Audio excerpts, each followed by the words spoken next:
Psychology of Persuasion by Robert B. Cialdini. Chapter 1 Weapon of Influence. I got a phone call one day from a friend who had recently opened an Indian jewelry store in Arizona. She was giddy with a curious piece of news. Something fascinating had just happened and she thought that, as a psychologist, I might be able to explain it to her. The story involved a certain allotment of turquoise jewelry she had been having trouble selling. It was the peak of the tourist season. The store was unusually full of customers. The turquoise pieces were good quality for the prices she was asking, yet they had not sold. My friend had attempted a couple of standard sales tricks to get them moving. She tried calling attention to them by shifting their location to a more central display area, no luck. She even told her sales staff to push the items hard, again without success. Finally, the night before leaving on an out-of-town buying trip, she scribbled an exasperated note to her head sales everything in this display case, price times 1/2, hoping just to be rid of the offending pieces, even if at a loss. When she returned a few days later, she was not surprised to find that every article had been sold. She was shocked, though, to discover that, because the employee had read the 1/2 in her scrawled message as it too, the entire allotment had sold out at twice the original price. That's when she called me. I thought I knew what had happened. I told her that, if I were to explain things properly, she would have listened to a story of mine. Actually, it isn't my story. It's about mother turkeys, and it belongs to the relatively new science of ethology, study of animals in their natural setting. Turkey mothers are good mothers, loving, watchful, and protective. They spend much of their time tending, warming, cleaning, and huddling the young beneath them, but there is something odd about their method. Virtually all of this mothering is triggered by one thing: the cheep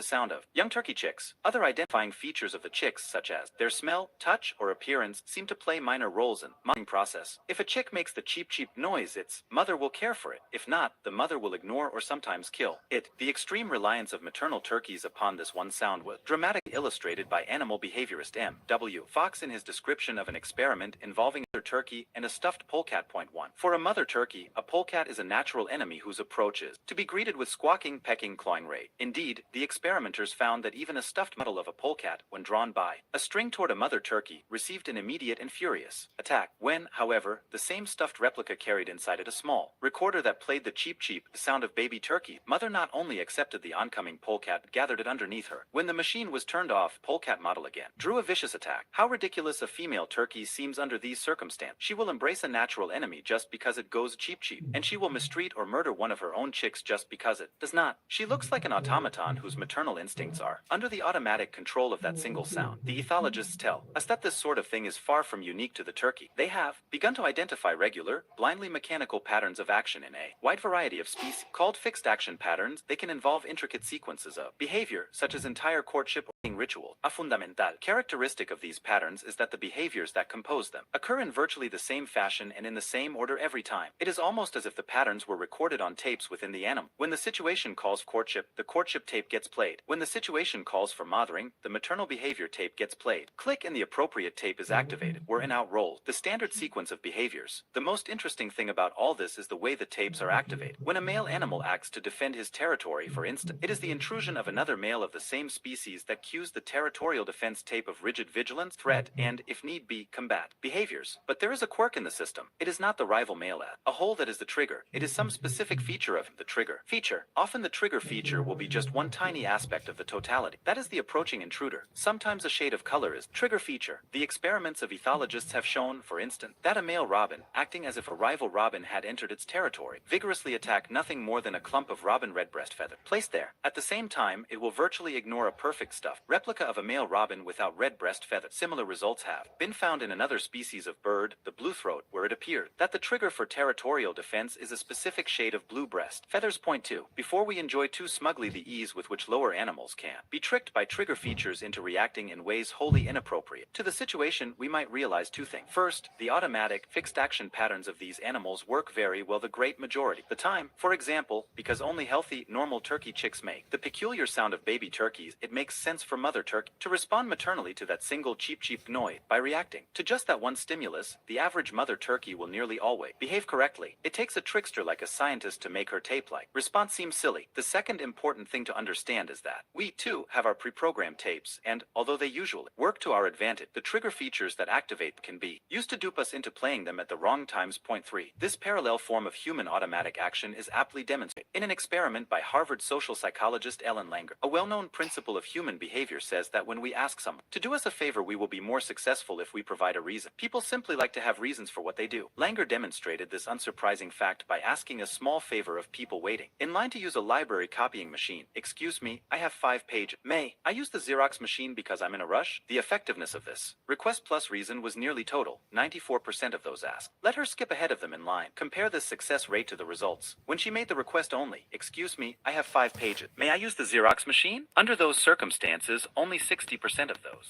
asked complied. At first glance, it appears that the crucial difference between the two requests was the additional information provided by the words because I'm in a rush, but a third type of request tried by Langer showed that this was not the case. It seems that it was not a whole series of words, but the first one, because, that made the difference. Instead of including a real reason for compliance, Langer's third type of request used the word because of and then adding nothing new, merely restated the obvious. Excuse me, I have 5 pages. May I use the Xerox machine because I have to make some copy? The result was that once again, nearly all, 93%, agreed, even though no real reason, no new information, was added to justify their compliance. Just as the cheep the sound of turkey chicks triggered an automatic response from maternal turkeys, even when it emanated from a stuffed polecat, so, too, did the word because it triggered an automatic compliance response from Langer's subject, even when they were given no subsequent reason to comply. Click. Wherefore, although some of Langer's additional findings show that there are many situations in which human behavior does not work in a mechanical, tape-activated way, what is astonishing is how often it does. For instance, consider the strange behavior of those jewelry store customers who swooped down on an allotment of turquoise pieces only after the items had been mistakenly offered at double their original price. I can make no sense of their behavior unless it is viewed in click or term. The customers, mostly well-to-do vacationers with little knowledge of turquoise, were using a standard principle, a stereotype, to guide buying who expensive equals good. Thus the vacationers who wanted good jewelry saw the turquoise pieces as decidedly more valuable and desirable when nothing about them was enhanced but the price. Price alone had become a trigger feature for quality, and a dramatic increase in price alone had led to a dramatic increase in sales of quality-hungry buyer. Click where it is easy to fault the tourists for their foolish purchase decision, but a close look offers a kinder view. These were people who had been brought up on the rule, you get what you pay for, and who had seen that rule borne out over and over in their life. Before long they had translated the rule to mean expensive equals good. The expensive equals good stereotype had worked quite well for them in the past, since normally the price of an item increases along with its worth. A higher price typically reflects higher quality. So when they found themselves in the position of wanting good turquoise jewelry without much knowledge turquoise, they understandably relied on the old standby feature of cost to determine the jewelry's merit. Although they probably did not realize, by reacting solely to the price feature of the turquoise, they were playing a shortcut version of betting the odds, instead of stacking all the odds in their favor by trying painstakingly to master each of the things that indicate the worth of turquoise jewelry. They were counting on just one, the one they knew to be usually associated with the quality of any item. They were betting that price alone would tell them all they needed to know. This time, because someone mistook a 1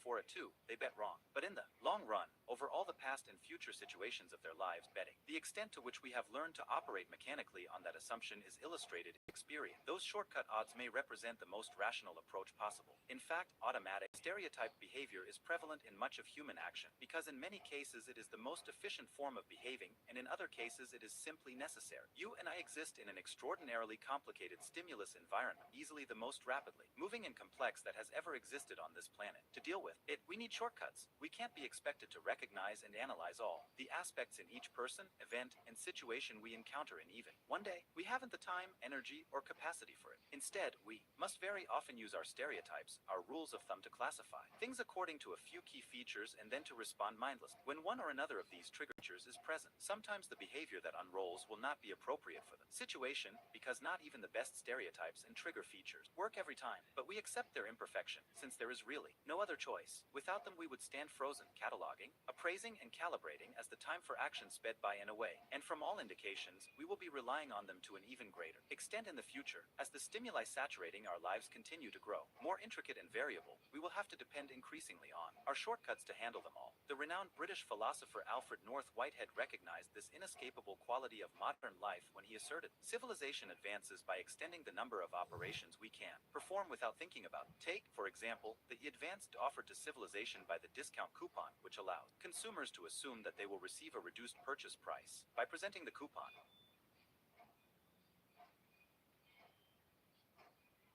of one automobile tire company mailed out coupons that, because of a printing error, offered no savings to recipients produced just as much. Customer response as did error-free coupons that offered substantial saving. The obvious but instructive point here is that we expect discount coupons to do double duty. Not only do we expect them to save us money, we also expect to save us the time and mental energy required to think about how to do it. In today's world, we need the first advantage to handle pocketbook strain, but we need the second advantage to handle something potentially more important, brain strain. It is odd that despite their current widespread use and looming future importance, most of us know very little about our automatic behavior pattern. Perhaps that is so precisely because of the mechanistic, unthinking manner in which they occur. Whatever the reason, it is vital that we clearly recognize one of their property. They make us terrible, vulnerable to anyone who does know how they work. To understand fully the nature of our vulnerability, another glance at the work of the ethologists is in order. It turns out that these animal behaviorists with their recorded cheapsy and their clumps of colored breast feathers are not the only ones who have discovered how to activate the behavior tapes of various species. There is a group of organisms, often termed mimic, that copy the trigger features of other animals in an attempt to trick these animals into mistakenly playing the right behavior tapes at the wrong time. The mimic will then exploit this altogether inappropriate action for its own.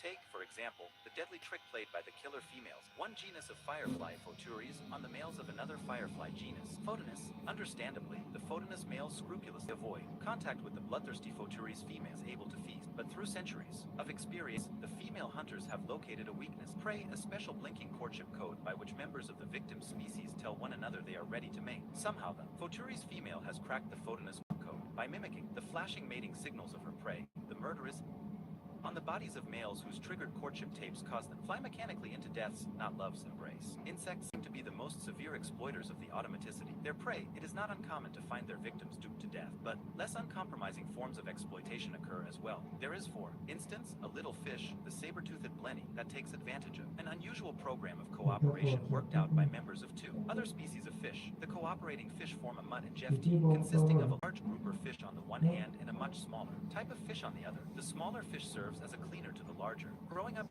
in the 1931, which allows the cleaner to approach it and even enter its mouth to pick off fungus and other parasites that have attached themselves to the big fish's teeth or gill. It is a beautiful arrangement. The big group gets cleaned of harmful pests, and the cleaner fish gets an easy dinner. The larger fish normally devours any other small fish foolish to come close to it, but when the cleaner approaches, the big fish suddenly stops all movement and floats open-mouthed and nearly immobile, in response to an undulating dance that the cleaner performed. This dance appears to be the trigger feature of the cleaner that activates dramatic passivity of the big fish. It also provides the saber-toothed blenny with an angle, a chance to take advantage of the cleaning ritual of the cooperator. The blenny will approach the large predator, copying the undulations of the cleaner's dance and automatically producing tranquil, unmoving posture of the big fish. Then, true to its name, it will quickly rip a mouthful from the larger fish's flesh and dart away before its startled victim can recover. Point 5. There is a strong but sad parallel in the human jungle. We too have exploiters who mimic trigger features for our own brand of automatic responding. Unlike the mostly instinctive response sequences of non-human, our automatic tapes usually develop from psychological principles or stereotypes we have learned to accept, although they vary in their force. Some of these principles possess a tremendous ability to direct human action. We have been subjected to them from such an early point in our lives, and they have moved us about so pervasive since then that you and I rarely perceive their power in the eyes of others, though each such principle is a detectable and ready weapon, a weapon of automatic influence. There is a group of people who know very well where the weapon of automatic influence lie and who employ them regularly and expert to get what they want. They go from social encounter to social encounter, requesting others to comply with their wishes. Their success is dazzling. The secret of their effectiveness lies in the way they structure their requests, the way they arm themselves with one or another of weapons of influence that exist within the social environment. To do this may take no more than one correctly chosen word that engages a strong psychological principle and sets an automatic behavior tape rolling within us, and trust the human exploiters to learn quickly exactly how to profit from our tendency to respond mechanically according to these principles. Remember my friend the jewelry store owner? Although she benefited by accident the first time, it did not take her long to begin exploiting. A expensive equals good is stereotyped regularly and intentionally. Now, during the tourist season, first tries to speed the sale of an item has been difficult to move by increasing its price substantially. She claims that this is marvelously cost-effective. When it works on the unsuspecting vacationer, as it frequently does, it results in an enormous profit margin. And even when it is not initially successful, she can mark the article reduced from underscore underscore underscore underscore underscore and sell it at its original price while still taking advantage of the A expensive equals good, a reaction to the inflated figure. By no means is my friend original in this last use of the A expensive equals good a rule to snare those seeking a bargain. Culturist and author Leo Roston gives the example of the Drubeck brothers, Sid and Harry, owned a men's tailor shop in Robin's neighborhood while he was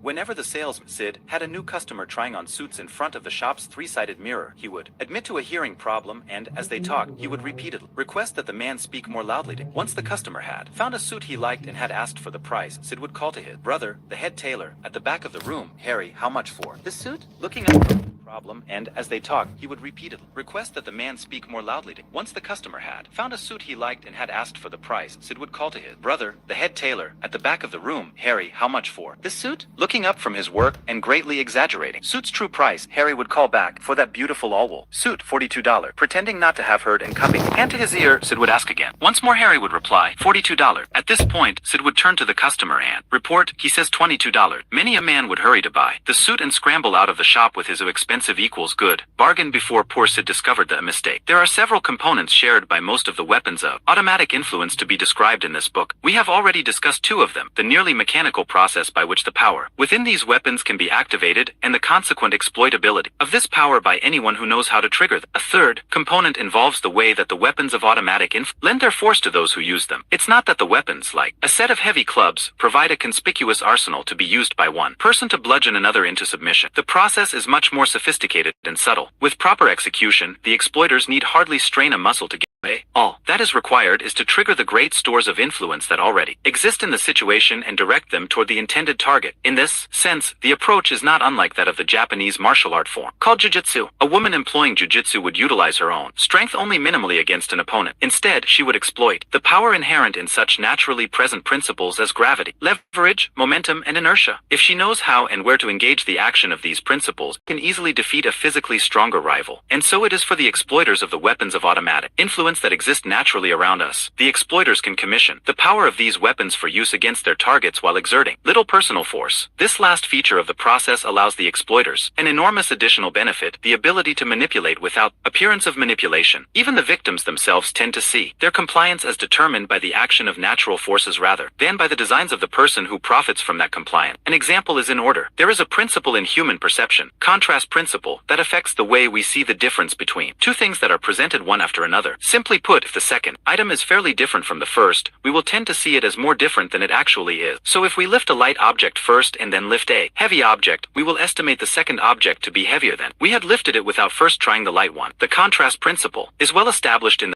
of psychophysics and applies to all sorts of perceptions besides weight. If we are talking to a beautiful woman at a cocktail party and are then joined by an unattractive one, the second woman will strike us as less attractive than she actually is. In fact, studies done on the contrast principle at Arizona State, Montana State universities suggest that we may be less satisfied with the physical attractiveness of our own lovers because of the way the popular media bombard us with examples of unrealistically attractive models. In one study, college students rated a picture of an average-looking member of the opposite sex as less attractive than they had first looked through the ads in some popular magazine. In another study, male college dormitory residents rated the photo of a potential blind date. Those who did so while watching an episode of the Charlie's Angel TV series viewed the blind date as a less attractive woman than those who rated her while watching a different show. Apparently it was the uncommon beauty of the Angel's female stars that made the blind date seem less attractive. Point 6. A nice demonstration of perceptual contrast is sometimes employed in psychophysics laboratories to introduce students to the principle firsthand. Each student takes a turn sitting in front of 3 pails of water, one cold, one at room temperature, and one hot. After placing one hand in the cold water and one in the hot water, the student is told, place both in the lukewarm water simultaneously. The look of amused bewilderment that immediately registers tells the story. Even though both hands are in the same bucket, the hand that has been in the cold water feels as if it is now in hot water, while the one that was in the hot water feels as if it is now in cold water. The point is that the same thing, in this instance, room temperature water,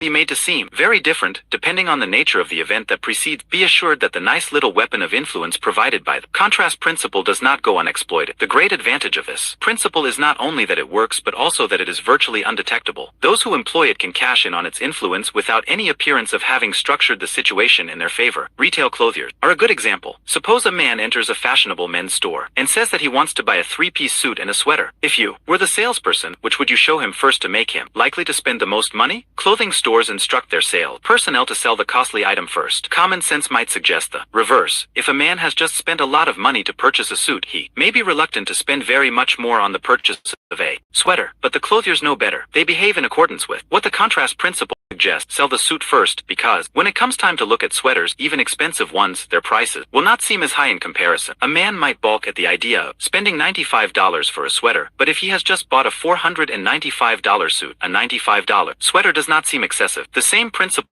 applies to a man who wishes to buy the accessories, shirt, shoes, belt to go along with his new suit. Contrary to the common sense view, the evidence support the contrast principle prediction. As sales motivation analysts Cuban and Murphy state, the interesting thing is that even when a man enters a clothing store with the express purpose of purchasing a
he buys. If he buys them after the suit purchase than before, it is much more profitable for salespeople to present the expensive item first, not only because to fail to do so will lose the influence. Contrast principle. To fail to do so will also cause principle to work actively against them. Presenting an inexpensive product first and following it with an expensive one will cause the expensive item to seem even more costly as a result, hardly a desirable consequence for most sales organizations. So, just as it is possible to make the same bucket of water appear to be hotter or colder, depending on the temperature of previously presented water, it is possible to make price of the same item seem higher or lower, depending on the price of a previous presented item. Clever use of perceptual by no means confined to clothiers. I came across a technique that engaged the contrast principle while I was investigating undercover the compliance tactics of real estate companies. To learn the ropes, I was accompanying a company realtor salesman on a weekend of showing houses to prospective home buyers. The sales, we can call him Phil, was to give me tips to help through my break-in period. One thing I quickly noticed was that whenever Phil began showing a new set of customers potential buy, he would start with a couple of undesirable houses. I asked him about it and he laughed. They were what he called a setup property. The company maintained a rundown house or two on its lists at inflated prices. These houses were not intended to be sold to customers but to be shown to them so that the genuine properties in the company's inventory would benefit from the comparison. Not all the sales staff made use of the setup houses, but Phil did. He said he liked to watch his prospects guys light up when he showed the place he really wanted to sell them after they had seen the rundown house. The house I got them spotted looks really great after they first looked at a couple of dumps. Automobile dealers use the contrast principle by waiting until the price for a new car has been negotiated before suggesting one option after another that might be added. added. In the wake of a $15,000 deal, the $100 or so required for a nicety like an FM radio seems almost trivial in comparison. The same will be true of the added expense of accessories like tinted windows, dual side view mirrors, white wall tires, or special trim that the salesman might suggest. In sequence, the trick is to bring up the extras independently of one another so that each small price will seem petty when compared to the already determined much larger one. As the veteran car buyer can attest, many a budget-sized final price figure has ballooned from the addition of all those seemingly little options, while the customer stands, signed, contract in hand, wondering what happened and finding no one to blame but himself. The car dealer stands smiling the knowing smile of the Jiu-Jitsu master. Chapter number 2: Reciprocation. A few years ago, a university professor tried a little experiment. He sent Christmas cards to a sample of perfect strangers. Although he expected some reaction, the response he received was amazing. Holiday cards addressed to him came pouring back. People who had never met nor heard of him. The great majority of those who returned a card never inquired into the identity of the unknown professor. They received his holiday greeting card, click, and they automatically sent one in return. While small in scope, this study nicely shows the action of one of the most potent of the weapons of influence around us, the rule for reciprocation. Point 1. The rule says that we should try to repay, in kind, what another person has provided us. If a woman does us a favor, we should do her one in return. If a man sends us a birthday present, we should remember his birthday with a gift of our own. If a couple invites us to a party, we should be sure to invite them to one of ours. By virtue of the reciprocity rule, then, we are obligated to the future repayment of favors, gifts, invitations, and the like. So typical is it for indebtedness to accompany the receipt of such things that a term like much obliged has become a synonym for thank you, not only in the English language but in others as well. The impressive aspect of the rule for reciprocation and the sense of obligation that goes with it is its pervasiveness in human culture. It is so widespread that after intensive study, sociologists such as Alvin Gold report that there is no human society that does not subscribe to the rule. Point 2. And within each society it seems pervasive also. It permeates exchanges of every kind. Indeed, it may well be that a developed system of indebtedness flowing from the rule for reciprocation is a unique property of human culture. The noted archaeologist Richard Leakey ascribes the essence of what makes us human to the reciprocity system. We are human because our ancestors learned to share their food and their skills in an honored network of obligation. 3. He says, cultural anthropologists Lionel Tiger and Robin Fox view this web of indebtedness as a unique adaptive mechanism of human being, allowing for the division of labor, the exchange of diverse forms of goods, the exchange of different services, making it possible for experts to develop, and the creation of a cluster of interdependencies that bind individuals together into highly efficient units. Point 4. It is the future orientation inherent in a sense of obligation that is critical to its ability to produce social advances of the sort described by Tiger and Fox. A widely shared and strongly held feeling of future obligation made an enormous difference in human social evolution because it meant that one person could give something, for example, food, energy, care, to another with confidence that it was not being lost. For the first time in evolutionary history, one individual could give away any of a variety of resources without actually giving them away. The result was the lowering of the natural inhibitions against transaction. That must be begun by one person's providing personal resources. Another, sophisticated and coordinated systems of aid, gift-giving, defense, and trade became possible, bringing immense benefit to the societies that possessed, with such clearly adaptive consequences for the culture. It is not surprising that the rule for reciprocation is so deep implanted in us by the process of socialization we undergo. I know of no better illustration of how reciprocal obligations can reach long and powerfully into the future than the perplexing story of $5,000 of relief aid that was sent in 1985 between Mexico and the impoverished people of Ethiopia. In 1985, Ethiopia could just lay claim to the greatest suffering and privation in the world. Its economy was in ruin. Its food supply had been ravaged by years of drought and internal war. Its inhabitants were dying by the thousands from disease and starvation. Under these circumstances, I would not have been surprised to learn of a $5,000 relief donation from Mexico to that wrenchingly needy country. I remember my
chin hitting my chest, though, when a brief newspaper item I was reading insisted that the aid had gone in the opposite direction. Native officials of Ethiopian Red Cross had decided to send the money to help the victim of that year's earthquakes in Mexico City. It is both a personal bane and a professional blessing that whenever I am confused by some aspect of human behavior, I feel driven to investigate further. In this instance, I was able to track down a fuller account of the story. Fortunately, a journalist who had been as bewildered as I was by the Ethiopian's action had asked for an explanation. The answer he received offers eloquent validation of the reciprocity. Despite the enormous needs prevailing in Ethiopia, the money was being sent because Mexico had sent aid to Ethiopia in 1935 when it was invaded by Italy. So informed, I remained awed, but I was no longer puzzled. The need to reciprocate had transcended great differences, long distances, acute famine, and immediate self-interest. Quite simply, a century later, against all countervailing forces, obligation triumphed. Make no mistake, human societies derive a truly significant competitive advantage from the reciprocity rule, and consequently they make sure their members are trained to comply with and believe in it. Each of us has been taught to live up to the rule, and each of us knows about the social sanctions and derision applied to anyone who violate the labels we assign to such a person are loaded with negativity. Moocher, ingrate, Welsher. Because there is general distaste for those who take and make no effort to give in return, we will often go to great length to avoid being considered one of their number. It is to those lengths that we will often be taken and, in the process, be taken by individuals who stand to gain from our indebtedness. To understand how the rule for reciprocation can be exploited by one who recognizes it as the source of influence it certainly is, we might closely examine an experiment performed by Professor Dennis Reagan of Cornell University. Point 5. A subject who participated in the study found himself rating, along with another subject, the quality of some painting as part of an experiment on art appreciation. The other rater, we can call him Joe, was only posing as a fellow subject and was actually Dr. Reagan's assistant. For our purposes, the experiment took place on two different conditions. In some cases, Joe did a small, unsolicited favor for the true subject. During a short rest period, he left the room for a couple of minutes and returned with 2 bottles of Coca-Cola, one for the subject and one for himself, saying, I asked him, the experimenter, if I could get myself a Coke, and he said it was okay, so I bought one for you too. In other cases, Joe did not provide the subject with a favor. He simply returned from the 2-minute break empty-handed. In all other respects, however, Joe behaved identically. Later on, after the paintings had all been rated and the experimenter had momentarily left the room, Joe asked the subject to do him a favor. He indicated that he was selling raffle tickets for a new car and that if he sold the most ticket, he would win a $50 prize. Joe's request was for the subject to buy some raffle tickets at 25 cents apiece. Any would help, the more the better. The major finding of the study concerns the number of tickets subjects purchased from Joe under the 2 conditions. Without question, Joe was more successful in selling his raffle tickets to the subjects who had received his earlier favor. Apparently feeling that they owed him something, these subjects bought twice as many tickets as the subjects who had not been given the prior favor. Although the Reagan study represents a fairly simple demonstration of the workings of the rule for reciprocation, it illustrates several important characteristics of the rule that, upon further consideration, help us to understand how it may be profitably used. The rule is overpowering. One of the reasons reciprocation can be used so effectively as a device for gaining another's compliance is its power. The rule possesses awesome strength, often producing a yes response to a request that, except for an existing feeling of indebtedness, would have surely been refused. Some evidence of how the rule's force can overpower the influence of other factors that normally determine whether a request will be complied with can be seen in a second result of the Reagan study. Besides his interest in the impact of the reciprocity rule on compliance, Reagan was also interested in how liking for a person affects the tendency to comply with that person's request. To measure how liking toward Joe affected the subject's decisions to buy his raffle tickets, Reagan had fill out several rating scales indicating how much they liked Joe. He then compared their liking responses with the number of tickets they had purchased from Joe. There was a significant tendency for subject to buy more raffle tickets from Joe the more they liked, but this alone is hardly a startling finding. Most of us would have guessed that people are more willing to do a favor for someone they like. The interesting thing about the Reagan experiment, however, is that the relationship between liking and compliance was completely wiped out in the condition under which subjects had been given a Coke by Joe. For those who owed favor, it made no difference whether they liked him or not. They felt a sense of obligation to repay him. They did. The subjects in that condition who indicated that they disliked Joe bought just as many of his tickets as did who indicated that they liked him. The rule for reciprocity was so strong that it simply overwhelmed the influence of a fact, liking for the requester, that normally affects the decision to comply. Think of the implication. People we might ordinarily dislike, unsavory or unwelcome sales operators, disagreeable acquaintances, representatives of strange or unpopular organizations can greatly increase the chance that we will do what they wish merely by providing us with a small favor prior to their request. Let's take an example that by now many of us have encountered. The Hare Krishna Society is an Eastern religious sect with centuries-old roots traceable to the Indian city of Calcutta, but its spectacular modern-day story occurred in the 1970s, when it experienced a remarkable growth not only in followers but also in wealth and property. Economic growth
was funded through a variety of activities, the principal and still most visible of which is the request for donations by society members from passers in public places. During the early history of the group in this country, the solicitation for contributions was attempted in a fashion memorable for anyone who saw it. Groups of Krishna devotees, often with shaved heads and wearing ill-fitting robes, leg wrapping, beads, and bells, would canvass a city street, chanting and bobbing in unison while begging for funds. Although highly effective as a technique for gaining attention, form of fundraising did not work especially well. The average American considered the Krishnas weird, to say the least, and was reluctant to provide money to support them. It quickly became clear to the society that it had a considerable public relations problem. The people being asked for contributions did not like the way the members looked, dressed, or acted. Had the society been an ordinary commercial organization, the solution would have been simple: change the things the public does not like. But the Krishnas are a religious organization, and the way members look, dress, and act is partially tied to religious factors. Because in any denomination, religious factors are typically resistant to change because of worldly considerations. The Krishna leadership was faced with a real dilemma. On the one hand were beliefs, modes of dress, and hairstyles that had religious significance. On the other hand, threatening the organization's financial welfare were the less than positive feelings of the American public toward these things. What's a sect to do? The Krishnas' resolution was brilliant. They switched to a fundraise tactic that made it unnecessary for target persons to have positive feelings toward the fundraise. They began to employ a donation request procedure that engaged the rule for reciprocation, which, as demonstrated by the Reagan,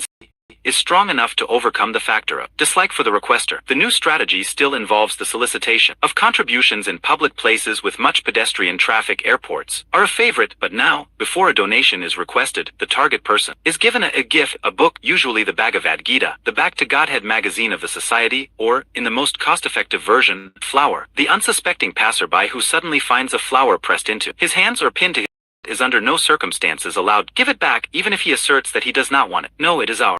To you, says the solicitor, refusing to accept it. Only after the Krishna member has thus rule to bear on the situation is the target asked to provide a contribution to society. This benefactor before beggar strategy has been wildly successful for the Hare Krishna Society, producing large-scale economic gain and funding the ownership of temples, businesses, houses, and property in 321 centers in the United States and overseas. As an aside, it is instructive that the reciprocation rule has begun to outlive its usefulness for the Krishna, not because the rule itself is any less potent societally, but because we have found ways to prevent the Krishnas from using it on us. After once falling victim to their tactic, many travelers are now alert to the presence of robed Krishna Society solicitors in airports and train stations, adjusting their paths to avoid an encounter and preparing beforehand to ward off a solicitor's gift. Although the society has tried to counter this increased vigilance by instructing members to be dressed and groomed in modern styles, avoid immediate recognition when soliciting bags or suitcase, even disguise has not worked especially well for the Krishnas. Too many individuals now know better than to accept unrequested offerings in public places like airport. Furthermore, airport administrators have initiated a number of procedures designed to forewarn us of the Krishnas' true identity and intent. Thus it is now common airport practice to restrict the Krishnas' soliciting activity to certain areas of the airport and to announce through signs and the public address system that the Krishnas are soliciting. It is a testament to the societal value of reciprocation that we have chosen to fight the Krishnas mostly by seeking to avoid rather than to withstand the force of their gift giving. The reciprocity rule that empowers their tact is too strong and socially beneficial for us to want to violate. Politics is another arena in which the power of the reciprocity rule shows itself. Reciprocation tactics appear at every level. At the top, elected officials engage in log rolling and the exchange of favors that makes politics the place of strange bedfellows. Indeed, the out-of-character vote of one of our elected representatives on a bill or measure can often be understood as a favor returned to the bill's sponsor. Political analysts were amazed at Lyndon Johnson's ability to get so many of his programs through Congress during early administration. Even members of Congress who were thought to be strongly opposed to the proposals were voting for. Close examination by political scientists has found the cause to be not so much Johnson's political savvy as the large score of favors he had been able to provide to other legislators during his many years of power in the House and Senate. As president, he was able to produce a truly remarkable amount of legislation in a short time by calling those favors. It is interesting that this same process may account for the problems Jimmy Carter had in getting his programs through Congress during his early administration. Despite heavy Democratic majorities in both House and Senate, Carter came to the presidency from outside the Capitol Hill establishment. He campaigned on his outside Washington identity, saying that he was indebted to no one there. Much of his legislative difficulty upon arriving may be traced to the fact that no one there was indebted to. At another level, we can see the recognized strength of the reciprocity rule in the desire of corporations and individuals to provide judicial and legislative officials with gifts and favors, and in the series of legal restrictions against such gifts and favors.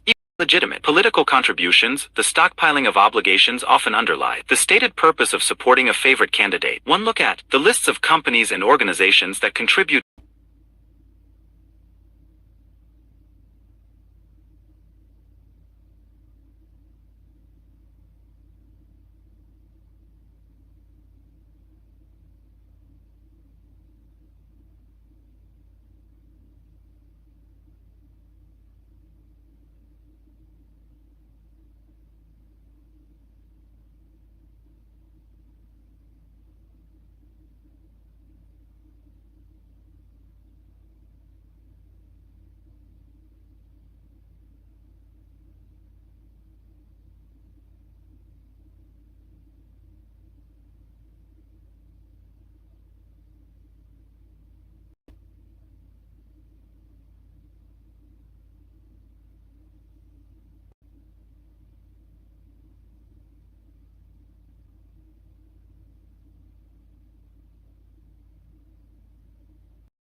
campaigns of both major candidates in important elections gives evidence of such motives. A skeptic requiring direct evidence of the quid pro quo expected by political contributor might look to the remarkable bald-faced mission by Charles A. Keating Jr., who was later convicted on multiple counts of fraud in this country's savings and loan disaster, addressing the question of whether a connection existed between the $1.1 million he had contributed to the campaigns of 5 U.S. senators and their subsequent actions in his behalf against federal regulators. He asserted, "I want to say in the most forceful way I can, I certainly hope so." At the grassroots level, local political organizations have learned that the principal way to keep their candidates in office is to make sure they provide a wide range of little favors to the voters. The award healers of many cities still operate effectively in this fashion, but ordinary citizens are not alone in trading political support for small, personal favors. During the 1992 presidential primary campaign, actress Sally Kellerman was asked why she was lending her name and efforts to the candidacy of Democratic hopeful Jerry Brown. Her reply, "20 years ago, I asked 10 friends to help me move. He was the only one who showed up." Of course, the power of reciprocity can be found in the merchandising field as well. Although the number of possible examples is large, let's examine a pair of familiar ones deriving from the free sample. As a marketing technique, the free sample has a long and effective history. In most instances, a small amount of the relevant product is provided to potential customers for the stated purpose of allowing them to try it, to see if they like it, and certainly this is a legitimate desire of manufacturer to expose the public to the qualities of the product. The beauty of the free sample, however, is that it is also a gift and, as such, can engage the reciprocity rule. In true jujitsu fashion, the promoter, who gives free samples, can release the natural indebting force inherent in a gift while innocently appearing to have only the intention to form. A favorite place for free samples is the supermarket, where customers are frequently provided with small cubes of a certain variety of cheese or meat to try. Many people find it difficult to accept a sample from always smiling attendant, return only the toothpick and walk away. Instead, they buy some of the product, even if they might not have liked it especially well. A highly effective variation on this marketing procedure is illustrated in the case cited by Vance Packard in The Hidden Persuaders of the Indiana supermarket operator who sold an astounding 1,000 pounds of cheese in a few hours one day by putting the cheese and inviting customers to cut off slivers for themselves as free samples. A different version of free sample tactic is used by the Amway Corporation, a rapid growth company that manufactures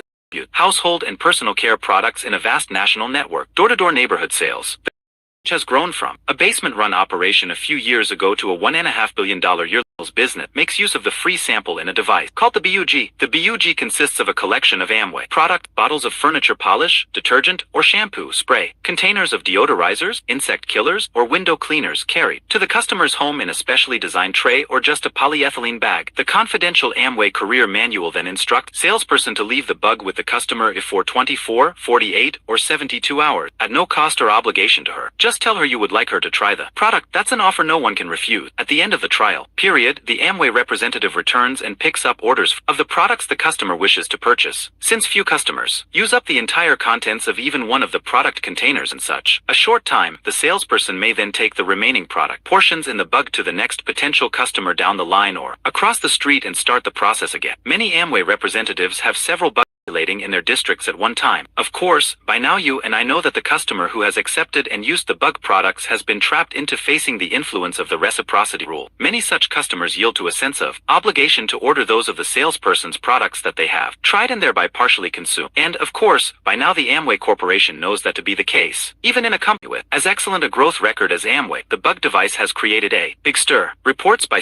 distributors to the parent company record a remarkable effect. Unbelievable. We've never seen such product is moving at an unbelievable rate, and we've only just begun. Local distributors, and we've had an unbelievable increase in sales from Illinois distributor, the most fantastic retail deal we've ever had. On the average, customers purchased about half the total amount of the bug when it is picked up. In one word, tremendous. We've never seen a response within our entire organization like this from Massachusetts distributor. The Amway distributors appear to be bewildered, happily so, but nonetheless bewildered by the startling power of the BUG. Of course, by now you and I should not be. The reciprocity rule governs many situations of a purely interpersonal nature where neither money nor commercial exchange is at issue. Perhaps my favorite illustration of the enormous force available reciprocation weapon of influence comes from such a situation. The European scientist Abel Leibsfeld provides the account of a German soldier during World War I whose job was to capture enemy soldiers for interrogation. Because of the nature of the trench warfare at that time, it was extremely difficult for armies to cross the no man's between opposing front line, but it was not so difficult for a single soldier to crawl across and slip into an enemy trench position. The armies of the Great War had experts who regularly did so to capture an enemy soldier, who would then be brought for question. The German expert of our account had often successfully completed such missions in the past and went on another. Once again, he skillfully negotiated the area between fronts and surprised a lone enemy soldier in his trench. The unsuspecting soldier, who had been eating at the time, was easily disarmed. The frightened captive with only a piece of bread in his hand then performed what may have been the most important act of his life. He gave his enemy some of the bread. So affected was the German by this gift that he could not complete his mission. He turned from his benefactor and recrossed the no man's empty-handed to face the wrath of his superior. An equally compelling point regarding the power of reciprocity comes from an account of a woman who saved her life not by giving a gift as did the captured soldier, but by refusing a gift and the powerful obligations that went with it. The woman, Diane Louis, was an inhabitant of Jonestown, Guyana, in November of 1978 when its leader, Jim Jones, called for the mass suicide of all residents, most of whom compliantly drank and died from a vat of poison-laced Kool-Aid. Diane Louis, however, rejected Jones's command and made her way out of Jonestown and into the jungle. She attributes her willingness to do so to her earlier refusal to accept special favors from him when she was in need. She turned down his offer of special food while she was ill because I knew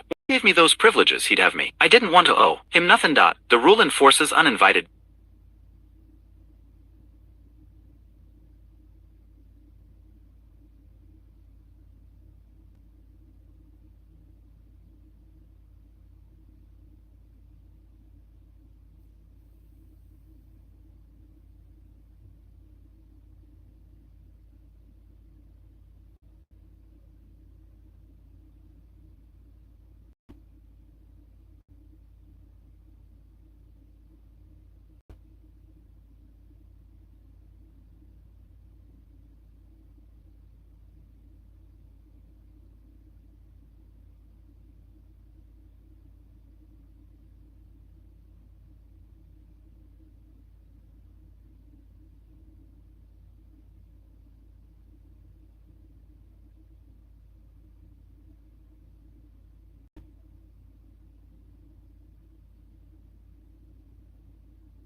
Earlier we suggested that the power of the reciprocity rule is such that, by first doing us a favor, strange, disliked, or unwelcome others can enhance the chance that we will comply with one of their requests. However, there is another aspect of the rule, besides its power, that allows this phenomenon to occur. Another person can trigger a feeling of indebtedness by doing us an uninvited favor. Recall that the rule only states that we should provide to others the kind of actions they have provided us. It does not require us to have asked for what we have received in order to feel obligated to repay. For instance, the Disabled American Veterans Organization reports that its simple mail appeal donations produces a response rate of about 18%. But when the mailing also includes an unsolicited gift, gummed, individualized address labels, the success rate nearly doubles to 35%. This is not to say that we might not feel a stronger sense of obligation to return a favor we have requested, only that such a request is not necessary to produce our indebtedness. If we reflect for a moment about the social purpose of the reciprocity rule, we can see why this should be so. The rule was established to promote the development of reciprocal relationships between individuals so that one person could initiate such a relationship without the fear of loss. If the rule is to serve that purpose, then an uninvited first favor must have the ability to create an obligation. Recall also that reciprocal relationships confer an extraordinary advantage upon cultures that foster them, and that, consequently, there will be strong pressures to ensure that the rule does serve its purpose. Little wonder, then, that the influential French anthropologist Marcel Mauss, in describing social pressures surrounding the gift-giving process human culture, can state, there is an obligation to give, an obligation to receive, and an obligation to repay. 6. Although the obligation to repay constitutes the essence of the reciprocity rule, it is the obligation to receive that makes the rule so easy to exploit. The obligation to receive reduces our ability to choose whom we wish to be indebted to and puts that power in the hands of others. Let's re-examine a pair of earlier examples to get a sense of how the process works. First, let's return to the Reagan study, where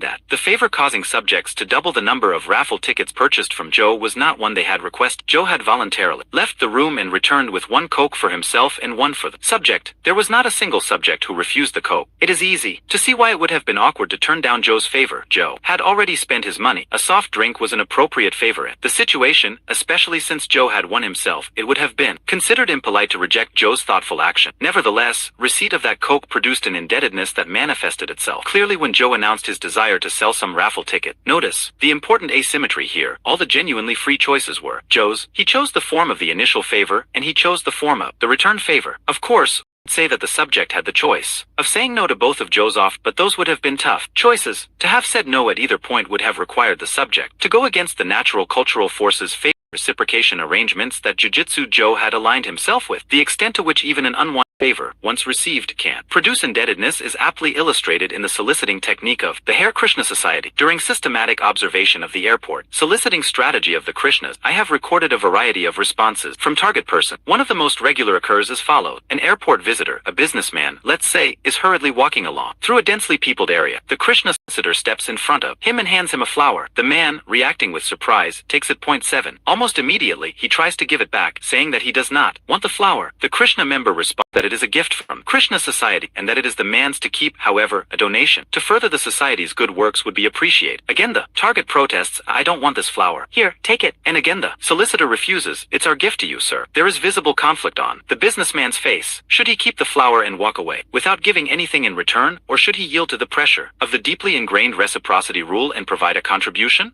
Now, the conflict has spread from his face to his posture. He leans away from his benefactor, seemingly about to break free, only to be drawn back again by the pull of the rule. Once more his body tilts away, but it's no use. He cannot disengage. With a nod of resignation, he fishes in his pocket and comes up with $1 or $2 that is graciously accepted. Now he can walk away freely, and he does, gift in hand, until he encounters a waste container, where he throws the flower, purely by accident. I happen to witness a scene that demonstrates that the Krishnas know very well how frequently their gifts are unwanted by the people who receive them. While spending a day observing a soliciting Krishna group at Chicago's O'Hare International Airport a few years ago, I noticed that one of the group members frequently leave the central area and return with more flowers to resupply her companion. As it happened, I had decided to take a break just as she was leaving on one of her supply missions. Having nowhere to go, I followed. Her journey turned out to be a garbage. She went from trash can to trash can beyond the immediate area to retrieve all the flowers that had been donated by Krishna Targ. She then returned with the cache of recovered flowers, some that had been recycled, who knows how many times, and distributed them to be profitable, cycled through the reciprocation process once more. The thing that really impressed me about all this was that most of the discarded flowers had brought donations from the people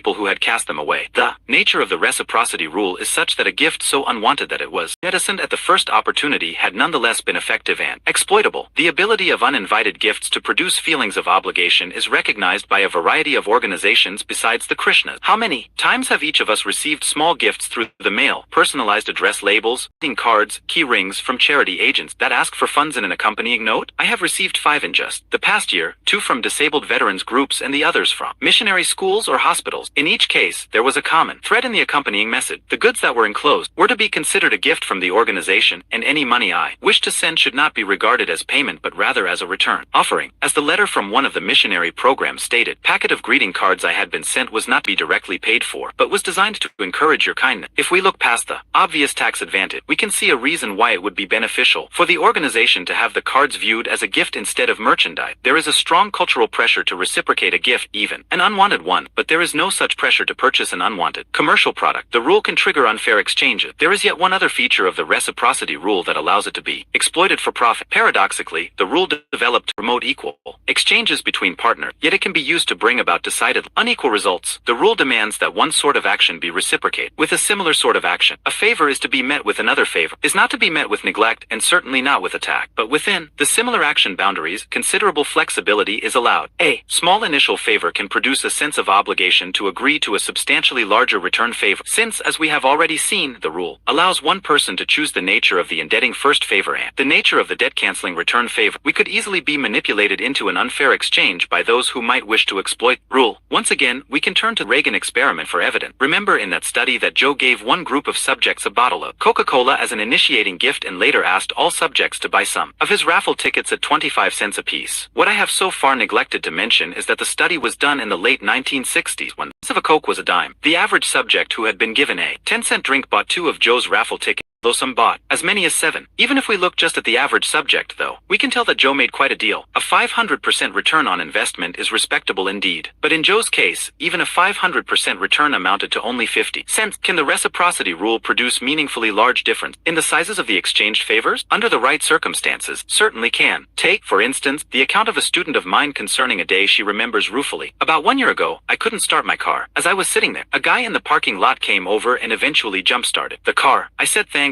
and he said you're welcome. As he was leaving, I said that if he ever needed a favor to stop by. About a month later, the guy knocked on my door and asked to borrow my car for 2 hours as his was in the shop. I felt somewhat obligated but uncertain since the car was pretty new and he looked very young. Later, I found out that he was underage and had no insurance. Anyway, I lent him the car. He totaled it. How could it happen that an intelligent woman would agree to turn over her new car to a virtual stranger, and a youngster at that, because he had done her a small favor a month earlier? Or, more generally, why should it be that small first favors often stimulate larger return favors? One important reason concerns the clearly unpleasant character of the feeling of indebtedness. Most of us find it highly disagreeable to be in a state of obligation. It weighs heavily on us and demands to be removed. It is not difficult to trace the source of this feeling. Because reciprocal arrangements are so vital in human social systems, we have been conditioned to be uncomfortable when beholden. If we were to ignore breezily the need to return another's initial favor, would stop one reciprocal sequence dead and would make it less likely that our benefactor would do such favors in the future. Neither event is in the best interests of society. Consequently, we are trained from childhood to chafe, emotionally, under the saddle of obligation. For this reason alone, then, we may be willing to agree to perform a large favor than we received, merely to relieve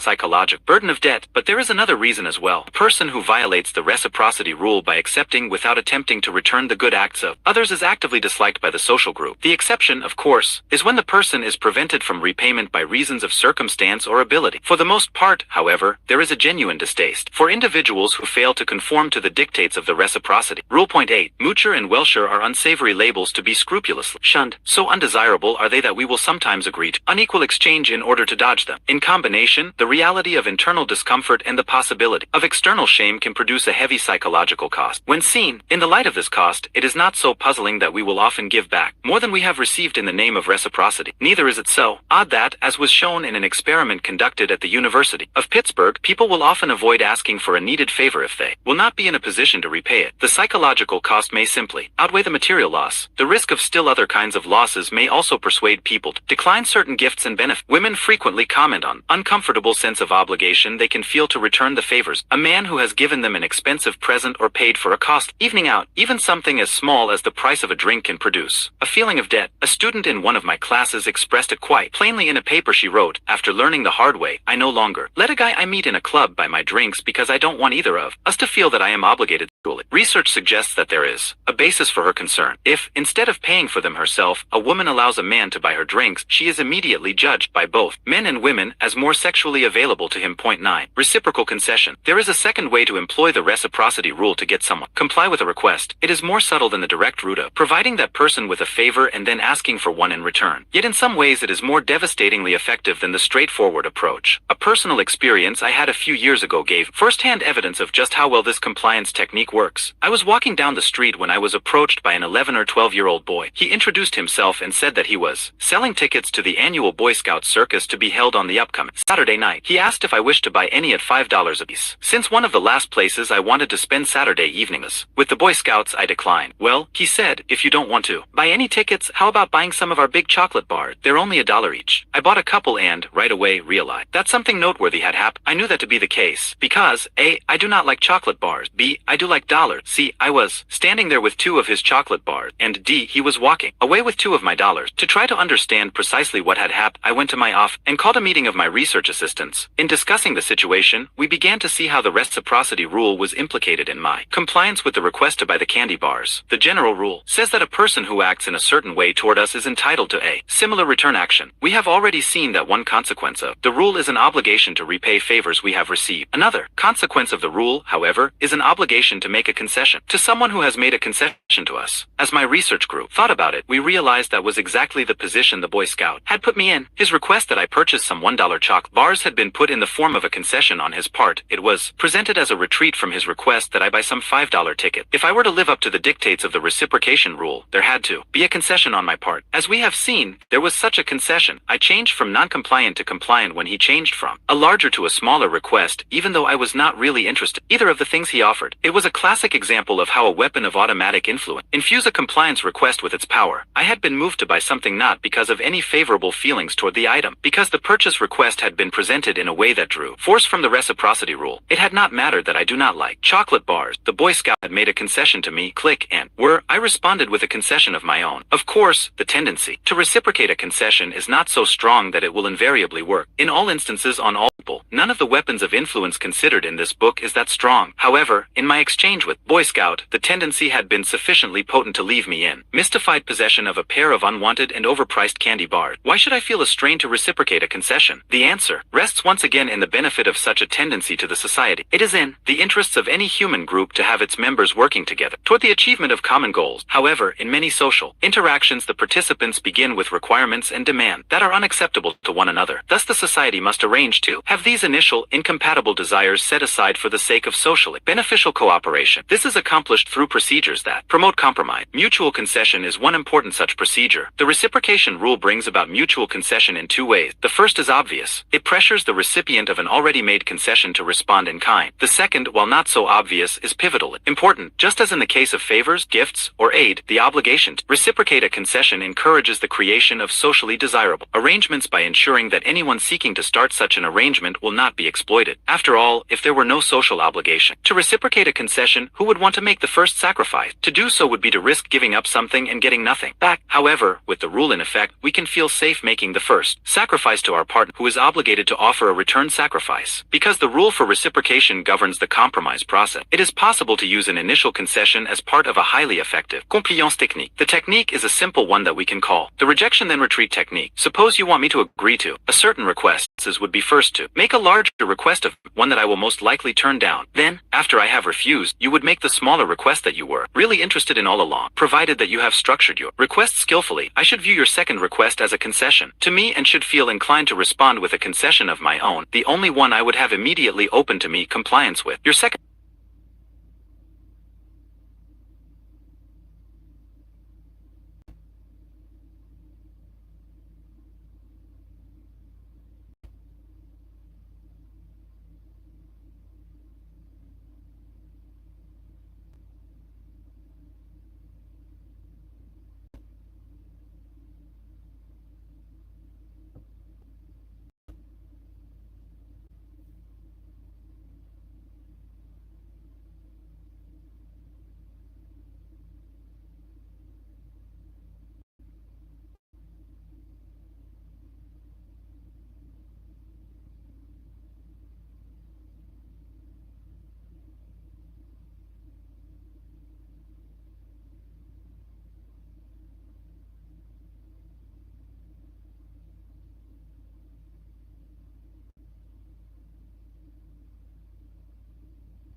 request. Was that how the Boy Scout got me to buy his candy bars? Was his retreat from the $5 request to the $1 request an artificial one that was intentionally designed to sell candy bars? As one who has still refused to discard even his first Scout merit badge, I genuinely hope not. But whether or not the large request then smaller request sequence was planned, its effect was the same. It worked. And because it works, the rejection then retreat technique can and will be used purposely by certain people to get their way. First, let's examine how this tactic can be used as a reliable compliance device. Later we will see how it is already being used. Finally, we can turn to a pair of little-known features of the technique that make it one of the most pervasively influential compliance tactics available. Remember that after my encounter with the Boy Scout, I called my research assistants together to try to understand what had happened to me and, as it turned out, to eat the evidence. Actually, we did more than that. We designed an experiment to test the effectiveness of procedure of moving to a desired request after a larger preliminary request had been refused. We had two primary purposes in conducting the experiment. First, we wanted to see whether this procedure worked on people besides myself. That is, it certainly seemed that the tactic had been effective when tried on me earlier in the day, but then, I have a history of falling for compliance tricks of all sorts. So the question remained, does the rejection then retreat technique work on enough people to make it a useful procedure for gaining compliance? If so, it would definitely be something to be aware of in the future. Our second reason for doing the study was to determine how powerful a compliance device the technique was. Could it bring about compliance with a genuinely sizable request? In other words, did the smaller request to which the requester retreated have to be a small request? If our thinking about what caused the technique to be effective was correct, the second request did not actually have to be small, it only had to be smaller than the initial one. It was our suspicion that the critical thing about a requester's retreat from a larger to a smaller favor was its appearance as a concession. The second request could be an objectively large one. As long as it was smaller than the first request, the technique would still work. After a bit of thought, we decided to try the technique on a request that we felt few people would agree to perform. Posing as representatives of the county youth counseling program, we approached college students walking on campus and asked if they would be willing to chaperone a group of juvenile delinquents on a day trip to the zoo. The idea of being responsible for a group of juvenile delinquents of unspecified, yet we obtained very different results from a similar sample of college students who were asked the very same question with one difference. Before we invited them to serve as unpaid chaperones on the zoo trip, we asked them for an even larger favor, to spend 2 hours per week as a counselor to a juvenile delinquent for a minimum of 2 years. It was only after they refused this extreme request, as all did, that we made the smaller zoo trip request. By presenting the zoo trip as a retreat from our initial request, our success rate increased dramatically. 3 times as many of the students approached in this manner volunteered to serve as zoo chaperones. Point 10. Be assured that any strategy able to triple the percentage of compliance with a substantial request from 17%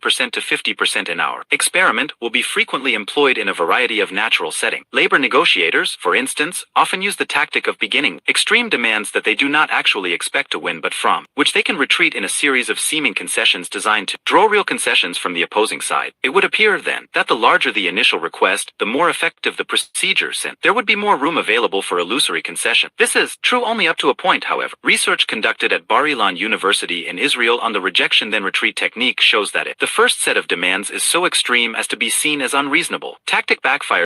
In such cases, the party who has made the extreme first request is not seen to be bargaining in good faith. Any subsequent retreat from that wholly unrealistic initial position is not viewed as a genuine concession and thus is not reciprocated. The truly gifted negotiator, then, is one whose initial position is exaggerated enough to allow for a series of reciprocal concessions that will yield a desirable final offer from the opponent, yet is not so outlandish as to be seen as illegitimate. From the start, it seems that certain of the most successful television producers, such as Grant Tinker and Gary Marshall, are masters of this art in their negotiations with network censors. In a candid interview with TV Guide, writer Dick Russell both admitted to deliberately inserting lines into scripts that a censor's sure to axe so that they could then retreat to the lines they really wanted included. Marshall appears especially active in this regard. Consider, for example, the following quotes from Russell's article, but Marshall not only admits his tricks, he seems to revel in them. On one episode of his then top-rated Laverne and Shirley series, for example, he says, "We had a situation where Squiggy, in a rush to get out of his apartment and meet some girls upstairs, he says, 'Will you hurry up before I lose my lust?' But in the script, we put something even stronger, knowing the censors would cut it. They did, so we asked innocently, 'Well, how about lose my lust?' 'That's good,' they said. Sometimes I go at him backward. On the happy days,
Siri. The biggest censorship fight was over. The word avergent. That time, says Marshall, I knew we'd have trouble, so we put the word in 7 times, hoping they'd cut 6 and keep 1. It worked. We used the same pattern again with the word pregnant. I witnessed another form of the rejection then retreat technique in my investigations of door-to-door sales operation. These organizations used a less engineered, more opportunistic version of the tactic. Of course, the most important goal for a door-to-door salesperson is to make the sale. However, the training programs of each of the companies I investigated emphasized that a second important goal was to obtain from prospects the names of referrals, friends, relatives, or neighbors on whom we could call for a variety of reasons we will discuss in Chapter 5. The percentage of successful door-to-door sales increased impressively when the sales operator is able to mention the name of a familiar person who recommended the sales visit. Never as a sales trainee was I taught to get the sales pitch refused so that I could then retreat to a request for referrals. In several such programs, though, I was trained to take advantage of the opportunity. Secure referrals offered by a customer's purchase refusal. Well, if it is, you're feeling that a fine set of encyclopedias is not right for you this time, perhaps you could help me by giving me the names of some other who might wish to take advantage of our company's great offer. What would be the names of some of these people you know? Many individuals who would not otherwise subject their friends to a high-pressure sales presentation do agree to supply referrals when the request is presented as a concession from a purchase request they have just refused. We have already discussed one reason for the success of the rejection and retreat technique, its incorporation of the reciprocity rule. This larger than smaller request strategy is effective for a pair of other reasons as well. The first concerns the perceptual contrast principle we encountered in Chapter 1. That principle accounted for, among other things, the tendency of a man to spend more money on a sweater following his purchase of a suit than before. After being exposed to the price of the large item, the price of the less expensive one appears smaller by comparison. In the same way, the larger than smaller request procedure makes use of the contrast principle by making the smaller request look even smaller by comparison with the larger one. If I want you to lend me $5, I can make it seem like a smaller request by first asking you to lend me $10. One of the beauties of this tactic is that by first requesting $10 and then retreating to $5, I will have simultaneously engaged the force of the reciprocity rule and the contrast principle. Not only will my $5 request be viewed as a concession to be reciprocated, it will also look to you like a smaller request than if I had just asked for it straight away. In combination, the influences of reciprocity and perceptual contrast can present a fearsomely powerful force. Embodied in the rejection and retreat sequence, their conjoined energies are capable of genuine, astonishing effect. It is my feeling that they provide the only really plausible explanation of one of the most baffling political actions of our time, the decision to break into the Watergate offices of the Democratic National Committee that led to the ruin of Richard Nixon's president. One of the participants in that decision, Jeb Stuart Magruder, upon first hearing that the Watergate burglars had been caught, responded, appropriate bewilderment. How could we have been so stupid? Indeed, how? To understand how enormously ill-conceived an idea it was for the Nixon administration to undertake the break-in, it is necessary to review a few facts. The idea was that of G. Gordon Liddy, who was in charge of intelligence-gathering operations for the committee to re-elect the president. Cr. Liddy had gained a reputation among administration higher-ups as something of a flake, and there were questions about his stability and judgment. Liddy's proposal was extremely costly, requiring a budget of $250,000 in untraceable cash. In late March, when the proposal was approved in a meeting of CRP Director John Mitchell and his assistants Magruder and Frederick LaRue, the outlook for a Nixon victory in the November election could not have been brighter. Edmund Muskie, the only announced candidate the early polls had given a chance of unseating the president, had done poorly in the primary. It looked very much as though the most defeatable candidate, George McGovern, would win his party's nomination. A Republican victory seemed assured. The break-in plan itself was a highly risky operation requiring participation and discretion of 10 men. The Democratic National Committee and its chairman, Lauren O'Brien, whose Watergate office was to be burglarized and bugged, had no information damaging enough to defeat the incumbent president, nor were they likely to get any unless the administration did something very, very foolish. Despite the obvious counsel of the above reasons, the expensive, chancy, pointless, and potentially calamitous proposal of a man whose judgment was known to be questionable was approved. How could it be that intelligent men of the attainment of Mitchell and Magruder would do something so very, very foolish? Perhaps the answer lies in a little discussed fact. The $250,000 plan they approved was not Liddy's first proposal. In fact, it represented a significant concession on his part from two earlier proposals of immense proportion. The first of these plans, made 2 months earlier in a meeting with Mitchell, Magruder, and John Dean, described a $1 million program that included, in addition to the bugging of the Watergate, especially equipped communication, chase plane, break-ins, kidnapping and mugging squads, and a yacht featuring a high-class call girls to blackmail Democratic politicians. A second Liddy plan, presented a week later to the same group of Mitchell, Magruder, and Dean, eliminated some of the program and reduced the cost to $500,000. It was only after these initial proposals had been rejected by Mitchell that Liddy submitted his bare-bones $250,000 plan, in this instance to Mitchell, Magruder, and Frederick LaRue. This time, the plan, still stupid but but less so than the previous ones, was approved. Could it be that I, a longtime patsy, and John Mitchell, a hard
and canny politician might both have been so easily maneuvered into bad deals by the same compliance tact. I buy a Boy Scout selling candy, and he buy a man selling political disaster? If we examine the testimony of Jeb Magruder, considered by most Watergate investigators to provide the most faithful account of crucial meeting at which Liddy's plan was finally accepted, there are some instructive clues. First, Magruder reports that no one was particularly overwhelmed with the project, but after starting at the grandiose sum of $1 million, we thought that probably $250,000 would be an acceptable figure.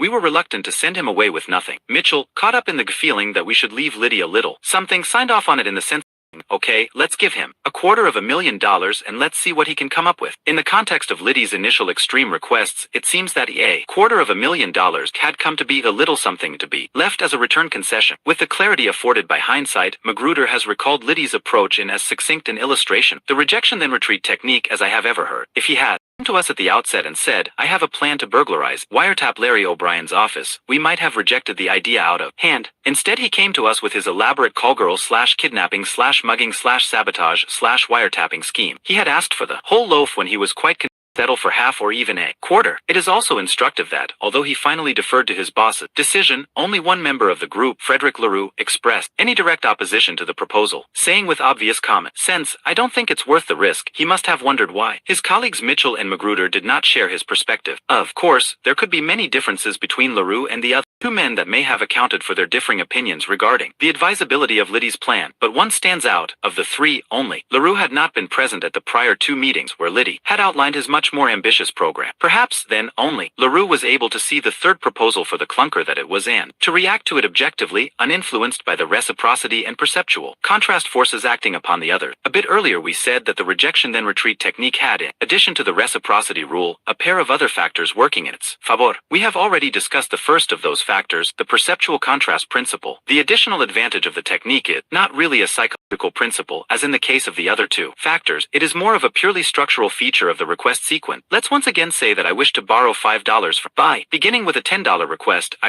can't lose. If you agree to it, I will have gotten twice the amount from you I would have settled for. If, on the other hand, you turn down my initial request, I can retreat to the $5 favor that I desired from the outset, and through action of the reciprocity and contrast principles greatly enhance my likelihood of success. Either way, I benefit. It's a case of heads I win, tails you lose. The clearest utilization of this aspect of the larger than smaller request sequence occurs in the retail store sales practice of talking stocking the top of the line. Here the prospect is invariably shown the deluxe model first. If the customer buys, there is frosting on the store's cake. However, if the customer declines, the salesperson effectively counteroffers with a more reasonably priced model. Some proof of the effectiveness of this procedure comes from a report in Sales Management magazine, reprinted without comment in Consumer Reports. If you were a billiard table dealer, which would you advertise? $329 model or the $3,000 model? The chances are you would promote the low-priced item and hope to trade the customer up when he comes to buy. But G. Warren Kelly, new business promotion manager at Bruns, says you could be wrong. To prove his point, Kelly has actual sales figures from a representative store. During the first week, customers were shown the low end of line and then encouraged to consider more expensive models, the traditional trading up approach. The average table sale that week was $550. However, during the second week, customers were led instantly to a $3,000 table, regardless of what they wanted to see, and then allowed to shop the rest of the line, declining order of price and quality. The result of selling down was an average sale of over $1,000 and 14.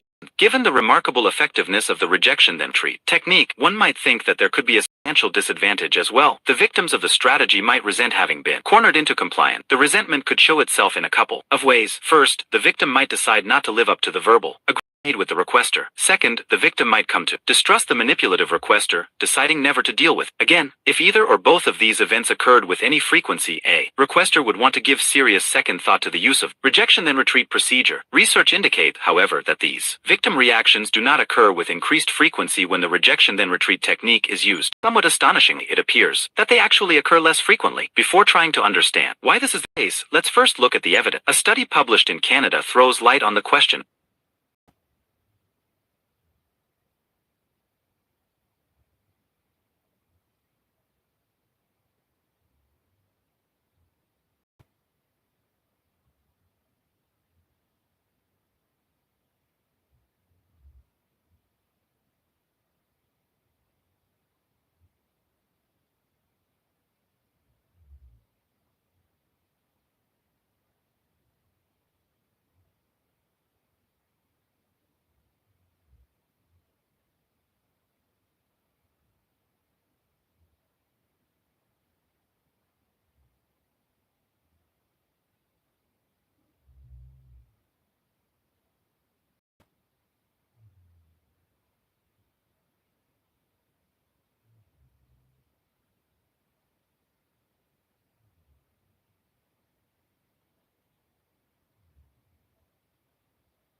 Whether a victim of the rejection then retreat tactic will follow with the agreement to perform the requester's second favor, in addition to recording whether target person said yes or no to the desired request, to work for 2 hours one day in a community mental health agency. This experiment also recorded whether they showed up, performed their duties as promised. As usual, the procedure of starting with a larger request to volunteer for 2 hours of work per weekend. The agency for at least 2 years produced more verbal agreement. The smaller retreat request, 76%, than did the procedure of asking for the smaller request alone, 29%. The important result, though, concerned the show-up rate of those who volunteered, and, again, the rejection then retreat procedure was the more effective one, 85%, versus 50%, 0.15. A different experiment examined whether the rejection then retreat sequence caused victims to feel so manipulated that they would refuse any further requests. In this study, the targets were college students, who were each asked to give a pint of blood as part of the annual campus blood drive. One group of targets was first asked to give a pint of blood every 6 weeks for a minimum of 3 years. The other targets were asked only to give the single pint of blood. Those of both groups, who agreed to give a pint of blood and who later appeared at the blood center, were then asked if they would be willing to give their phone numbers so they could be called upon again in the future. Nearly all the students who were about to give a pint of blood as a result of the rejection then retreat technique agreed to donate again. Later, 84%, while less than half of the other students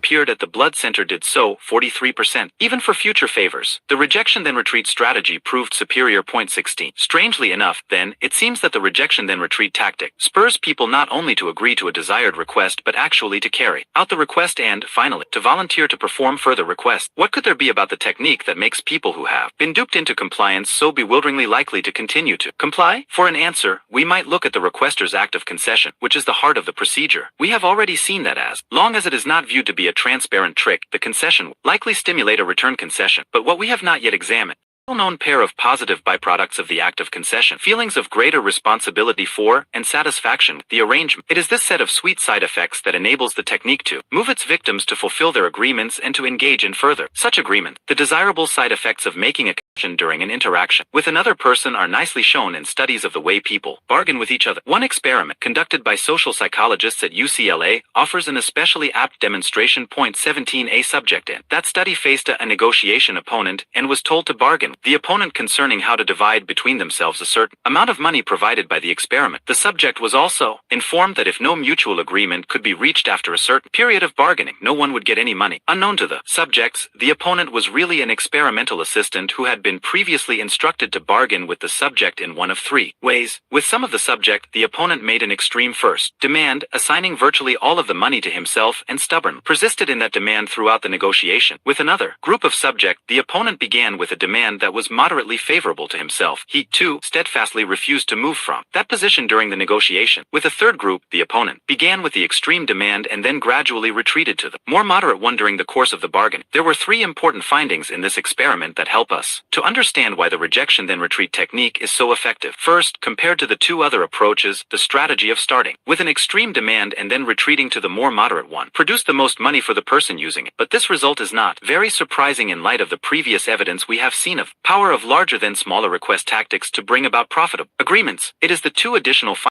of the study that are more striking. Responsibility. Those subjects facing the opponent who used the retreating strategy felt most responsible for the final deal, much more than the subjects who faced a non-changing negotiation opponent. Subjects reported that they had successfully influenced the opponent to take less money for himself. Of course, we know that they hadn't done any such thing. The experimenter had instructed their opponent to retreat gradually from his initial demand no matter what the subject did, but it appeared to these that they had made the opponent change, that they had produced his concession. The result was that they felt more responsible for the final outcome of the negotiation. It does not require much of a leap from this finding to clarify the previous mystery of why the rejection then retreat technique causes its target to live up to their agreements with such astounding frequency. The requester's concession within the technique not only causes targets to say yes more often, it also causes them to feel more responsible for having dictated the final agreement. Thus, the uncanny ability of the rejection then retreat technique to make its targets meet their commitments becomes understandable. A person who feels responsible for the term of a contract will be more likely to live up to that contract. Satisfaction. Even though, on the average, they gave the most money to the opponent who used the concession strategy, the subjects who were the targets of this strategy were the most satisfied with the final arrangement. It appears that an agreement that has been forged through the concessions of one's opponent is quite satisfying. With this in mind, we can begin to explain the second previously puzzling feature of the rejection then retreat tactic, the ability to prompt its victims to agree to further requests.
Since the tactic uses a concession to bring about compliance, the victim is likely to feel more satisfied with the arrangement as a result, and it stands to reason that people who are satisfied with a given arrangement are more likely to be willing to agree to further such arrangement. How to say no? When up against a requester who employs the rule for reciprocation, you and I face a formidable foe. Whether by presenting us with an initial favor or initial concession, the requester will have enlisted a powerful ally in the campaign for our compliance. At first glance, our fortune in such a situation would appear dismal. We could comply with requester's wish and, in so doing, succumb to the reciprocity rule. Or, we could refuse to comply and thereby suffer the brunt of the rule. Force upon our deeply conditioned feelings of fairness and obligation. Surrender or suffer heavy casualties. Cheerless prospects indeed. Fortunately, these are not our only choices. With the proper understanding of the nature of our opponent, we can come away from compliance battlefield unhurt and sometimes even better off than before. It is essential to recognize that the requester who invokes the reciprocation rule or any other weapon of influence to gain our compliance, not the real opponent. Such a requester has chosen to become a jujitsu warrior who aligns himself with the sweeping power of reciprocation, and then merely releases that power by providing a first favor or concession. The real opponent is the rule. If we are not to be abused by it, we must take steps to diffuse its energy. But how does one go about neutralizing the effect of a social rule like that for reciprocation? It seems too widespread to escape and too strong to overpower once it is activated. Perhaps the answer, then, is to prevent its activation. Perhaps we can avoid a confrontation with the rule by refusing to allow the requester to commission its force against us in the first place. Perhaps by rejecting the requester's initial favor or concession. To us, we can evade the problem. Perhaps, but then, perhaps not. Invariably declining the requester's initial offer of a favor or sacrifice works better in theory than in practice. The major problem is that when it is first presented, it is difficult to know whether such an offer is on it, or whether it is the initial step in an exploitation attempt. If we always assume the worst, it would not be possible to receive the benefits of any legitimate favors or concessions offered by individuals who had no intention of exploiting the reciprocity rule. I have a colleague who remembers with anger how his 10-year-old daughter's feelings were terribly hurt by a man whose method of avoiding the jaws of the reciprocity rule was to refuse abrupt kindness. The children of her class were hosting an open house at school for their grandparents, and her job was to give a flower to each visitor entering the school ground. But the first man she approached with a flower growled at her to keep it. Not knowing what to do, she extended it toward him again, only to have him demand to know what he had to give in return. When she replied weakly, "Nothing. It's a gift," he fixed her with a disbelieving glare, insisted that he recognized her game, and brushed on past. The girl was so stung by the experience that she could not approach anyone else and had to be removed from her assignment, one she had anticipated fondly. It is hard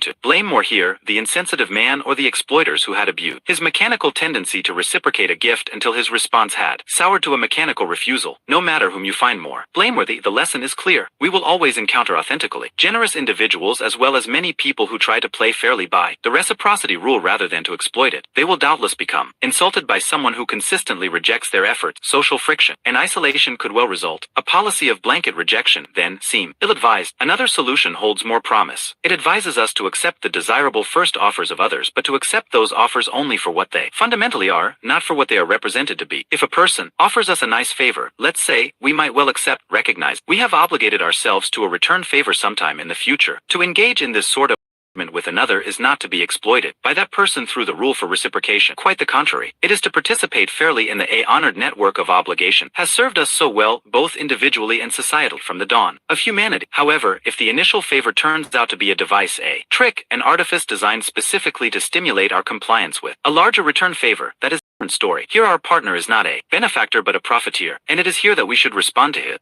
in precisely those terms. Once we have determined that his initial offer was not a favor but a compliance tactic, we need only react to accordingly to be free of its influence. As long as we perceive and define his action as a compliance device instead of a favor, he no longer had the reciprocation rule as an ally. The rule says that favors are to be met with favors. It does not require that tricks be met with favors. A practical example may make things more concrete. Let's suppose that a woman phoned one day and introduced herself as a member of the Home Fire Safety Association in your town. Suppose she then asked if you would be interested in learning about home fire safety, having your house checked for fire hazards, and receiving a home fire extinguisher, all free of charge. Let's suppose further that you were interested in these things and made an evening appointment to have one of the association's inspectors come over to provide them. When he arrived, he gave you a small hand extinguisher and began examining the possible fire hazards of your home. Afterward, he gave you some interesting, though frightening, information about general fire dangers, along with an assessment of your home's vulnerability. Finally, he suggested that you get a home fire warning system and left. Such a set of events is not implausible. Various cities cities and towns have non-profit associations, usually made up of fire department personnel, working on their own time, that provide free home fire safety inspections of this sort. Were these events to occur, you would clearly have been done a favor by the inspector. In accordance with the reciprocation rule, you should stand more ready to provide a return favor if you were to see him in need of aid at some point in the future. An exchange of favors of this kind would be in the best tradition of the reciprocity rule. A similar set of events with, however, a different ending would also be possible. In fact, more likely. Rather than leaving after recommending a fire alarm system, the inspector would launch into a sale presentation intended to persuade you to buy an expensive, heat-triggered alarm system manufactured by the company he represented. Door-to-door home fire alarm companies will frequently use this approach. Typically, their product, while effective enough, will be overpriced, trusting that you will not be familiar with the retail costs of such a system and that, if you decide to buy one, you will feel obligated to the company that provided you with a free extinguisher and home inspection. These companies will pressure you for an immediate sale. Using this free information and inspection gambit, fire protection sale organizations have flourished around the country. Point 18. If you were to find yourself in such a situation with the realization that the primary motive of the inspector's visit was to sell you a costly alarm system, your most effective next action would be a simple, private maneuver. It would involve the mental act of redefinition. Merely define whatever you have received from the inspector: extinguisher, safe, information, hazard inspection, not as gift, but as sales devices, and you will be free to decline or accept his purchase offer without even a tug from the reciprocity rule. A favor rightly follows a favor, not a piece of sales strategy. And if he subsequently responds to your refusal by proposing that you, at least, give him the names of some friends he might call on, use your mental maneuver on him again. Define his retreat to this smaller request as what it is hoped after reading this chapter you recognize it to be a compliance tactic. Once done, there would be no pressure to offer the names as a return concession, since his reduced request would not be viewed as a real concession. At this point, unhampered by an inappropriately triggered sense of obligation, you may once again be as compliant or non-compliant as you wish. Provided you are so inclined, you might even turn his own weapon of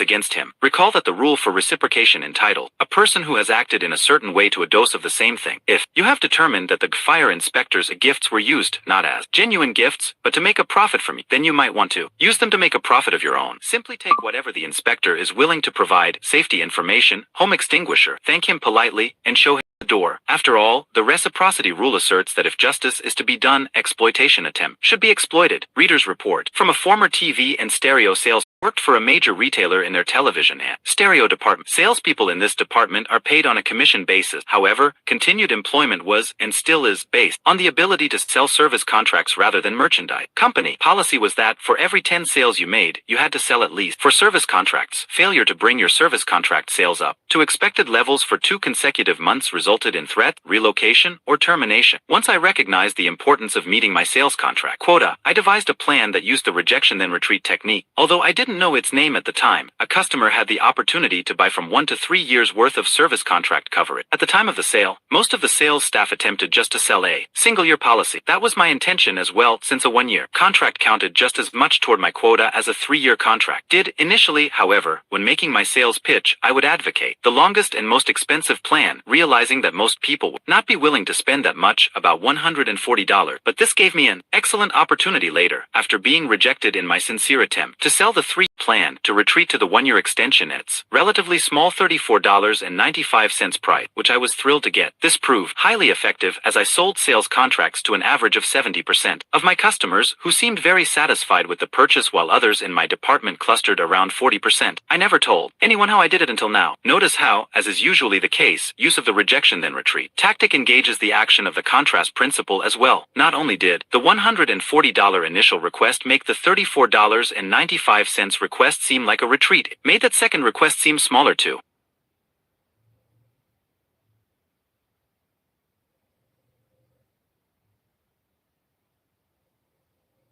Chapter number 3: Commitment and Consistency. A study done by a pair of Canadian psychologists uncovered something fascinating about people at the racetrack. Just after placing a bet, they are much more confident of their horse's chances of winning than they are immediately before laying down that bet. Point 1. Of course, nothing about the horse's chances actually shifts. It's the same horse on the same track in the same field, but in the minds of the bettors, its prospects improve significantly once that ticket is purchased. Although a bit puzzling at first glance, the reason for the dramatic change has to do with a common weapon of social influence. Like the other weapons of influence, this one lies deep within us, directing our actions with quiet power. It is quite simply our nearly obsessive desire to be and to appear consistent with what we have already done. Once we have made a choice or taken a stand, we will encounter personal and interpersonal pressures to behave consistently with that commitment. Those pressures will cause us to respond in ways that justify our earlier decision. Take the bettors in the racetrack experiment. 30 seconds before putting down their money, they had been tentative and uncertain. 30 seconds after the deed, they were significantly more optimistic and self-assured. The act of making a final decision, in this case of buying a ticket, had critical factor. Once a stand had been taken, need for consistency pressured these people to bring what they felt and believed into line with what they had already done. They simply convinced themselves that they had made the right choice and, no doubt, felt better about it all. Before we see such self-delusion as unique to racetrack habitués, we should examine the story of my neighbor Sarah and her live-in boyfriend, Tim. They met at a hospital where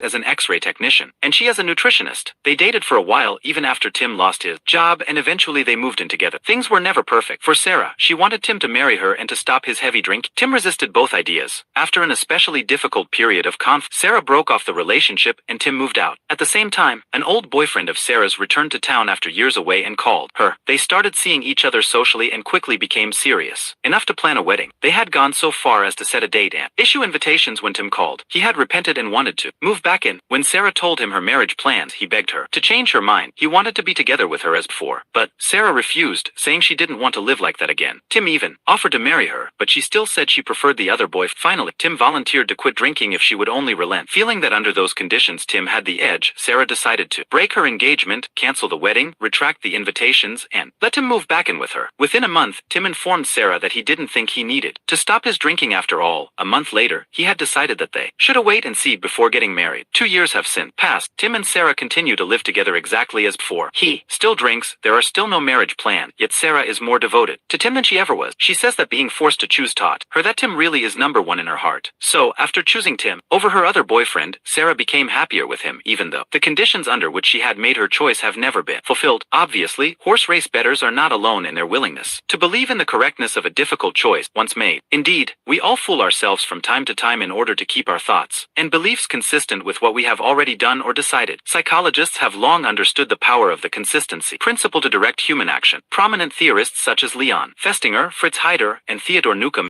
desire for consistency as a central motivator of our behavior. But is this tendency to be consistent really strong enough to compel us to do what we ordinarily would not want to do? There is no question about it. The drive to be and look consistent constitutes a highly potent weapon of social influence, often causing us to act in ways that are clearly contrary to our own best interest. Take as proof what happened when psychologist Thomas Moriarty staged thefts on a New York City beach to see if onlookers would risk personal harm to halt the crime. In the study, a research accomplice would put a beach blanket down 5 feet from the blanket of a randomly chosen individual, the experimental subject. After a couple of minutes on the blankets, relaxing and listening to music from a portable radio, the accomplice would stand up and leave the blanket to stroll down the beach. A few minutes later, a second researcher, pretending to be a thief, would approach, grab the radio, and try to hurry away with it. As you might guess, under normal conditions, subjects were very reluctant to put themselves in harm's way by challenging the thief. Only 4 people did so in the 20 that the theft was staged, but when the same procedure was tried another 20 times with a slight twist, the results were drastically different. In these incidents, before taking his stroll, the accomplice would simply ask subject to please watch my things, which each of them agreed to do. Now, propelled by the rule for consistency, 19 of the 20 subjects became virtual vigilantes, running after and stopping the thief, demanding an explanation, and often restraining the thief physically, or snatching the radio away. To understand why consistency is so powerful a motive, it is important to recognize that in most circumstances consistency is valued and adaptive. Inconsistency is commonly thought to be an undesirable personality trait. The person whose beliefs, words, and deeds don't match may be seen as indecisive, confused, two-faced, or even mentally ill. On the other side, a high degree of consistency is normally associated with personal and intellectual strength. It is at the heart of logic, rationality, stability, and honesty. A quote attributed to the great British chemist Michael Faraday suggests the extent to which being consistent is approved sometimes more than being right. When asked after a lecture if he meant to imply that a hated academic rival was always wrong, Faraday glowered at the questioner and replied, "He's not that." Consistent, certainly, then, good personal consistency is highly valued in our culture, and well it should be. It provides us with a reasonable and gainful orientation to the world. Most of the time we will be better off if our approach to things is well laced with consistency. Without it our lives would be difficult, erratic, and disjointed. But because it is so typically in our best interests to be consistent, we easily fall into the habit of being automatically so, even in situations where it is not the sensible way to be. When it occurs unthinkingly, consistency can be disastrous. Nonetheless, even blind consistency has its attractions.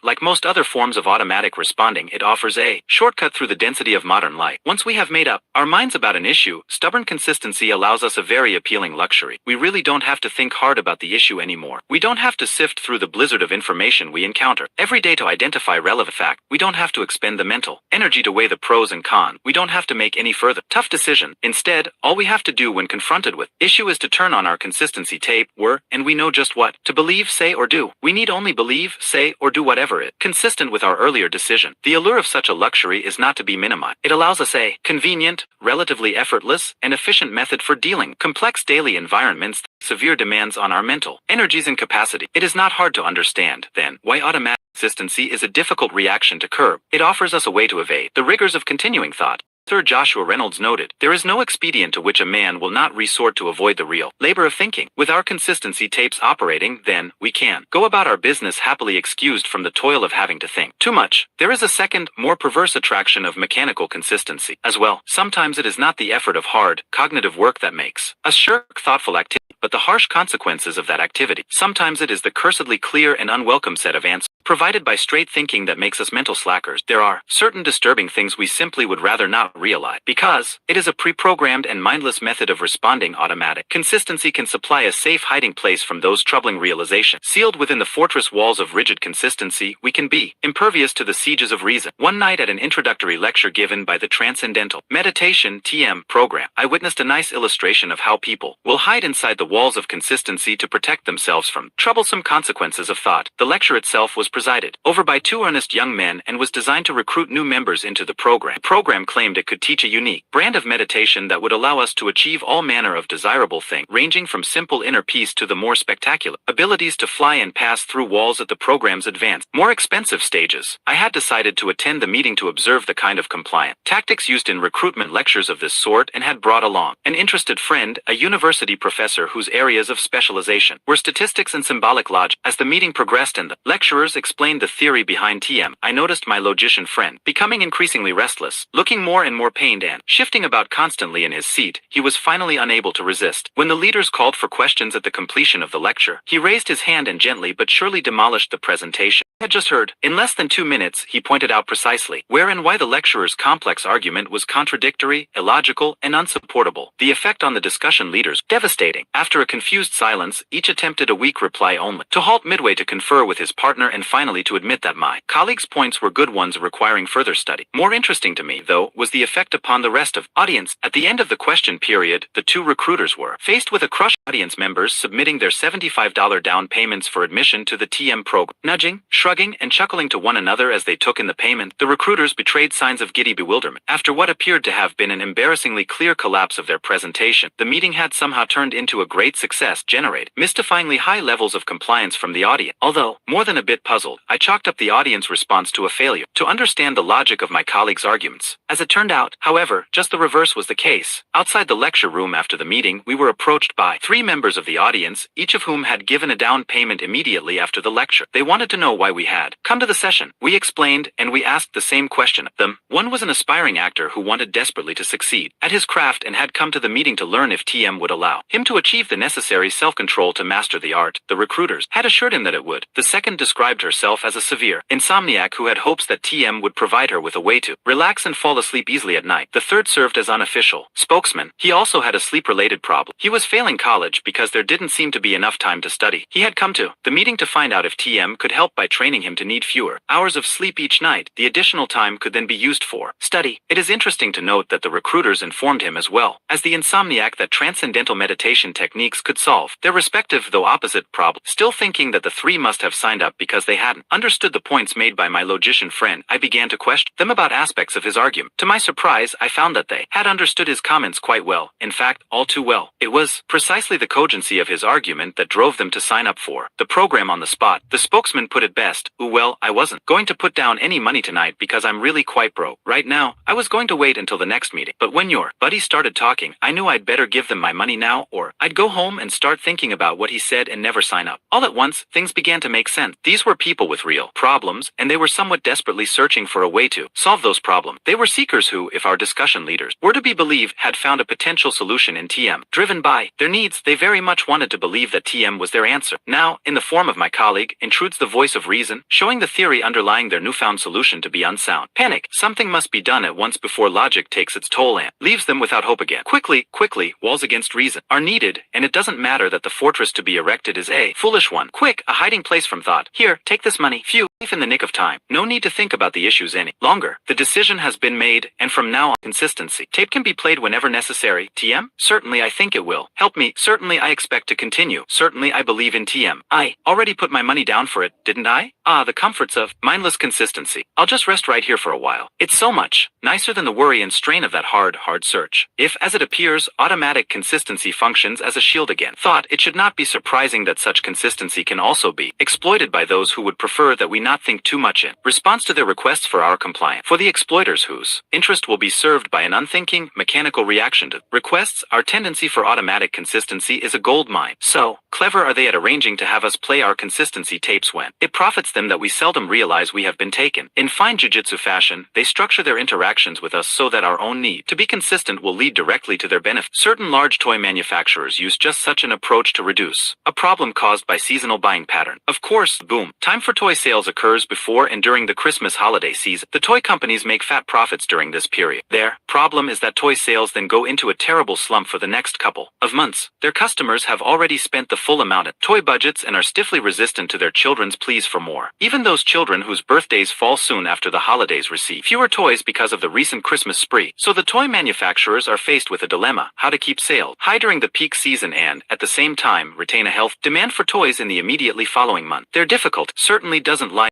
convincing our naturally insatiable offspring want a continuous flow of new amusement. A series of flashy television commercials placed among the Saturday morning cartoon shows will produce the usual amounts of begging, whining, and wheedling no matter when it appears during the year. No, the problem is not in motivating kids to want more toys after Christmas. The problem is in motivating post-holiday spend-out parents to reach down for the price of yet another plaything for their already toy-glutted children. What could the toy companies possibly do to produce that unlikely behavior? Some have tried a greatly increased advertising campaign. Others have reduced prices during the slack period. Neither of those standard sales devices has proved successful. Not only are both tactics costly, both have also been ineffective in increasing sales to desired levels. Parents are simply not in a toy buying mood, and the influences of advertising or reduced expense are not enough to shake that stony resistance. Certain large toy manufacturers, however, think they have found a solution. It's an ingenious one, involving no more than a normal advertising expense and an understanding of the powerful pull of the need for consistency. My first hint of how the toy company's strategy worked came after I fell for it and then, in true Patsy form, fell for it again. It was January, and I was in the town's largest toy store. After purchasing all too many gifts there for my son a month before, I had sworn not to enter that place or any like it for a long time. Yet there I was, not only in the diabolic place but also in the process of buying my son another expensive toy, a big, electric road race set. In front of the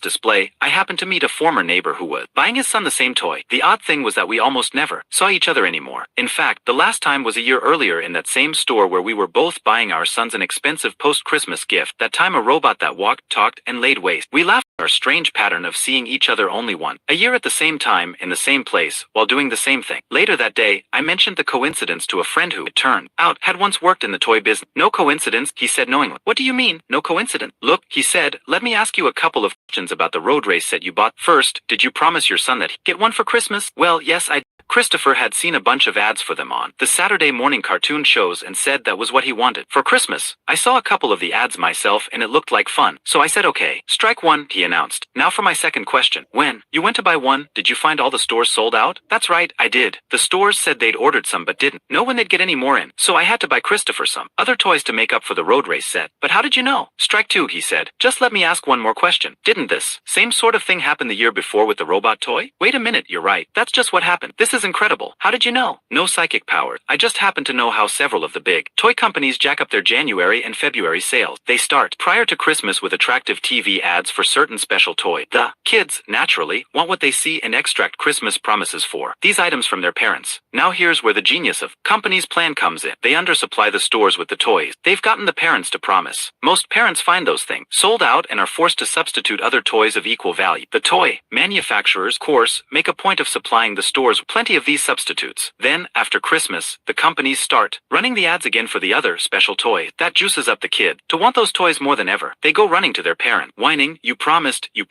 and the adults go trudge off to the store to live up dutifully to their word. Where, I said, beginning to seethe now, they meet other parent they haven't seen for a year, falling for the same trick. Right. Where are you going? I'm going to take that road race set right back to the store. I was so angry I was nearly shouting. Wait, think for a minute first. Why did you buy it this morning? Because I didn't want to let Christopher down and because I wanted to teach him that promises are to be lived up. Well, has any of that changed? Look, if you take his toy away now, he won't understand why. He'll just know that his father broke a promise to him. Is that what you want? No, I said, sighing, I guess not. So, you're telling me that they doubled their profit on me for the past 2 years, and I never even knew it, and now that I do, I'm still trapped by my own words. So, what you're really telling me is, strike 3. He nodded, and you're out. Commitment is the key. Once we realize that the power of consistency is formidable in directing human action, an important practical question immediately arises. How is that force engaged? What produces the click that activates the whir of the powerful consistency tape? Social psychologists think they know. The answer, commitment. If I can get you to make a commitment, that is to take a stand, to go on record, I will have set the stage for you. Automatic and ill-considered consistency with that earlier commitment. Once a stand is taken, there is a natural tendency to behave in ways that are stubbornly consistent with the stand. As we've already seen, social psychologists are not the only ones who understand the connection between commitment and consistency. Commitment strategies are aimed at us by compliance professionals, nearly every sort. Each of the strategies is intended to get us to take some action or make some statement that will trap us into later compliance through consistency pressures. Procedures designed to create commitment take various forms. Some are fairly straightforward, others are among the most subtle compliance tactics we will encounter. For instance, suppose you wanted to increase the number of people in your area who would agree to go door-to-door collecting donation for your favorite charity. You would be wise to study the approach taken by social psychologist Stephen J. Sherman. He simply called a sample of Bloomington, Indiana residents as part of a survey he was taking and asked them to predict what they would say if asked to spend 3 hours collecting money for the American Cancer Society. Of course, not wanting to seem uncharitable to the survey taker or to themselves, many of these people said that they would volunteer. The consequence of this sly commitment procedure was a 700% increase in volunteers when, few days later, a representative American Cancer Society did call and ask for neighborhood canvasser, using the same strategy, but this time asking Columbus, Ohio resident to predict whether they would vote on election day. A team of researchers led by Anthony Greenwald were able to increase significant turnout in a U.S. presidential election among those called. Perhaps an even more crafty commitment technique has been developed recently by telephone solicitors for charity. Have you noticed that callers asking you to contribute to some cause or another these days seem to begin things by inquiring about your current health?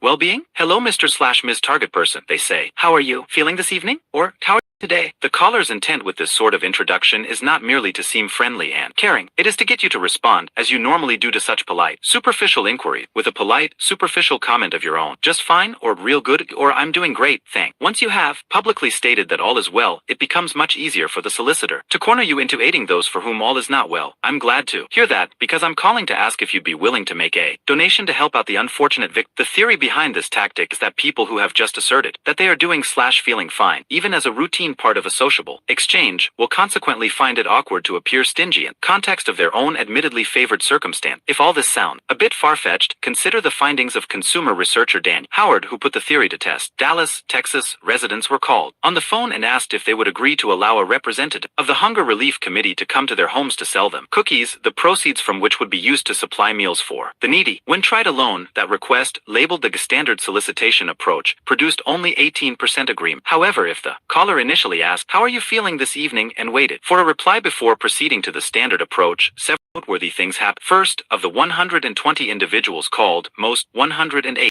the customary favorable reply, good, define, get real well, etc. Second, 32% of the people who got the "How are you feeling tonight?" question agreed to receive cookie seller at their homes, nearly twice the success rate of the standard solicitation approach. Third, true to the consistency principle, almost everyone who agreed to such a visit did, in fact, make a cookie purchase when contacted at home, 89%. To make sure that this tactic doesn't generate its success is simple, because a solicitor who uses it seems more concerned and courteous than one who doesn't use it. Howard conducted another study study. This time callers began either with the question, "How are you feeling this evening?" and waited for a response before proceeding, or with the statement, "I hope you are feeling well this evening," and then proceeded to the standard solicitation approach. Despite the fact that the caller started each type of interaction with a warm and friendly comment, the "How are you feeling" a technique was, by far, superior to its rival. 33% versus 15% compliant, because it alone drew an exploitable public commitment from its target. Note that the commitment was able to get twice as much compliance from those targets, even though at the time it occurred it must have seemed to them an altogether inconsequential reply to an altogether superficial question. Yet another fine example of social jujitsu at work. Question of what makes a commitment effective has a number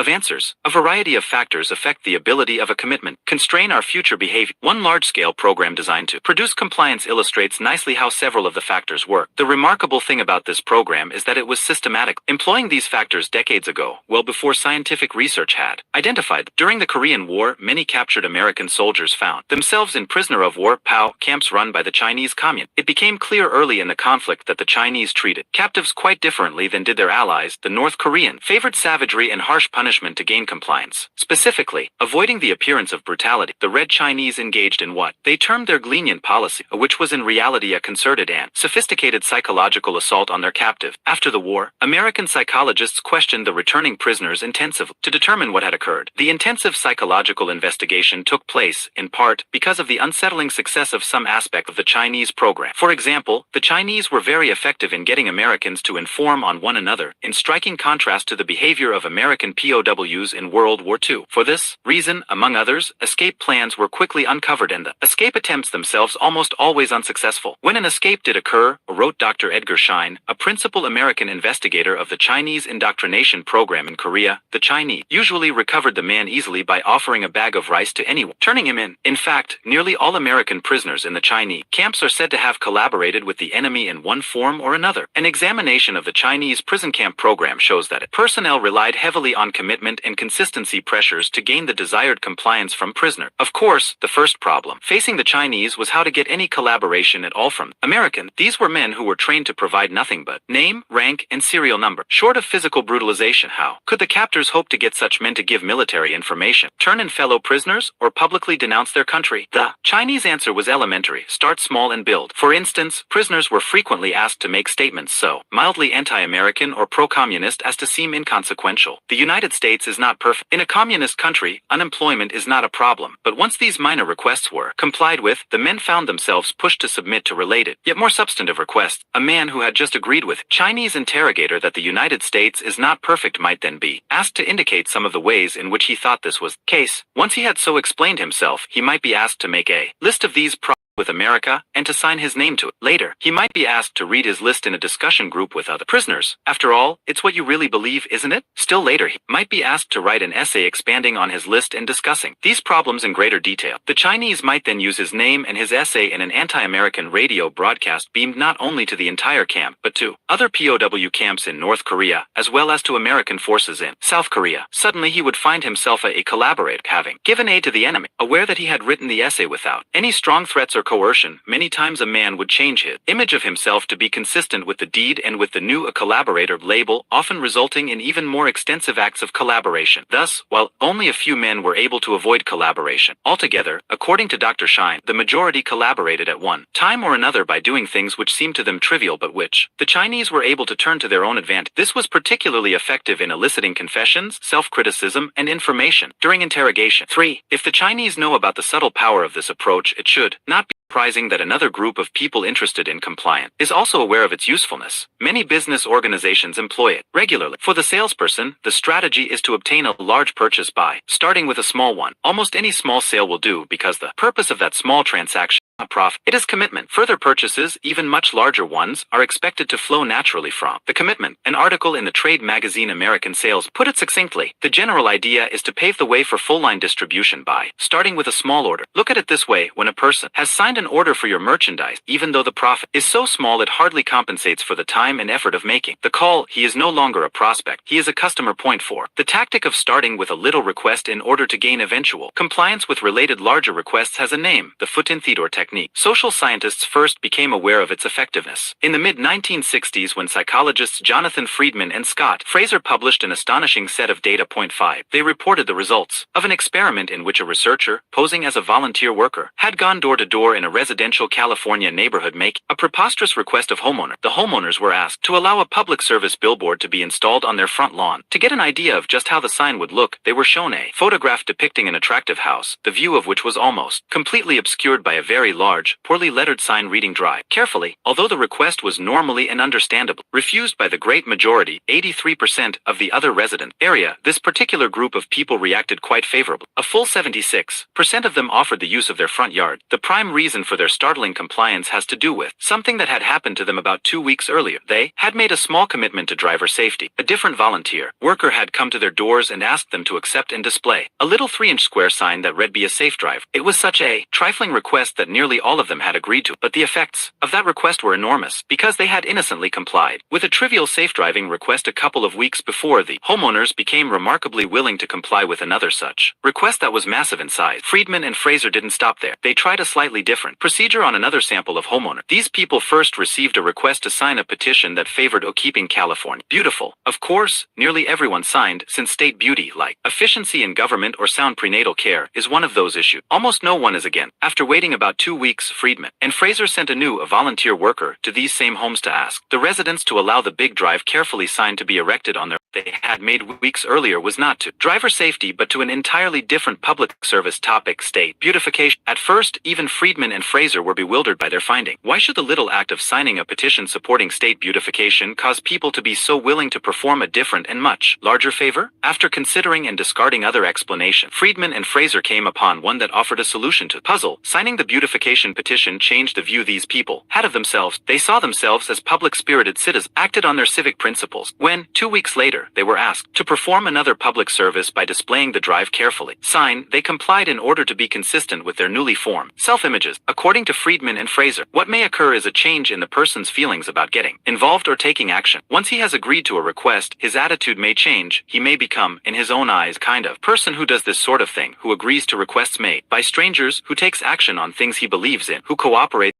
Causes. 6. What the Friedman and Fraser findings tell us, then, is to be very careful about agreeing to trivial requests. Such an agreement cannot only increase our compliance with very similar, much larger requests, it can also make us more willing to perform a variety of larger favors that are only remotely connected to the little one we did earlier. It's this second, general kind of influence concealed within small commitment that scares me. It scares me enough that I am rarely willing to sign a petition anymore, even for a position I support. Such an action has the potential to influence not only my future behavior but also my self-image in ways I may not want. And once a person's self-image is altered, all sorts of subtle advantages become available to someone who wants to exploit that new image. Who among Friedman and Fraser's homeowners would have thought that the volunteer worker who asked them to sign a state beautification petition was really interested in having them display a safe drive billboard 2 weeks later? And who among them could have suspected that their decision to display the billboard was largely due to the act of signing the petition? No one, I'd guess. If there were any regrets after the billboard went up, who could they conceivably hold responsible but themselves and their own damnably strong civic spirit? They probably never even considered the guy with the "Keeping California Beautiful" petition and all that knowledge of jujitsu. Notice that all of the foot-in-the-door experts seem to be excited about the same thing. You can use small commitments to manipulate a person's self-image. You can use them to turn citizens into public servants, prospects into customers, prisoners into collaborate. And once you've got a man's self-image where you want it, he should comply naturally with a whole range of your requests that are consistent with this view of himself. Not all commitments affect self-image, however. There are certain conditions that should be present for a commitment to be effective. This way, to discover what they are, we can once again look to the American experience in the Chinese prison camps of Korea. It is important to understand that the major intent of the Chinese was not simply to extract information from their prisoner. It was to indoctrinate them, to change their attitudes and perceptions of themselves, of their political system, of their country's role in the war, and of communism. And there is evidence that the program often worked alarmingly well. Dr. Henry Siegel, chief of the neuropsychiatric evaluation team, examined returning POWs at the war's end, reported that war-related beliefs had been substantially shifted. The majority of the men believed the Chinese story that the United States had used germ warfare. Many felt that their own forces had been the initial aggressors in starting the war. Similar inroads had been made in the political attitudes. Many expressed antipathy toward the Chinese communists but, at the same time, praised them for the fine job they have done in China. Others stated that although communism won't work in America, I think it's a good thing for Asia. 7. It appears that the real goal of the Chinese was to modify, at least for a time, the hearts and minds of their captive. If we measure their achievement in terms of affection, disloyalty, changed attitudes and beliefs, poor discipline, poor morale, poor esprit, and doubts as to America's role, Dr. Siegel concluded that their efforts were highly successful. Because commitment tactics were so much a part of effective Chinese assault on hearts and minds, it is quite informative to examine the specific features of the tactics they used. The magic act, our best evidence of what people truly feel and believe comes less from their words than from their deeds. Observers trying to decide what a man is like look closely at his action. What the Chinese have discovered is that the man himself uses this same evidence to decide what he is like. His behavior tells him about himself. It is a primary source of information about his beliefs and values and attitude. Understanding fully this important principle of self-perception, the Chinese set about arranging the prison camp experience so that their captives consistently act in desired way. Before long, the Chinese knew the actions would begin to take their toll, causing the men to change their views of themselves to align with what they had done. Writing was one sort of confirming action that the Chinese urged incessantly upon the men. It was never enough for the prisoners to listen quietly or even to agree verbally with the Chinese line. They were always pushed to write it down as well. So intent were the Chinese on securing a written statement that if a prisoner was not willing to write a desired response freely, he was prevailed upon to copy it. The American psychologist Edgar Schein describes a standard indoctrination session tactic of the Chinese in these terms. A further technique was to have the man write out the question and then the pro-communist answer. If he refused to write it voluntarily, he was asked to copy it from the notebooks, which must have seemed like a harmless enough concession. But oh, those harmless concession. We've already seen how apparently trifling commitments can lead to extraordinary further behavior, and the Chinese knew that as a commitment device, a written declaration has some great advantage. First, it provides physical evidence that the act occurred. Once a man wrote what the Chinese wanted, it was very difficult for him to believe that he had not done so. The opportunities to forget or to deny to himself what he had done were not available, as they are for purely verbal statement. No,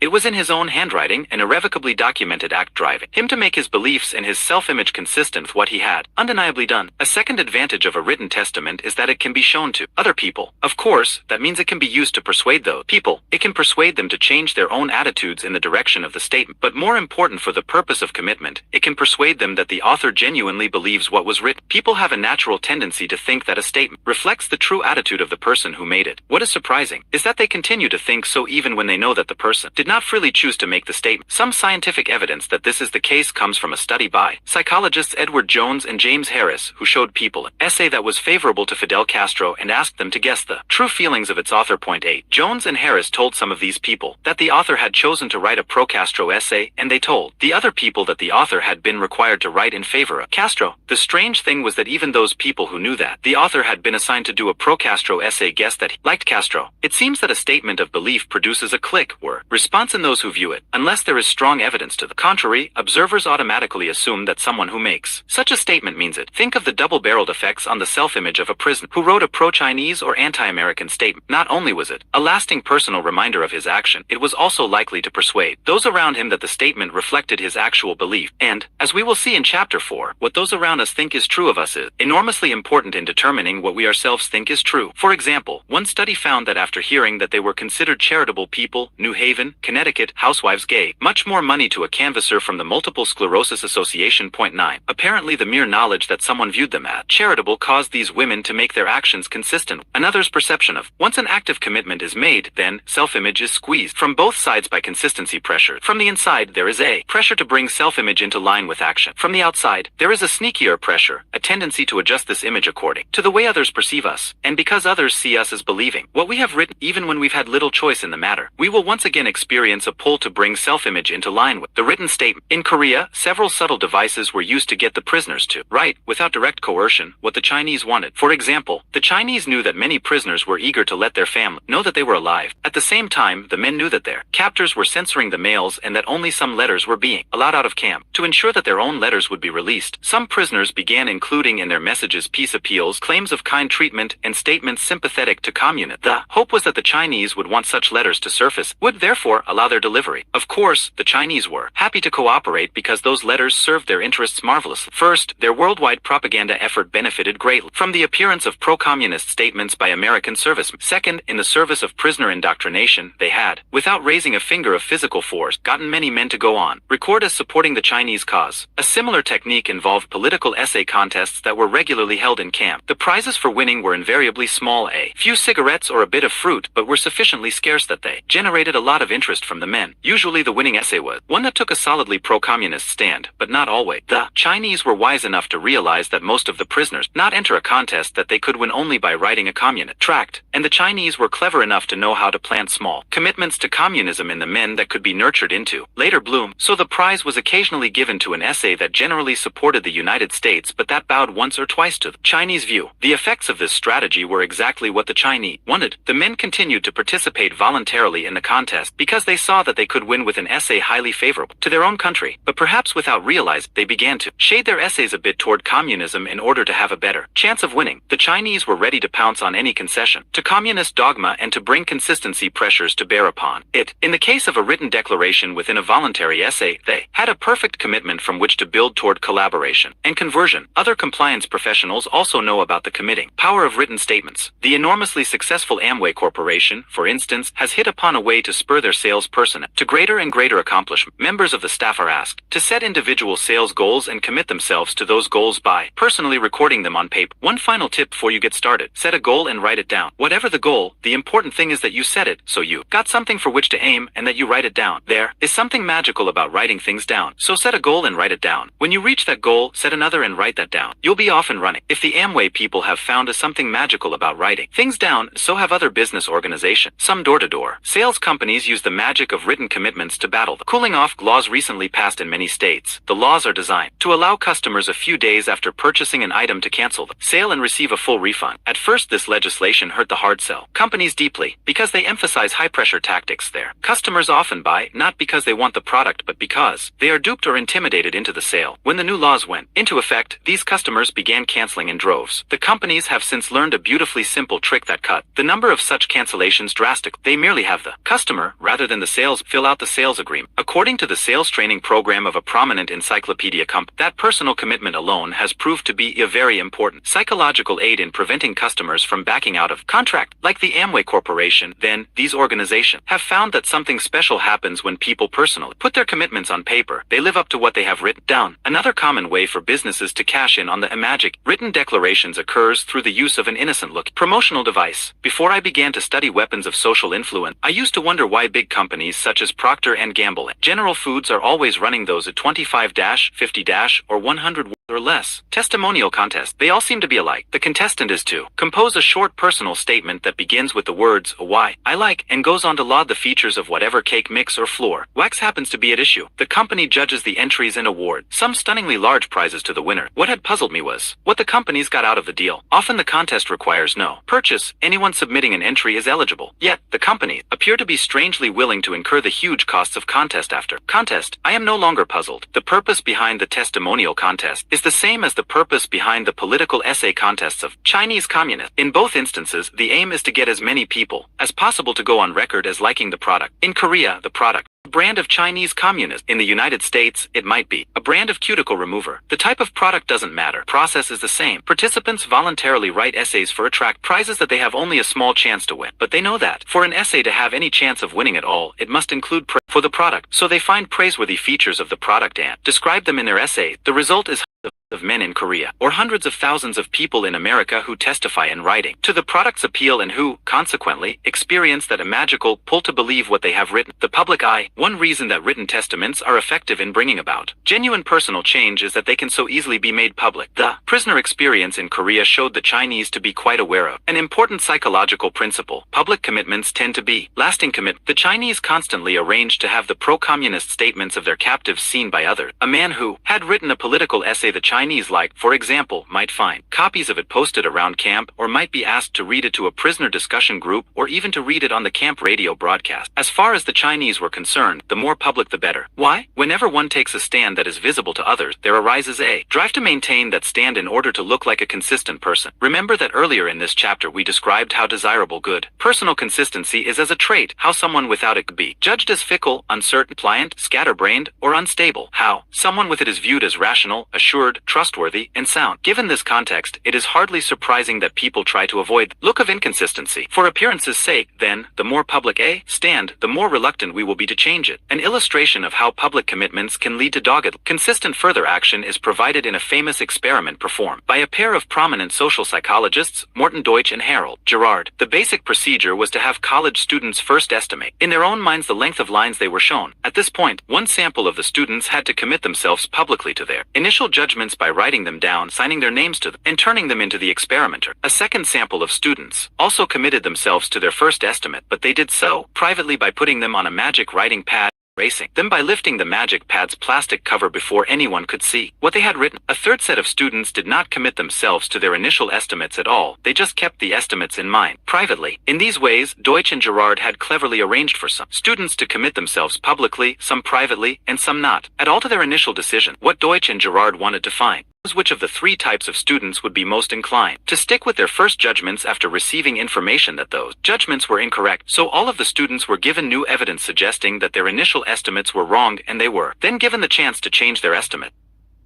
The results were quite clear. The students who had never written down their first choices were the least loyal to those choices. When new evidence was presented that questioned the wisdom of decisions that had never left their head, these students were the most influenced by the new information to change what they had viewed as the correct decision. Compared to these uncommitted students, those who had merely written their decisions for a moment on a magic pad were significantly less willing to change their minds when given the chance. Even though they had committed themselves under the most anonymous of circumstance, the act of writing down their first judgment caused them to resist the influence of contradictory new data and to remain consistent with the preliminary choices. But Deutsch and Gerard found that, by far, it was the students who had publicly recorded their initial positions who most resolutely refused to shift from those positions. Later, public commitment had hardened them into the most stubborn of all. This sort of stubbornness can occur even in situations where accuracy should be more important than consistency. In one study, when 6 or 12-person experimental juries were deciding a close case, juries were significantly more frequent if the jurors had to express their opinions with a visible show of hands rather than by secret ballot. Once jurors had stated their initial views publicly, they were reluctant to allow themselves to change publicly either. Should you ever find yourself as the foreperson of a jury under these conditions, then you could reduce the risk of a hung jury by choosing a secret rather than public balloting. Technique point. The Deutsch and Gerard finding that we are truest to our decision, if we have bound ourselves to them publicly, can be put to good use. Consider the organizations dedicated to helping people rid themselves of bad habits. Many weight reduction clinics, for instance, understand that often a person's private decision to lose weight will be too weak to withstand the blandishments of bakery windows, wafting cooking, scents, and late-night Sara Lee commercials. So they see to it that the decision is buttressed by the pillars of public commitment. They require their clients to write down an immediate weight loss goal and show that goal to as many friends, relatives, and neighbors as possible. Clinic operators report that frequently this simple technique works where all else has failed. Of course, there's no need to pay a special clinic in order to engage a visible commitment as an ally. One San Diego woman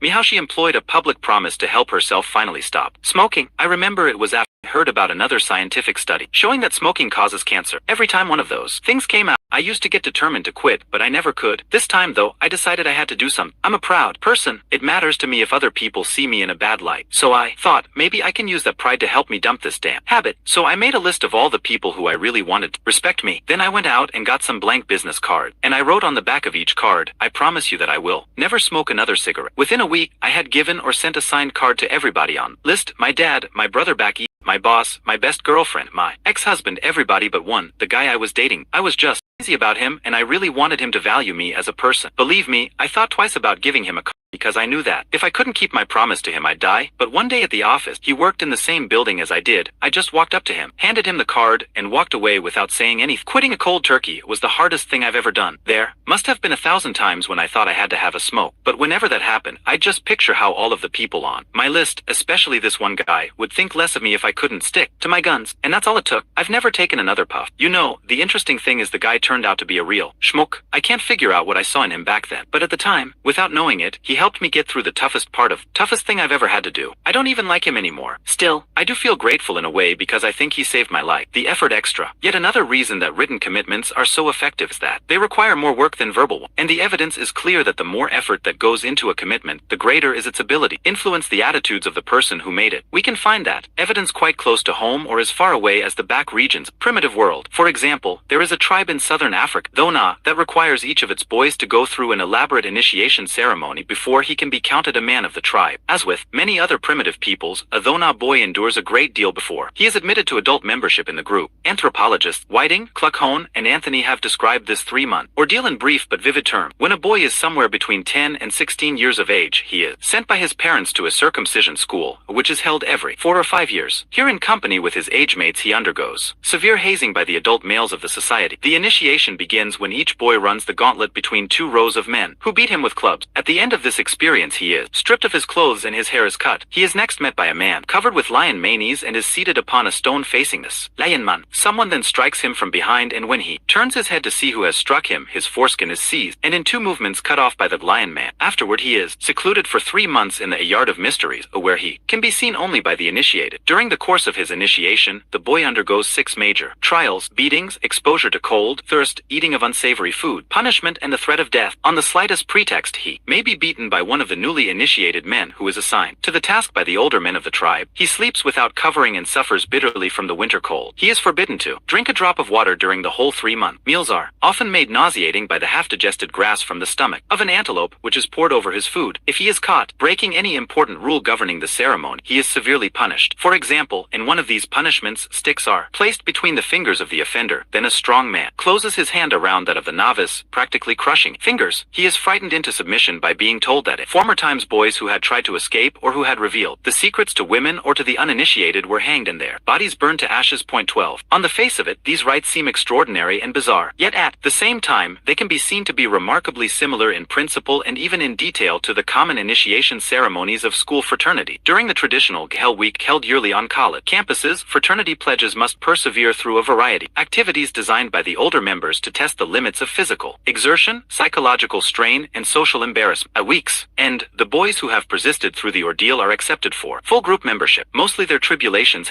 them know more than greatly tired and a bit shaky, although sometimes the negative effects are more serious. What is interesting is how closely the particular features of Hell Week tasks match those of the tribal initiation rites. Recall that anthropologists identified 6 major trials to be endured by a Dhona initiate during stay in the Yard of Mystery. A scan of newspaper reports showed that each trial also has its place in the hazing rituals of Greek letter society. Beatings: 14-year-old Michael Kalogris spent 3 weeks in a Long Island hospital recovering from internal injuries suffered during a Hell Night initiation ceremony of his high school fraternity, Omega Gamma Delta. He had been administered the atomic bomb by his prospective brothers, who told him to hold his hands over his head and keep them there while they gathered around to slam fists into stomach and back simultaneously and repeatedly. Exposure to cold. On a winter night, Frederick Bronner, a California junior college student, was taken 3,000 feet up and 10 miles into the hills of a national forest by his prospective fraternity brothers, left to find his way home wearing only a thin sweatshirt and slacks. Fat Freddy, as he was called, shivered in a frigid wind until he tumbled down a steep ravine, fracturing bones and hurting his head. Prevented by his injuries from going on, he huddled there against the cold until he died of exposure. Thirst. 2 Ohio State University freshmen found themselves dungeoned of their prospective fraternity house after breaking rule requiring all pledges to crawl into the dining area prior to Hell Week meals. Once locked in the house storage closet, they were given only salty foods to eat for nearly 2 days. Nothing was provided for drinking purposes except a pair of plastic cups in which they could catch their own urine. Eating of unsavory food. At Kappa Sigma House on the campus of University of Southern California, the eyes of 11 pledges bulged when they saw the sickening task before them. 11 quarter-pound slabs of raw liver lay on a tray, cut thick and soaked in oil. Each was to be swallowed whole, one to a boy. Gagging and choking repeatedly, young Richard Swanson failed 3 times to down it. Peace. Determined to succeed, he finally got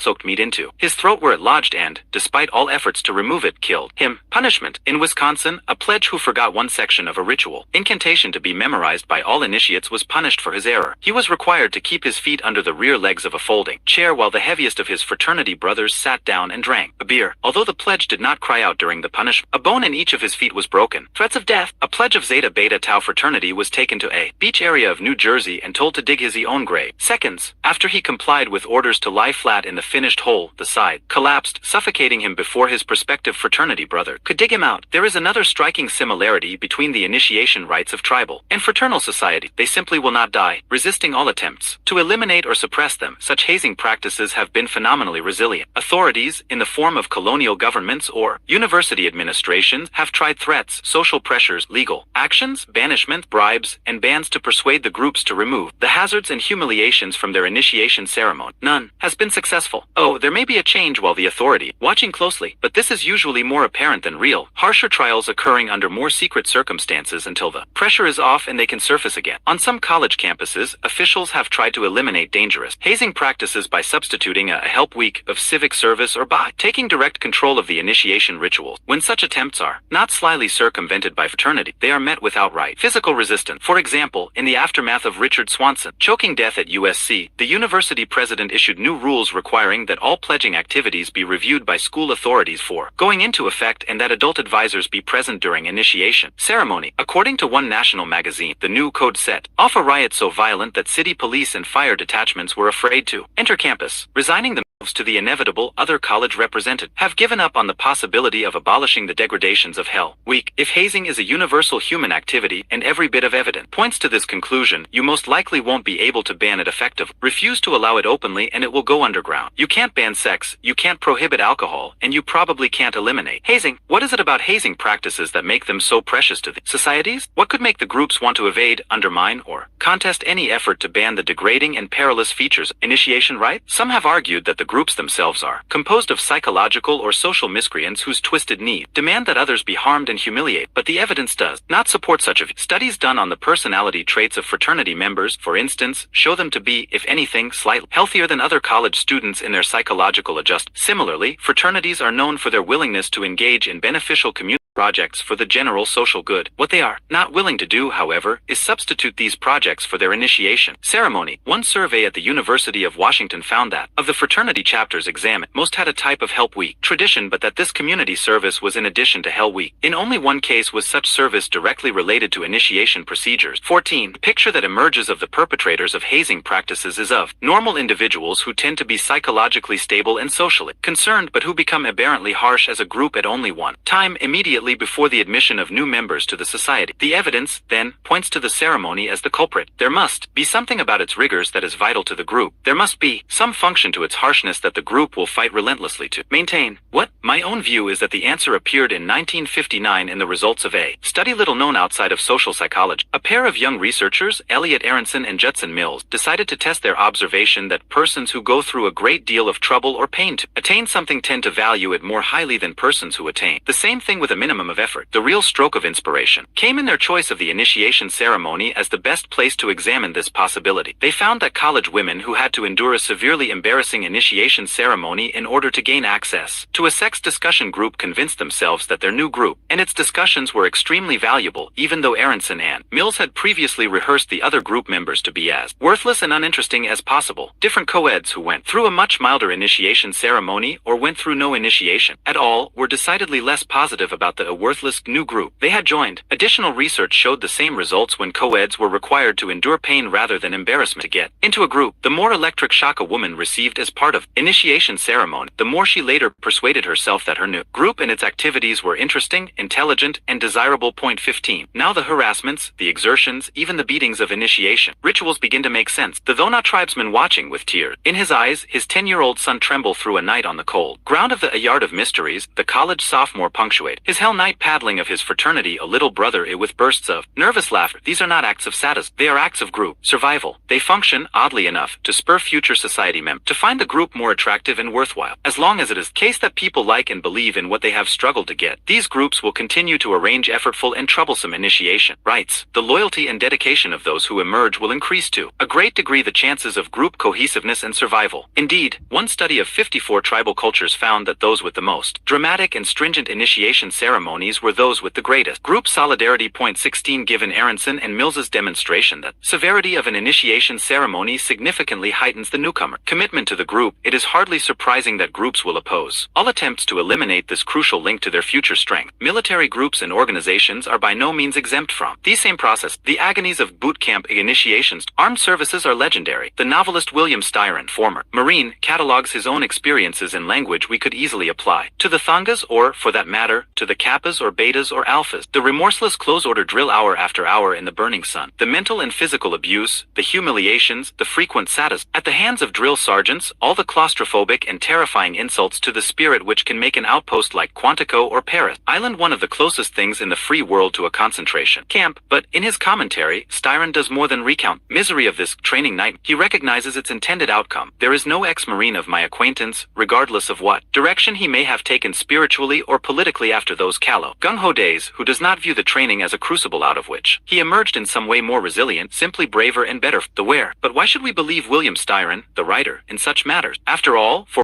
storytellers, the line between truth and fiction is often blurred. Indeed, why should we believe him when he alleges that the infernal character of his military training was not only successful, it was specifically intended to create desired level of pride and camaraderie among those who endured and survived it? At least one reason to accept his assessment comes from unfictionalized reality. The case of West Point cadet John Edward, who was expelled from the U.S. Military Academy in 1988 on charges involving the authorized hazing that all first-year cadets experience at the hands of upperclassmen to ensure that the newcomers can withstand the rigors of West Point training. It was not that Mr. Edward, who ranked academically near the top of his 1,100-member class, had been unable to bear up under the ritual when he was subjected, nor was he expelled because he had been aberrantly cruel in his treatment of the younger cadets. His offense was that he would not expose newcomers to what he felt was absurd and dehumanizing a treatment. Once again, then, it appears that, for groups concerned about creating a lasting sense of solidarity and distinction, the hardship of demanding initiation activities provides a valuable advantage that they will not easily surrender, either to aspiring members who are unwilling to take the harshness or to give it out.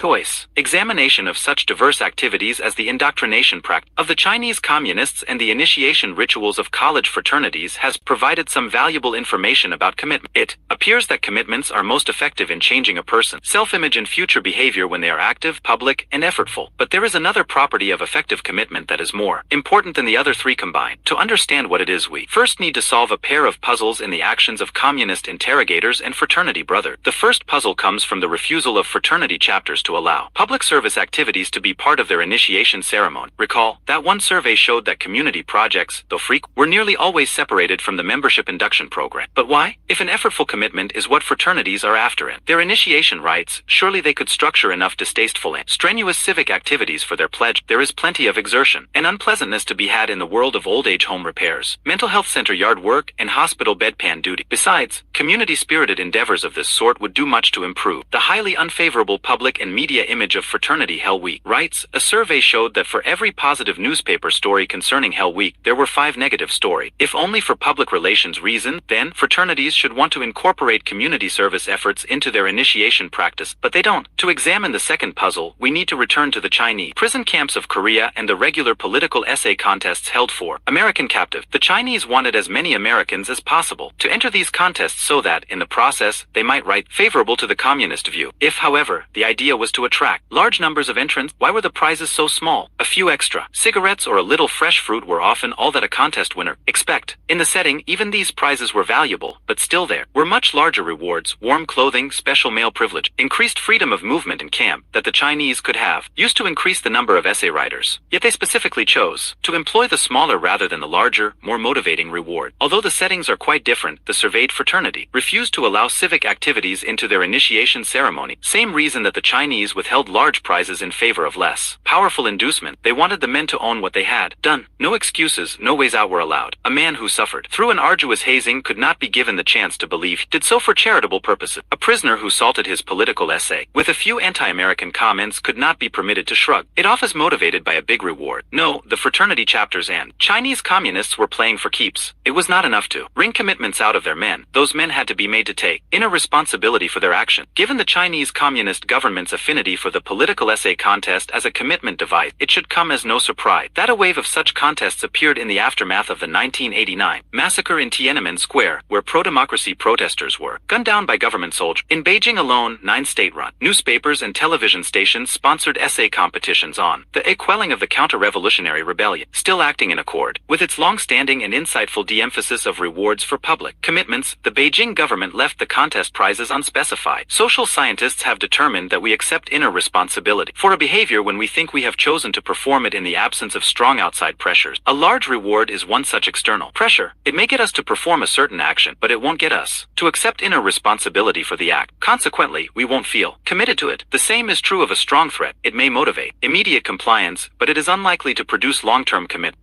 All this has important implications for rearing children. It suggests that we should never heavily bribe or threaten our children to do the things we want them truly to believe in. Such pressures will probably produce temporary compliance with our wishes. However, if we want more than just that, if we want the children to believe in the correctness of what they have done, if we want them to continue to perform the desired behavior when we are not present to apply those outside pressures, then we must somehow arrange for them to accept inner responsibility for the actions we want them to take. An experiment by Jonathan Friedman gives us some hints about what to do and what not to do in this regard. Friedman wanted to see if he could prevent 2nd to 4th grade boys from playing with a fascinating toy just because he had said that it was wrong to do so some 6 weeks earlier. Anyone familiar with 7 to 9-year-old boys must realize the enormity of the task. But Friedman had a plan. If he could first get the boys to convince themselves that it was wrong to play with the forbidden toy, perhaps that belief would keep them from playing with after. The difficult thing was making the boys believe that it was wrong to amuse themselves with the toy, an extremely expensive, battery-controlled robot. Friedman knew it would be easy enough to have a boy obey temporarily. All he had to do was threaten the boy with severe consequence should he be caught playing with the toy. As long as he was nearby to deal out stiff punishment, Friedman figured that few boys would risk operating the robot. He was right. After showing a boy an array of 5 toys and warning him, it is wrong to play with the robot. If you play with the robot, I'll be very angry and will have to do something about it. Friedman left the room for a few minutes. During that time, the boy was observed secretly through a one-way mirror. Friedman tried this threat procedure on 22 different boys, and 21 of them never touched the robot while he was gone. So a strong threat was successful while the boys thought they might be caught and punished. But Friedman had already guessed that. He was really interested in the effectiveness of the threat in guiding boys' behavior later on when he was no longer around. To find out what would happen then, he sent a young woman back to the boys' school about 6 weeks after he had been there. She took the boys out of the class one at a time to participate in an experiment. Without ever mentioning any connection with Friedman, she escorted each boy back to the room with the 5 toys and gave him a drawing test. While she was scoring the test, she told the boy that he was free to play with any toy in the room. Of course, almost all the boys played with a toy. The interesting result was that of the boys playing with a toy, 77% chose to play with the robot that had been forbidden to them earlier. Friedman's severe threat, which had been so successful 6 weeks before, was almost totally unsuccessful when he was no longer able to back it up with punishment. But Friedman wasn't finished yet. He changed his procedure slightly. With a second sample of boys, these boys, too, were initially shown the array of 5 toys by Friedman and warned not to play with the robot, while he was briefly out of room because it is wrong to play with the robot. But this time, Friedman provided no strong threat to frighten a boy into obedience. He simply left the room and observed through the one-way mirror to see if his instruction against playing with the forbidden toy was enough. It was, just as with the other sample. Only one of the 22 boys touched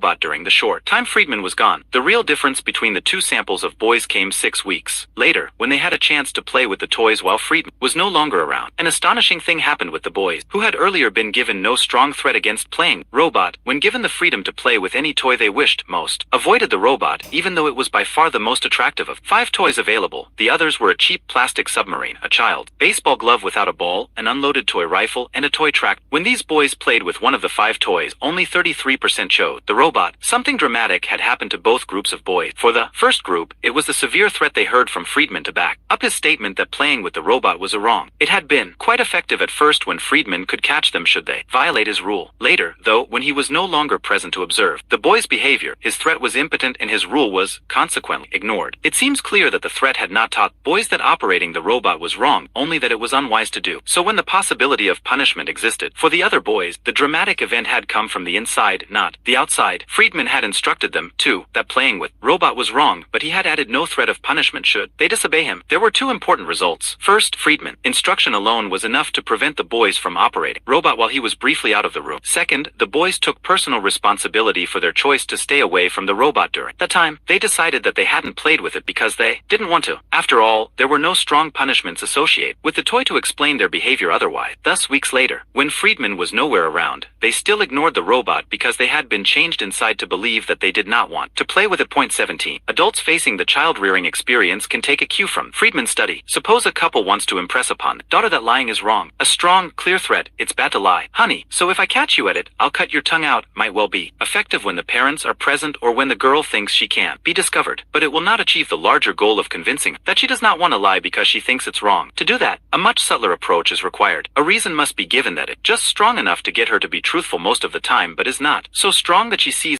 obvious reason for her truthfulness. It's a tricky business because exactly what this barely sufficient reason will be changes from child to child. For one little girl, a simple appeal may be enough. It's bad to lie, honey, so I hope you won't do it. For another child, it may be necessary to add a somewhat stronger reason. Because if you do, I'll be disappointed in you. For a third child, a mild form of warning may be required as well, and I'll probably have to do something I don't want to do. Wise parents will know which kind of reason will work on their own children. The important thing is to use a reason that will initially produce the desired behavior and will, at the same time, allow a child to take personal responsibility for that behavior. Thus, the less detectable outside pressure such a reason contains, the better. Selecting just the right reason is not an easy task for parents, but the effort should pay off. It is likely to mean the difference between short-lived compliance and long-term commitment. A pair of reasons we have already talked about. Compliance professionals love commitments that produce inner change. First, that change is not just specific to the situation where it first occurred. It covers a whole range of related situations too. Second, the effects of the change are lasting. So, once a man has been induced to take action that shifts his self-image to that of, let's say, a public-spirited citizen, he is likely to be public-spirited in a variety of other circumstances, where his compliance may also be desired, and he is likely to continue his public-spirited behavior for as long as his new self-image holds. There is yet another attraction in commitments that lead to inner change. They grow their own leg. There is no need for the compliant professional to undertake a costly and continuing effort to reinforce the change. The pressure for consistency will take care of all that. After our friend comes to view himself as a public-spirited citizen, he will automatically begin to see things different. He will convince himself that it is the correct way to be. He will begin to pay attention to facts he hadn't noticed before about the value of community service. He will make himself available to hear arguments he hadn't heard before favoring civic action, and he will find such arguments more persuasive. For, in general, because of the need to be consistent within his system of beliefs, he will assure himself that his choice to take public-spirited action was right. What is important about this process of generate additional reasons to justify the commitment is that the reasons are new. Thus, even if the original reason for the civic-minded behavior taken away, these newly discovered reasons might be enough by themselves to support his perception that he had behaved correctly. The advantage to an unscrupulous compliance professional is tremendous, because we build new struts to undergird choices we have committed ourselves to. An exploitative individual can offer us an inducement for making such a choice, and after the decision has been made, can remove that inducement, knowing that our decision will probably stand on its own newly created leg. New car dealers frequently try to benefit from this process through a trick they call throwing a lowball. I first encountered the tactic while posing as a sales trainee at a local Chevrolet dealership. After a week of basic instruction, I was allowed to watch the regular sales form. One practice that caught my attention right away was the lowball. For certain customers, a very good price is offered on a car, perhaps as much as $400 below competitor's price. The good deal, however, is not genuine. The dealer never intends it to go through. Its only purpose is to cause a prospect to decide to buy one of the dealership's cars. Once the decision is made, a number of activities develop. The customer's sense of personal commitment to the car, a raft of purchase forms are filled out, extensive financing terms are arranged. Sometimes the customer is encouraged to drive the car for a day before signing the contract, so you can get the feel of it and show it around in the neighborhood and at work. During this time, the dealer knows customers automatically develop a range of new reasons to support choice they have now made. Then something happened. Occasionally an error in the calculation is discovered. Maybe the salesman forgot to add in the cost of the air conditioner, and if the buyer still requires air conditioning for $100 must be added to the price to keep from being suspected of gouging by the customer. Some dealers let the bank handling the financing find the mistake. At other times, the deal is disallowed at the last moment when the salesman checks with his boss, who cancels it because we'd be losing money. For only another $400, car can be had, which, in the context of a multi-thousand-dollar deal, doesn't seem too steep since, as the salesman emphasizes, the cost is equal to competitors and this is the car you chose, right? Another, even more insidious form of lowballing occurs when the sales makes an inflated trade-in offer on the prospect's old car as part of buy/trade package. The customer recognizes the offer as overly generous and jumps at the deal. Later, before the contract is signed, the used car manager says that the salesman's estimate was $400 too high and reduces the trade-in allowance to its actual Blue Book level. The customer, realizing that the reduced offer is the fair one, accepts it as appropriate and sometimes feels guilty about trying to take advantage of the salesman's high estimate. I once witnessed a woman provide an embarrassed apology to a salesman who had used the last version of lowballing on her. This while she was signing a new car contract, giving him a huge commission. He looked hurt but managed a forgiving smile. No matter which variety of lowballing lowballing is used, the sequence is the same, an advantage is offered that induces a favorable purchase decision. Then, sometime after the decision has been made but before the bargain is sealed, the original purchase advantage deftly removed. It seems almost incredible that a customer would buy a car under the circumstances, yet it works, not on everybody, of course, but it is effective enough to be a staple compliance procedure in many car showroom. Automobile dealers have come to understand the ability of a personal commitment to build its own support system, a support system of new justifications for the commitment. Often these justifications provide so many strong legs for the decision to stand on that when the dealer pulls away only one leg, the original one, there is no collapse. The loss can be shrugged off by the customer who is consoled, even made happy by the array of other good reasons favoring the choice. It never occurs to the buyer that those additional reasons might never have existed had the choice not been made in the first place. Point 18. The impressive thing about the lowball tactic is its ability to make a person feel pleased with a poor choice. Those who have only poor choices to offer us, then, are especially fond of the technique. We can find them throwing lowballs in business, social, and personal situations. For instance, there's my neighbor Tim, a true lowball aficionado. Recall that he's the one who, by promising to change his ways, got his girlfriend, Sarah, to cancel her impending marriage to another and to take him back. Since her decision for Tim, Sarah has become more devoted to him than ever, even though he has not fulfilled his promise. She explains this by saying that she has allowed herself to see all sorts of positive qualities in Tim she had never recognized for. I know full well that Sarah is a lowball victim, just as sure as I had watched buyers fall for the give it and take it away later strategy. The car showroom, I watched her fall for the same trick with Tim. For his part, Tim remains the guy he has always been, but because the new attractions Sarah has discovered or created in him are quite real for her, she now seems satisfied with the same arrangement that was unacceptable before her enormous commitment. The decision to choose Tim, poor as it may have been objectively, has grown its own supports and appears to have made Sarah genuinely happy. I have never mentioned to Sarah what I know about lowballing. The reason for my silence is not that I think her better off in the dark on the issue. As a general guiding principle, more information is always better than less information. It's just that if I said a word, I am confident she would hate me. Depending on the motives of the person wishing to use them, any of the compliance techniques discussed in this book can be employed for good or for ill. It should not be surprising then that the lowball tactic can be used for more socially beneficial purposes than selling new cars or re-establishing relationships with former lovers. One research project done in Iowa, for example, shows how the lowball procedure can influence homeowners to conserve energy. Point 19. The project, headed by Dr. Michael Palak, began at the start of the Iowa winter when residents who heated their homes with natural gas were contacted by an interview. The interviewer gave them some energy conservation tips and asked them to try to save fuel in the future. Although they all agreed to try, when the researchers examined the utility records of these families after a month and again at winter's end, it was clear that no real savings had occurred. The residents who had promised to make a conservation attempt used just as much natural gas as a random sample of their neighbors who had not been contacted by an interview. Just good intentions coupled with information about saving fuel, then, were not enough to change habit. Even before the project began, Palak and his research team had recognized that something more would be needed to shift long-standing energy patterns, so they tried a slightly different procedure on a comparable sample of Iowa natural gas use. These people, too, were contacted by an interviewer who provided energy-saving hints and asked them to conserve. But for these families, the interviewer offered something else. Those residents agreeing to save energy would have their names publicized in newspaper articles as public-spirited, fuel-conserving citizens. The effect was immediate. 1 month later, when the utility companies checked their meters, the homeowners' sample had saved an average of 422 cubic feet of natural gas apiece. The chance to have their names in the paper had motivated these residents to substantial conservation efforts for a period of a month. Then the rug was pulled out. The researchers extracted the reason that had initially caused these people to save fuel. Each family that had been promised publicity received a letter saying it would not be possible to publicize their names after all. At the end of the winter, the research team examined the effect that letter had on the natural gas usage of the family. Did they return to their old, wasteful habits when a chance to be in the newspaper was removed? Hardly. For each of the remaining winter months, they actually conserved more fuel than they had during the time they thought. They would be publicly celebrated for it. In terms of percentage of energy savings, they had managed a 12.2% first-month gas savings because they expected to see themselves lauded in the paper. But after the letter arrived informing them to the contrary, they did not return to their previous energy use levels. Instead, they increased their savings to a 15.5% level for the rest of the winter. Although we can never be completely sure of such things, one explanation for their persistent behavior presents itself immediately. These people had been lowballed into a conservation commitment through a promise of newspaper publicity. Once made, that commitment started generating its own support. The homeowners began acquiring it. Energy habits began feeling good about their public-spirited efforts, began convincing themselves of the vital need to reduce American dependence on foreign fuel, began appreciating the monetary savings. Their utility bills began feeling proud of their capacity for self-denial, and, most important, began viewing themselves as conservation-minded. With all these new reasons present to justify the commitment to use less energy, it is no wonder that the commitment remained firm, even after the original reason, newspaper publicity, had been kicked away. But strangely enough, when the publicity factor was no longer a possibility, these families did not merely maintain their fuel-saving efforts, they heightened. Any of a number of interpretations could be offered for that still stronger effort, but I have a favorite. In a way, the opportunity to receive newspaper publicity had prevented the homeowners from fully owning their commitment to conservation. Of all the reasons supporting the decision to try to save fuel, it was the only one that had come from the outside. It was the only one preventing the homeowners from thinking that they were conserving gas because they believed in it. So when the letter arrived canceling the publicity agreement, it removed the only impediment to these residents' image of themselves as fully concerned, energy-conscious citizens. This unqualified, new self-image then pushed them to even greater heights of conservation. Whether or not such an explanation is correct, I repeat, study done by Palak indicates that this hidden benefit of the lowball tactic is no fluke. The experiment was done in summer on Iowans whose homes were cooled by central air conditioning. Those homeowners who were promised newspaper publicity decreased their electricity use by 27.8% during July as compared to similar homeowners who were not promised any coverage or who were not contacted at all. At the end of July, a letter was sent canceling the publicity promise. Rather than reverting to their old habits, the lowball residents increased their August energy energy savings to a stunning 41.6%. Much like Sarah, they appeared to have become committed to a choice through an initial inducement, and were still more dedicated to it after the inducement had been removed. How to say no? Consistency is the hobgoblin of little mind, or at least so goes a frequently heard quotation attributed to Ralph Waldo Emerson. But what a very odd thing to say. Looking around, it is obvious that quite contrary to what Emerson seems to have suggested, internal consistency is a hallmark of logic and intellectual strength, while its lack characterizes the intellectually scattered and limited among us. What then could a thinker of Emerson's caliber have meant when he assigned the trait of consistency to the small-minded? I was sufficiently intrigued to go back to the original source of his statement, the essay Self-Reliance, where it was clear that the problem lay not in Emerson, but in the popular version of what he had said. Actually, he wrote, a foolish consistency is the hobgoblin of little mind. For some obscure reason, a central distinction had been lost as the years eroded the accurate version of his statement to mean something entirely different and, upon close inspection, entirely silly. Point 20. That distinction should not be lost on us, however, because it is vital to the only effective defense I know against the weapons of influence, embodied in the combined principles of commitment and consistency. Consistency is generally good, even vital. There is a foolish, rigid variety to be shunned. It is this tendency to be automatically and unthinkingly consistent that Emerson referred to, and it is this tendency that we must be wary of, for it lays us open to the maneuvers of those quest for profit. But since automatic consistency is so useful in allowing us an economical and appropriate way of behaving most of the time, we can't decide merely to eliminate it from our lives altogether. The results would be disastrous if, rather than whirling along in accordance with our prior decisions and deeds, we stop to think through the merits of every new action before performing it. We would never have time to accomplish anything significant. We need even a dangerous, mechanical brand of consistency. The only way out of the dilemma is to know when such consistency is likely to lead to a poor choice. There are certain signals, two separate kinds of signals, in fact, to tip us off. We register a different part of our bodies. The first sort of signal is easy to recognize. It occurs right in the pit of our stomachs when we realize we are trapped into complying with a request we know we don't want to perform. It has happened to me 100 times. An especially memorable instance, though, took place on a summer evening well before I began to study compliance tactics. I answered my doorbell to find a stunning young woman dressed in shorts and a revealing halter top. I noticed, nonetheless, that she was carrying a clipboard and was asking me to participate in a survey. Wanting to make a favorable impression, I agreed to admit, stretch the truth in my interview answers so as to present myself in the most positive light. Our conversation went as follows. Stunning young woman, hello, I'm doing a survey on the entertainment habits of city residents, and I wonder if you could answer a few questions for me. Cialdini, do come in. SYW, thank you. I'll just sit right here and begin. How many times per week would you say that you go out to dinner? C, oh, probably 3, maybe 4 times a week. Whenever I can, really. I love fine restaurants. SYW, how nice. And do you usually order wine with your dinner?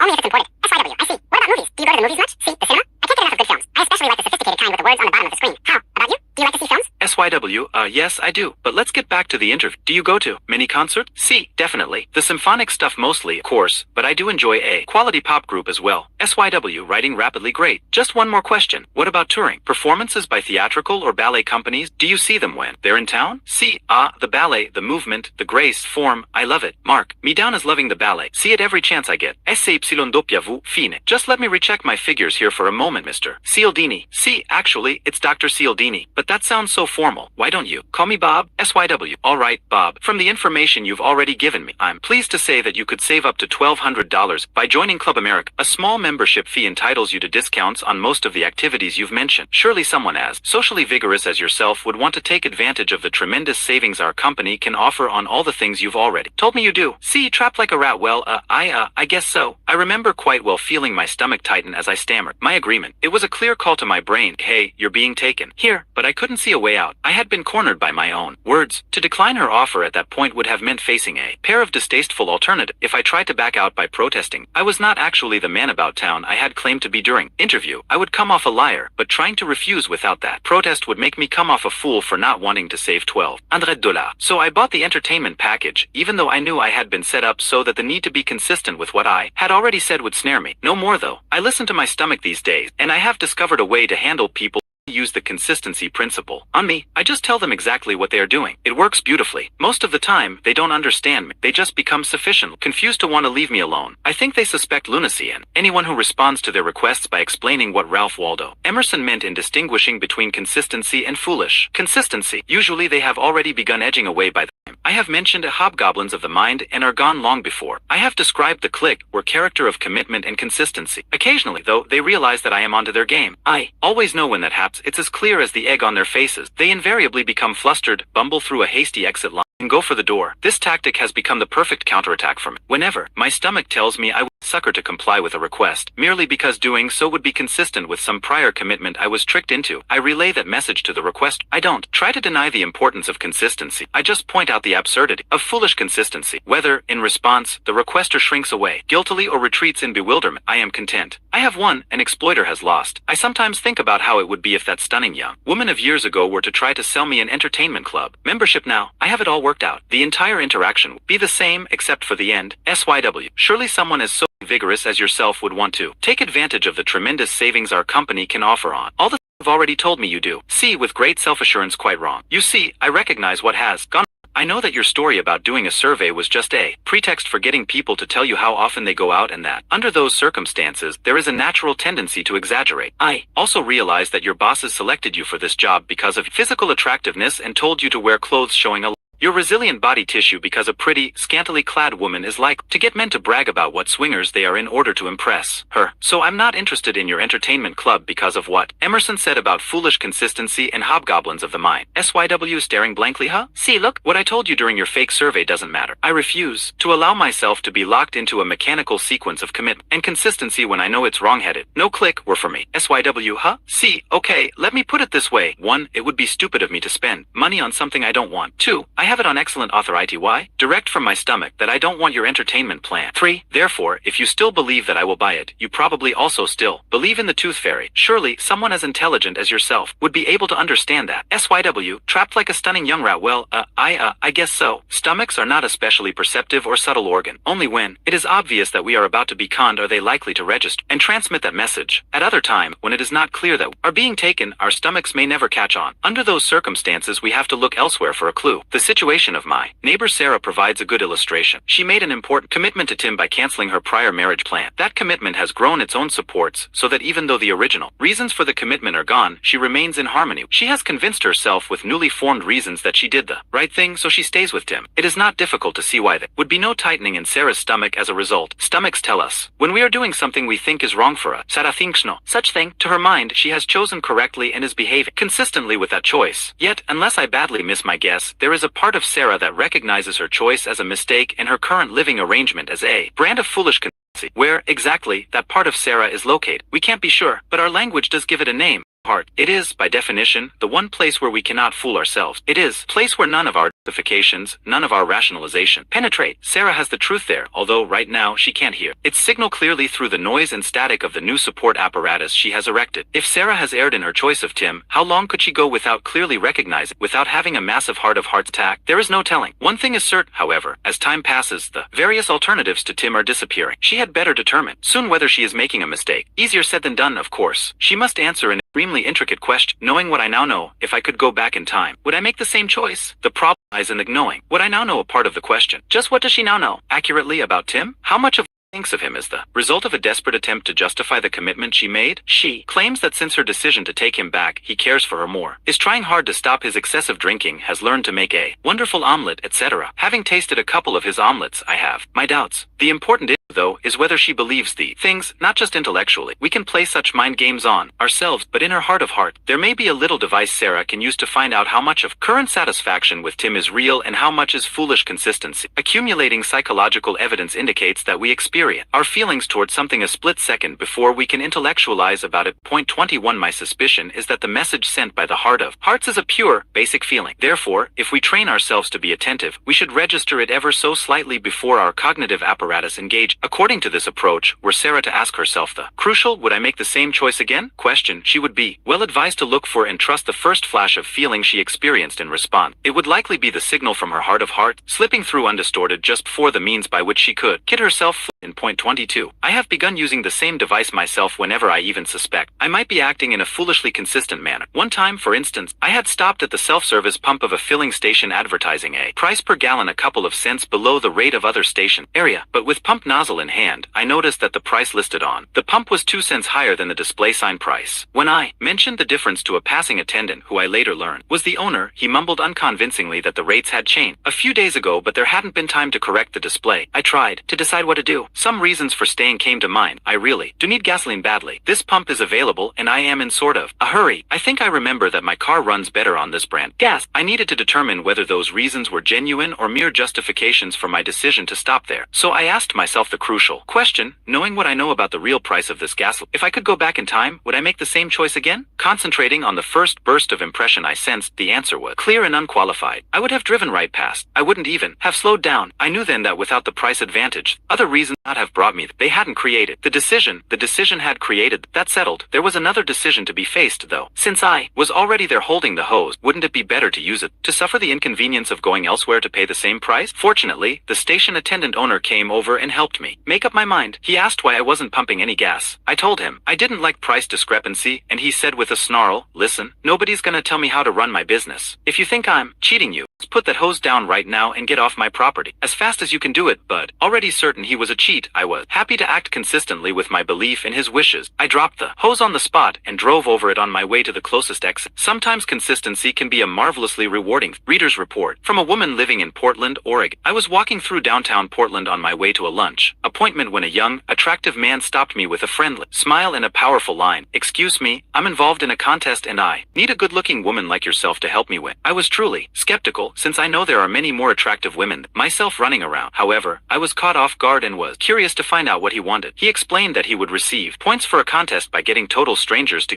kiss. Now I consider myself a fairly level-headed person who shouldn't have believed his line, but he was quite persistent, and since I was almost late for my lunch appointment, I thought, what the heck, I'll give the guy a kiss and get out of here. So I did something totally against my common sense and pecked this total stranger on the cheek in the middle of downtown Portland. I thought that would be the end of it, but I soon learned that it was just the beginning. Much to my distress, he followed the kiss with line, "You are a great kisser, but the real contest I am involved in is to sell magazine subscription. You must be an active person. Would any of these magazines interest you?" At this point I should have slugged the guy and walked away, but somehow, because I had complied with his initial request, I felt a need to be consistent and I complied with second request. Yes, much to my own disbelief, actually subscribed to SKI magazine, which I occasionally enjoy reading but had no intention of subscribing to. Gave him a $5 initial subscription and left as quickly as possible, feeling quite frustrated with what I had just done and not understanding why I had done it. Although it still pains me to think about it, in reflecting on the incident after reading your book, I've now figured out what happened. The reason this tactic worked so effectively is because once small commitments have been made, in this case, giving a kiss, people tend to add justifications to support the commitment and then are willing to commit themselves further. In this situation, I justified complying with second request because it was consistent with my initial action. If I had only listened to my stomach sign, I could have saved myself a lot of humiliation. By extracting a kiss, the salesman exploited the consistency principle in two ways. First, by the time he asked for her aid in the magazine contest, his prospect had already gone on record with that kiss as agreeing to help him win a contest. Second, it seems only natural, i.e. congruent, that if a woman feels positively enough toward a man to kiss him, she should feel positively toward helping him out. Chapter number 4. SoCal Proof. Truth or us? I don't know anyone who likes canned laughter. In fact, when I surveyed the people who came into my office one day, several students, 2 telephone repairmen, a number of university professors, and the janitor, the reaction was invariably critical. Television, with its incessant system of laugh tracks and technically augmented mirth, received the most heat. The people I questioned hated canned laughter. They called it stupid, phony, and although my sample was small, I would bet that it closely reflects the negative feelings of most of the American public toward laugh track. Why then is canned laughter so popular with television executives? They have won their exalted positions and splendid salaries by knowing how to give the public what it wants, yet they religiously employ the laugh tracks that their audiences find distasteful, and they do so over the objections of many of their most talented artists. It is not uncommon for acclaimed directors, writers, or actors to demand the elimination canned responses from the television projects they undertake. These demands are only sometimes successful, and when they are, it without a battle. What could it be about canned laughter that is so attractive to television executives? Why would these shrewd and tested businessmen champion a practice that their potential watchers find disagreeable and their most creative talents find personally insulting? The answer is at once simple and intriguing. They know what the research says. Experiments have found that the use of canned merriment causes an audience to laugh longer and more often when humorous material is presented, and to rate the material as funnier. In addition, some evidence indicate that canned laughter is most effective for poor jokes. Point 1. In the light of these data, the actions of television executives make perfect sense. The introduction of laugh tracks into their comic programming will increase the humorous and appreciative responses of audience, even and especially when the material is of poor quality. Is it any surprise, then, that television, glutted as it is with artless situation comedy attempt, should be saturated with canned laughter? Those executives know precisely what they are doing, but with the mystery of the widespread use of laugh tracks solved, we are left with a more perplexing question. Why does canned laughter work on us the way it does? It is no longer the television executive who appear peculiar. They are acting logically and in their own interest. Instead, it is the behavior of the audience, of you and me, that seem strange. Why should we laugh more at comedy material afloat in a sea of mechanically fabricated merriment? And why should we think that comic flotsam funnier? The executives aren't really fooling us. Anyone can recognize dubbed laughter. It is so blatant, so clearly counterfeit, that there could be no confusing it with the real thing. We know full well that the hilarity we hear is irrelevant to the humorous quality. The joke it follows, that it is created not spontaneously by a genuine audience, but artificially by a technician at a control board. Yet, transparent forgery that it is, it works works on us. To discover why canned laughter is so effective, we first need to understand the nature of yet another potent weapon of influence. Principle of social proof. It states that one means we use to determine what is correct is to find out what other people think is correct. The principle applies especially to the way we decide what constitutes correct behavior. We view a behavior as more correct in a given situation, to the degree that we see others performing. Whether the question is what to do with an empty popcorn box in a movie theater, how fast drive on a certain stretch of highway, or how to eat the chicken at a dinner party, the actions of those around us will be important in defining the answer. The tendency to see an action as more appropriate when others are doing it normally works quite well. As a rule, we will make fewer mistakes by acting in accord with social evidence than contrary. Usually, when a lot of people are doing something, it is the right thing to do. This feature of the principle of social proof is simultaneously its major strength and its major weakness. Like the other weapons of influence, it provides a convenient shortcut for determining how to behave, but at the same time makes one who uses the shortcut vulnerable to the attacks of profiteers who lie in wait along its path. In the case of canned laughter, the problem comes when we begin responding to social proof in such a mindless and reflexive fashion that we can be fooled by partial or fake evidence. Our folly is not that we use others' laughter to help decide what is humorous and when mirth is appropriate. That is in keeping with the well-founded principle of social proof.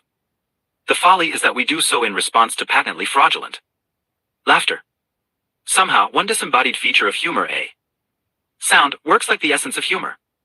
The example from chapter 1 of the turkey and the polecat is instructive here. Remember that because the particular cheep of turkey chicks is normally associated with newborn turkeys, their mothers will display or withhold maternal care solely on the basis of that sound?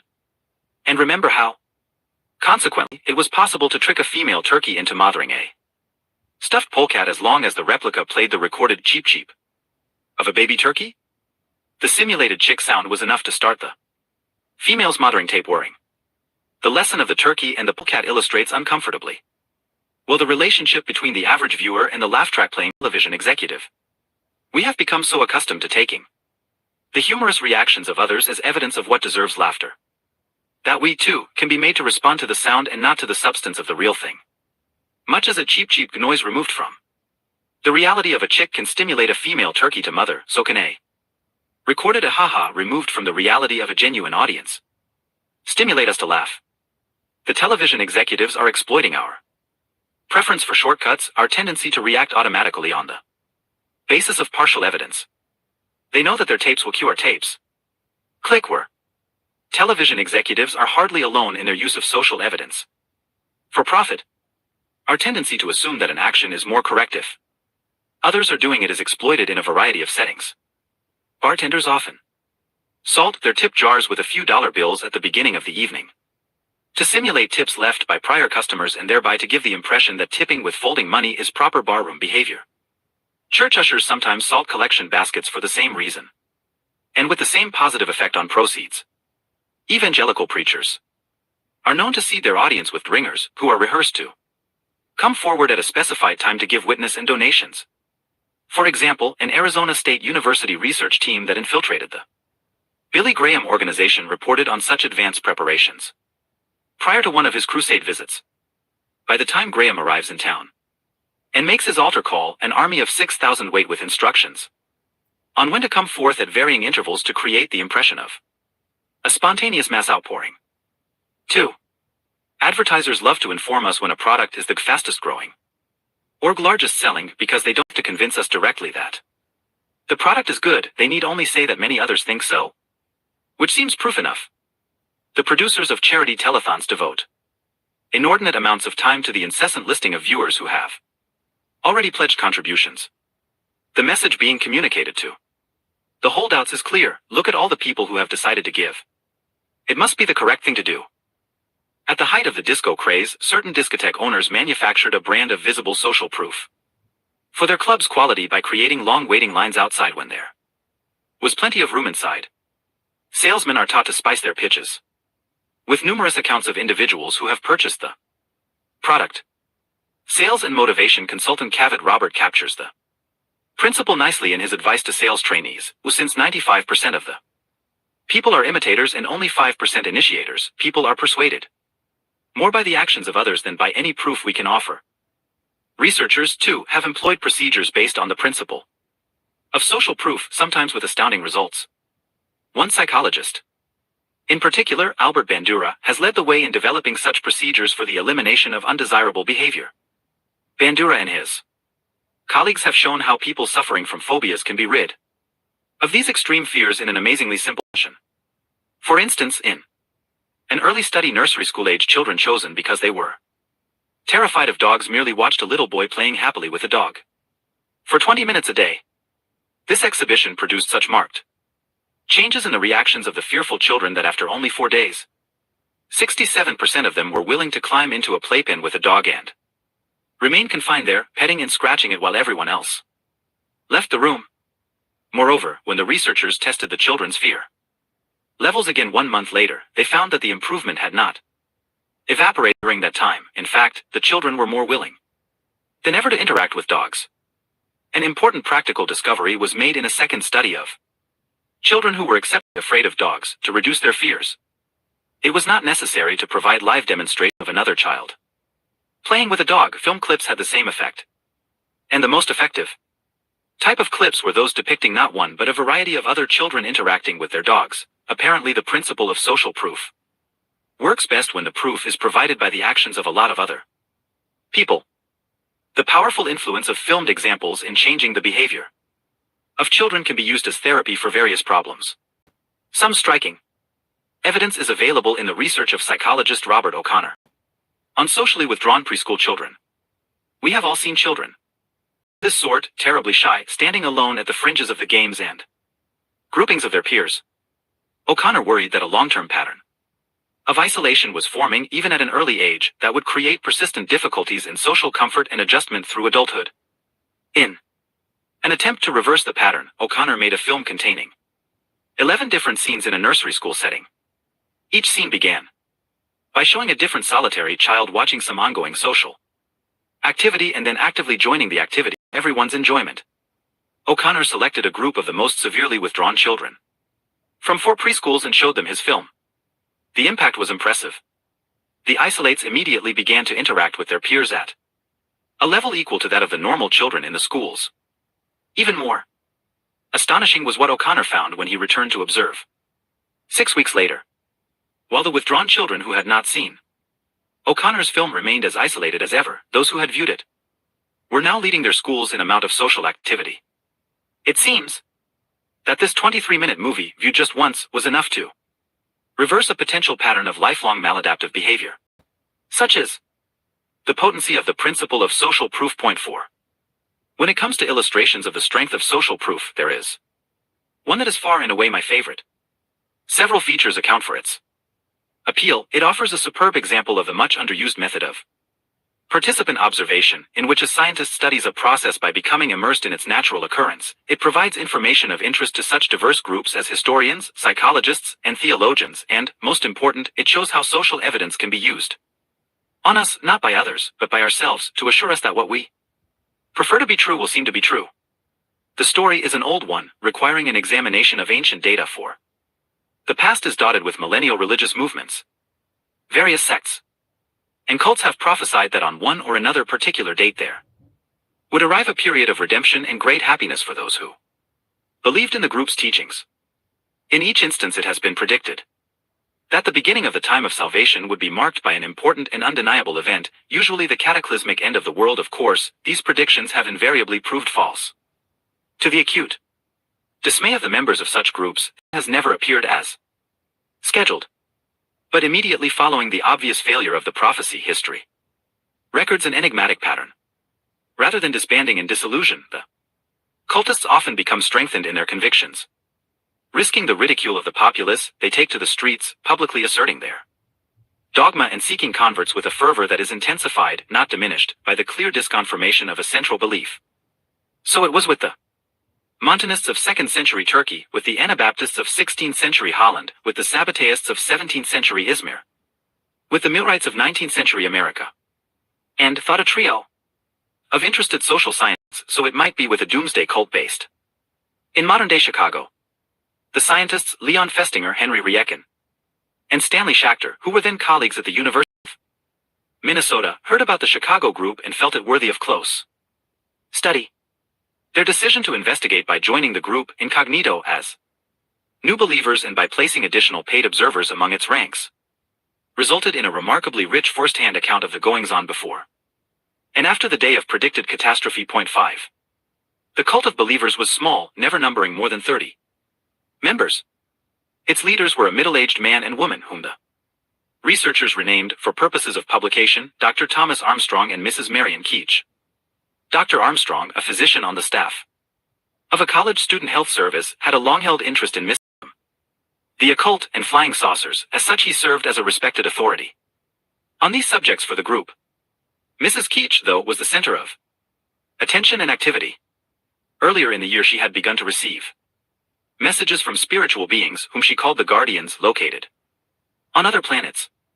It was messages flowing through Marion Keach's hand via the device of automatic writing that were to form the bulk of the cult's religious belief system. The teachings of the guardians were loosely linked to traditional Christian thought. No wonder that one of the guardians, Sananda, eventually revealed himself as the current embodiment of Jesus. The transmissions from the guardians, always the subjects of much discussion and interpretation among the group, gained new significance when they began to foretell a great impending disaster, a flood that would begin in the Western Hemisphere and eventually engulf the world. Although the cultists were understandably alarmed at first, further messages assured them that they and all those who believed in the lesson sent through Mrs. Keach would survive. Before the calamity, spacemen were to arrive and carry off the believers in flying saucers to a place of safety, presumably on another planet. Very little detail was provided about the rescue except that the believers were to make themselves ready for pickup by rehearsing certain passwords to be exchanged. I left my hat at home. What is your question? I am my own porter, and by removing all metal from their clothes, the wearing or carrying of metal made saucer travel extremely dangerous. As Festinger, Riecken, and Schachter observed the preparations during the weeks prior to the flood date, they noted with special interest two significant aspects of the members' behavior. First, the level of commitment to the cult's belief system was very high. In anticipation of their departure from doomed Earth, irrevocable steps were taken by the group members. Most had incurred the opposition of family and friends to their beliefs, but had persisted nonetheless in their convictions, often when it meant losing the affections of these others. In fact, several of the members were threatened by neighbors or family with legal actions designed to have them declared insane. In Dr. Armstrong's case, a motion was filed by his sister to have his two younger children taken away. Many believers quit their jobs or neglected their studies to devote full-time to the movement. Some even gave or threw away their personal belongings, expecting them shortly to be of no use. These were people whose certainty that they had the truth allowed them to withstand enormous social, economic, and legal pressures, and whose commitment to their dogma grew as each pressure was resisted. The second significant aspect of the believers' pre-flood actions was a curious form of inaction. For individuals solely convinced of the validity of their creed, they did surprisingly little to spread the word. Although they did initially make public the news of the coming disaster, there was no attempt to seek converts, to proselyte actively. They were willing to sound the alarm and to counsel who voluntarily responded to it, but that was all. The group's distaste for recruitment efforts was evident in various ways besides the lack of personal persuasion attempts. Secrecy was maintained in many matters, extra copies of the lessons were burned. Passwords and secret signs were instituted, the contents of certain private tape recorders were not to be discussed with outsiders, so secret were the tapes that even longtime believers were prohibited from taking notes of them. Publicity was avoided. As the day of disaster approached, increasing numbers of newspaper, television, and radio reporters converged on the group's headquarters in the Keach house. For the most part, these people were turned away or ignored. The most frequent answer to their questions was no comment. Although discouraged for a time, the media representatives returned with a vengeance when Dr. Armstrong's religious activities caused him to be fired from his post on the college health service staff, one especially persistent newsman had to be threatened with a lawsuit. A similar siege was repelled on the eve of the flood when a swarm of reporters pushed and pestered the believers for information. Afterward, the researchers summarized the group's pre-flood stance on public exposure and recruitment in respectful tones. It exposed to a tremendous burst of publicity. They had made every attempt to dodge fame. Given dozens of opportunities to proselyte, they had remained evasive and secretive and behaved with an almost superior indifference. Eventually, when all the reporters and would-be converts had been cleared from the house, the believers began making their final preparations for the arrival of the spaceship scheduled for midnight that night. The scene, as viewed by Festinger, Riecken, and Schachter, must have seemed like absurdist theater. Otherwise ordinary people, housewives, college students, a high school boy, a publisher, an MD, a hardware store clerk, and his mother were participating earnestly in tragic comedy.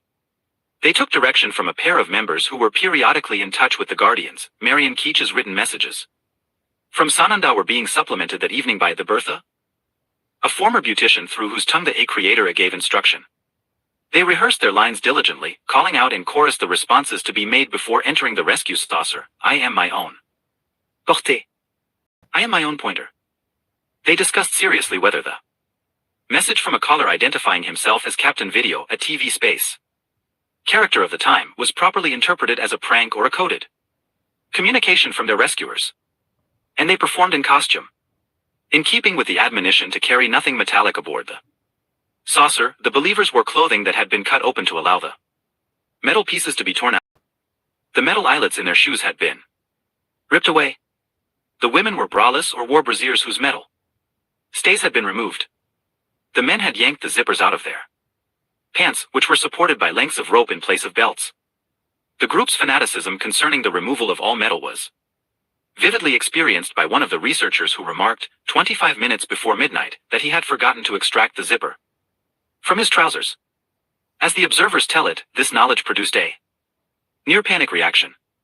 He was rushed into the bedroom where Dr. Armstrong, his hands trembling and his eyes darting to the clock every few seconds, slashed out the zipper with a razor blade and wrenched its clasps free with wire cutters. The hurried operation finished, the researcher was returned to the living room, a slightly less metallic but, one supposes, much paler man. As the time appointed for their departure grew very close, the believers settled into a lull of soundless anticipation. With trained scientists on site, we are afforded a detailed account of the events that transpired during this momentous period in the life of the group.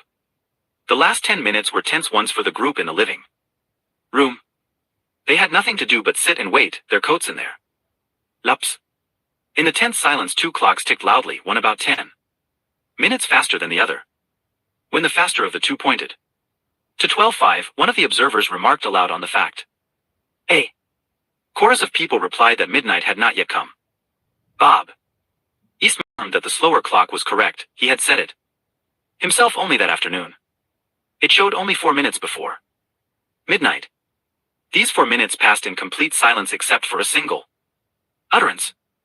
When the slower clock on the mantel showed only 1 minute remaining before the guide to the saucer was due, Marion exclaimed in a strained, high-pitched voice, and not a plan has gone astray. The clock chimed 12, each stroke painfully clear.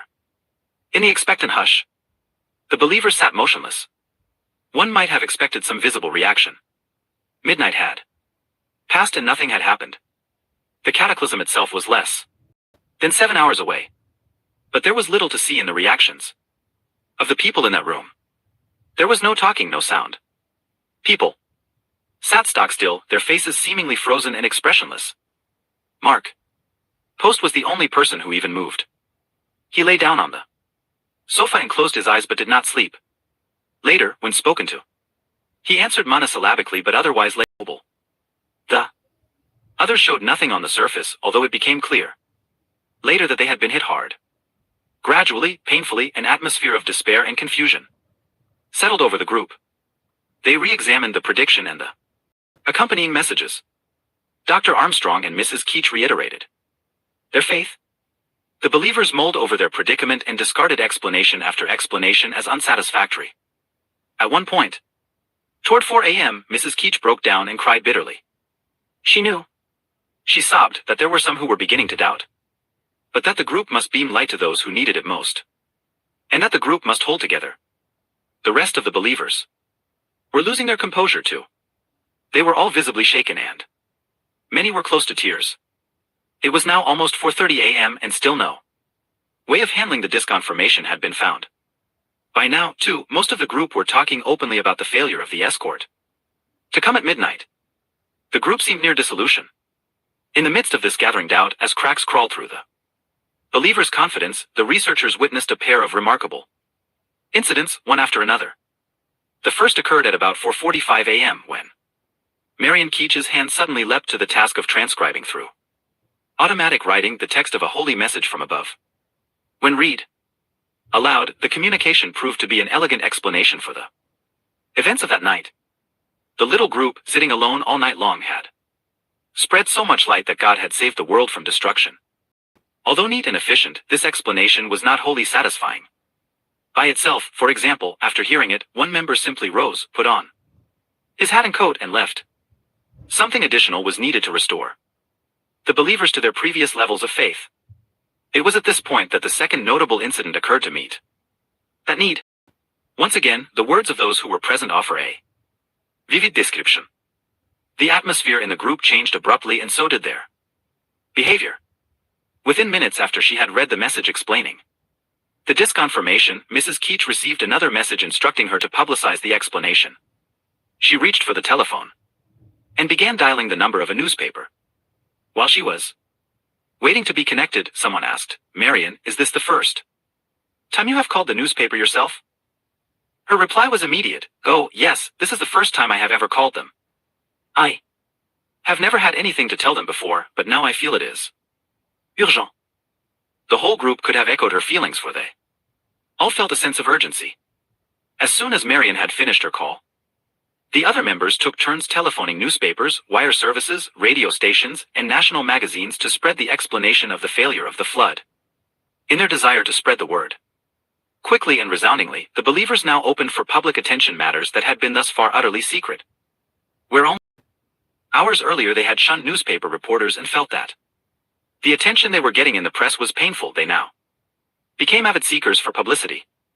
Not only had the long-standing policies concerning secrecy and publicity done an about-face, so, too, had the group's attitude toward potential converts.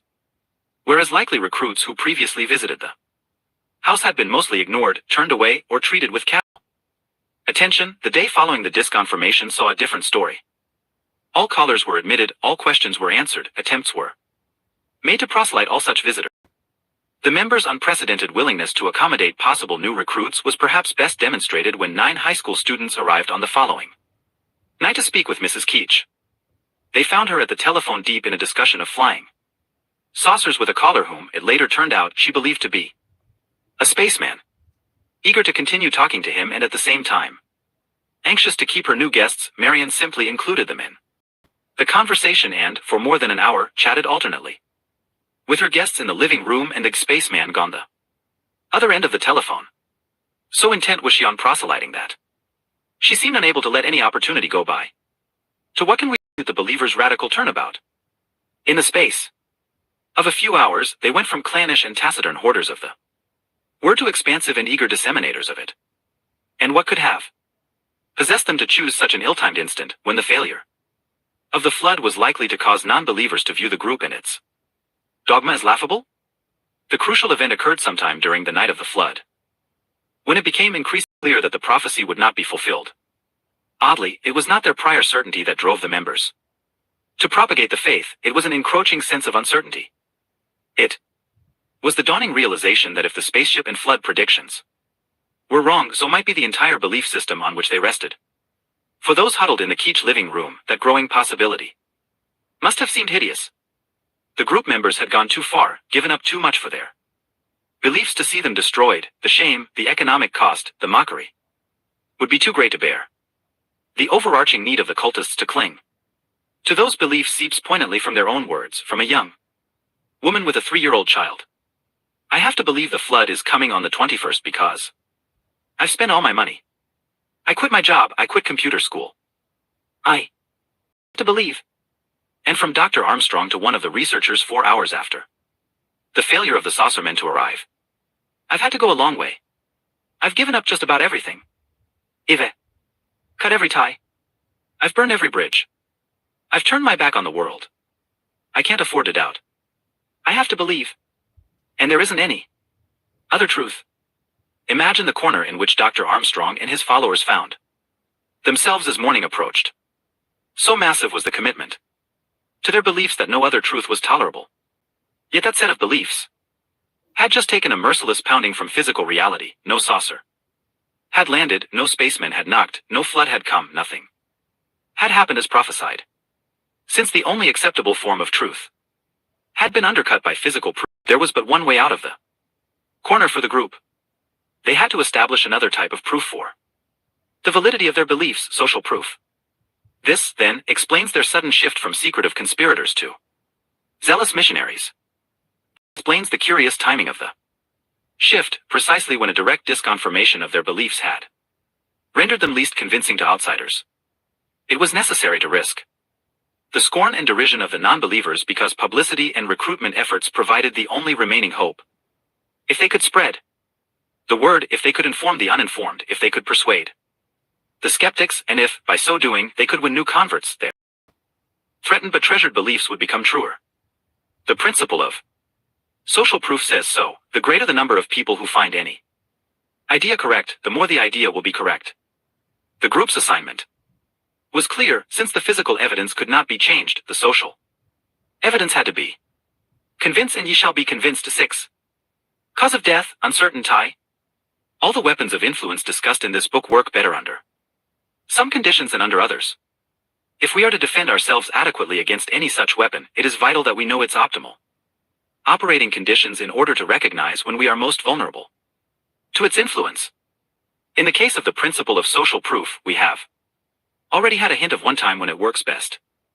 Among the Chicago believers, it was a sense of shaken confidence that triggered their craving for converts. In general, when we are unsure of ourselves, when the situation is unclear or ambiguous, when uncertainty reigns, we are most likely to look to and accept the actions of others as correct. In the process of examining the reactions of other people to resolve our uncertainty, however, we are likely to overlook a subtle but important fact. Those people are probably examining the social evidence too. Especially in an ambiguous situation, the tendency for everyone to be looking to see what everyone else is doing can lead to a fascinating phenomenon called pluralistic ignorance. A thorough understanding of the pluralistic ignorance phenomenon helps immeasurably to explain a regular occurrence in our country that has been termed both a riddle and a national disgrace: the failure of entire groups of bystanders to aid victims in agonizing need of help. The classic example of such bystander inaction, and the one that has produced the most debate in journalistic, political, and scientific circles, began as an ordinary homicide in the borough of Queens in New York City. A woman in her late 20s, Catherine Genovese, was killed in a late-night attack on her home street as she returned from work. Murder is never an act to be passed off lightly, but in a city the size and tenor of New York, the Genovese incident warranted no more space than a fraction of a column in the New York Times. Catherine Genovese's story would have died with her on that day in March 1964. If it hadn't been for a mistake. The metropolitan editor of the Times, A.M. Rosenthal, happened to be having lunch with the city police commissioner a week later. Rosenthal asked the commissioner about a different Queens-based homicide, and the commissioner, thinking he was being questioned about the Genovese case, revealed something staggering that had been uncovered by the police investigation. It was something that left everyone who heard it, the commissioner included, aghast and grasping for explanations. Catherine Genovese had not experienced a quick, muffled death. It had been a long, loud, tortured, public event. Her assailant had chased and attacked her in the street 3 times over a period of 35 minutes before his knife finally silenced her cries for help.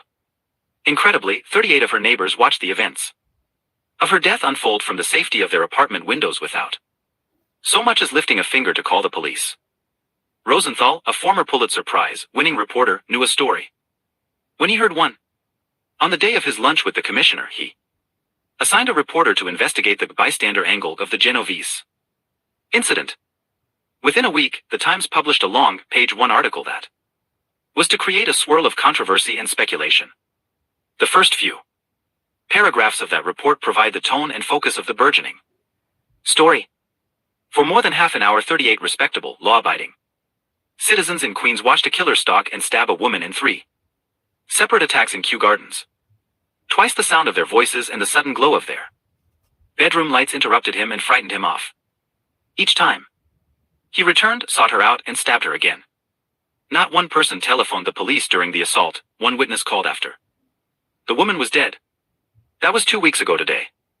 But Assistant Chief Inspector Fred Frederick M. Lusson, in charge of the borough's detectives and a veteran of 25 years of homicide investigations, is still shocked. He can give a matter-of-fact recitation of many murders. But the Kew Garden slaying baffles him, not because it is a murder, but because good people fail to call the police. As with Assistant Chief Inspector Lusson, shock and bafflement were the standard reactions of almost everyone who learned the story's details. The shock struck first, leaving the police, the news people, and the reading public stunned. The bafflement followed quickly. How could 38 good people fail to act under those circumstances? No one could understand it. Even the murder witnesses themselves were bewildered. I don't know, they answered one after another. I just don't know. A few offered weak reasons for their inaction. For example, 2 or 3 people explained that they were afraid or did not want to get involved. But these reasons do not stand up to close scrutiny. A simple anonymous call to the police could have saved Catherine Genovese without threatening the witness's future safety or free time. No, it wasn't the observer's fear or reluctance to complicate their lives that explained their lack of action. Something else was going on that even they could not fathom. Confusion, though, does not make for good news copy. So the press, as well as the other media, several papers, TV stations, and magazines, were pursuing follow-up stories by now, emphasized the only explanation available at the time. The witnesses, no different from the rest of us, hadn't cared enough to get involved. We were becoming a nation of selfish, insensitive people. The rigors of modern life, especially city life, were hardening us. We were becoming the cold society, unfeeling and indifferent to the plight of our fellow citizens. In support of this interpretation, news stories began appearing regularly in which various kinds of public apathy were detailed. The Times actually appears to have developed an apathy beat for a period following the Genovese revelations. Also supporting such an interpretation were the remarks of a range of armchair social commentators who, as a breed, seem never to admit to bafflement when speaking to the press. They too saw the Genovese case as having large-scale social significance. All used the word apathy, which, it is interesting to note, had been in the headline of the Times' front-page story, although they accounted for the apathy differently. One attributed it to the effects of TV violence, another to repressed aggressiveness, but most implicated the depersonalization of urban life with its megalopolitan societies, and its alienation of the individual from the group. Even Rosenthal, the newsman who first broke the story and who ultimately made it the subject of a book, subscribed to the city-caused apathy theory. Nobody can say why the 38 did not lift the phone while Miss Genovese was being attacked, since they cannot say themselves. It can be assumed, however, that their apathy was indeed one of the big city variety. It is almost a matter of psychological survival if one is surrounded and pressed by millions of people to prevent them from constantly impinging on you, and the only way to do this is to ignore them as often as possible. Indifference to one's neighbor and his troubles is a conditioned reflex in life in New York as it is in other big cities. 7. As the Genovese story grew, aside from Rosenthal's book, it became the focus of numerous newspaper and magazine pieces, several television news documentaries, and an off-Broadway play. It attracted the professional attention of a pair of New York-based psychology professors, Bibb Latané and John Darley. They examined the reports of the Genovese incident and, on the basis of their knowledge of social psychology, hit on what had seemed the most unlikely explanation of all. It was that 38 witnesses were present. Previous accounts of the story had invariably emphasized that no action was taken, even though 38 individuals had looked on. Latané and Darley suggested that no one had helped precisely because there were so many observers. The psychologists speculated that, for at least 2 reasons, a bystander to an emergency would be unlikely to help when there were a number of other bystanders present. The first reason is fairly straightforward. With several potential helpers around, the personal responsibility of each individual is reduced. Perhaps someone else will give or call for aid, perhaps someone else already has. So with everyone thinking that someone else will help or has helped, no one does. The second reason is the more psychologically intriguing one. It is founded on the principle of social proof and involves the pluralistic ignorance effect. Very often an emergency is not obviously an emergency. Is the man lying in the alley a heart attack victim or a drunk sleeping one off? Are the sharp sounds from the street gunshots or truck backfires? Is the commotion next door an assault requiring the police Or an especially loud marital spat where intervention would be inappropriate and unwelcome. What is going on? In times of such uncertainty, the natural tendency is to look around at the actions of others for clues. We can learn from the way the other witnesses are reacting whether the event is or is not an emergency. What is easy to forget, though, is that everybody else observing the event is likely to be looking for social evidence too. And because we all prefer to appear poised and unflustered among others, we are likely to search for that evidence placidly with brief, camouflaged glances at those around us. Therefore, everyone is likely to see everyone else looking unruffled and failing to act. As a result, and by the principle of social proof, the event will be roundly interpreted as a non-emergency. This, according to Darley, is the state of pluralistic ignorance, in which each person decides that since nobody is concerned, nothing is wrong. Meanwhile, the danger may be mounting to the point where a single individual, uninfluenced by the seeming calm of others, would react. 8. The fascinating upshot of Latane and Darley's reasoning is that for the emergency victim, the idea of a safety in numbers may often be completely wrong. It might be that someone in need of emergency aid would have a better chance of survival if a single bystander, rather than a crowd, was present. To test this unusual thesis, Darley, Latane, their students and colleagues performed a systematic and impressive program of research that produced their basic procedure was to stage emergency events that were observed either by a single individual or by a group of people. They then recorded the number of times the emergency victim received help under those circumstances. In their first experiment, a New York college student who appeared to be having an epileptic seizure received help 85% of the time when there was a single bystander present, but only 31% of the time with 5 bystanders present. With almost all the single bystanders helping, it becomes difficult to argue that ours is the cold society where no one cares for suffering others. Obviously, it was something about the presence of other bystanders that reduced helping to shameful levels. Other studies have examined the importance of social proof in causing widespread witness apathy. They have done so by planting within a group of witnesses to a possible emergency people who are reversed to act as if no emergency were occurring. For instance, in another New York-based experiment, 75% of lone individuals who observed smoke seeping from under a door reported the leak. However, when similar leaks were observed by 3-person groups, the smoke was reported only 38% of the time. The smallest number of bystanders took action, though, when the 3-person groups included 2 individuals who had been coached to ignore the smoke. Under those conditions, the leaks were reported only 10% of the time.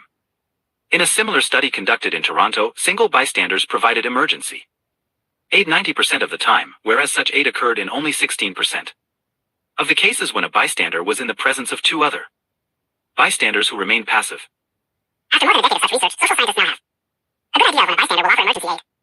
First, and contrary to the view that we have become a society of callous, uncaring people, once witnesses are convinced that an emergency situation exists, it is very likely, under these conditions, the numbers of bystanders who either intervene themselves or summon help is quite comforting.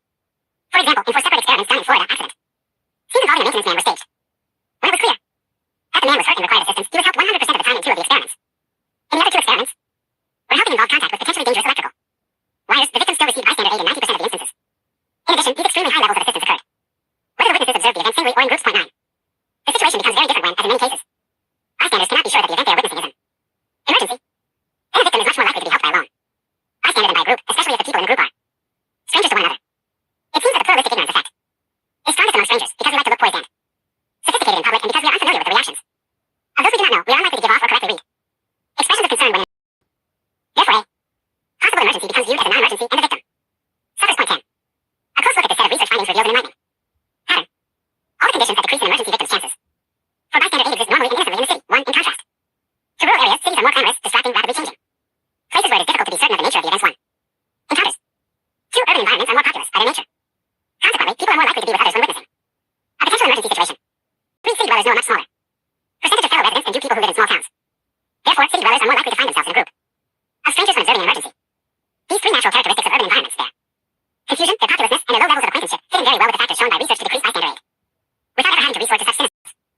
As the urban depersonalization and the metropolitan alienation, then we can explain why so many instances of bystander occur in our cities.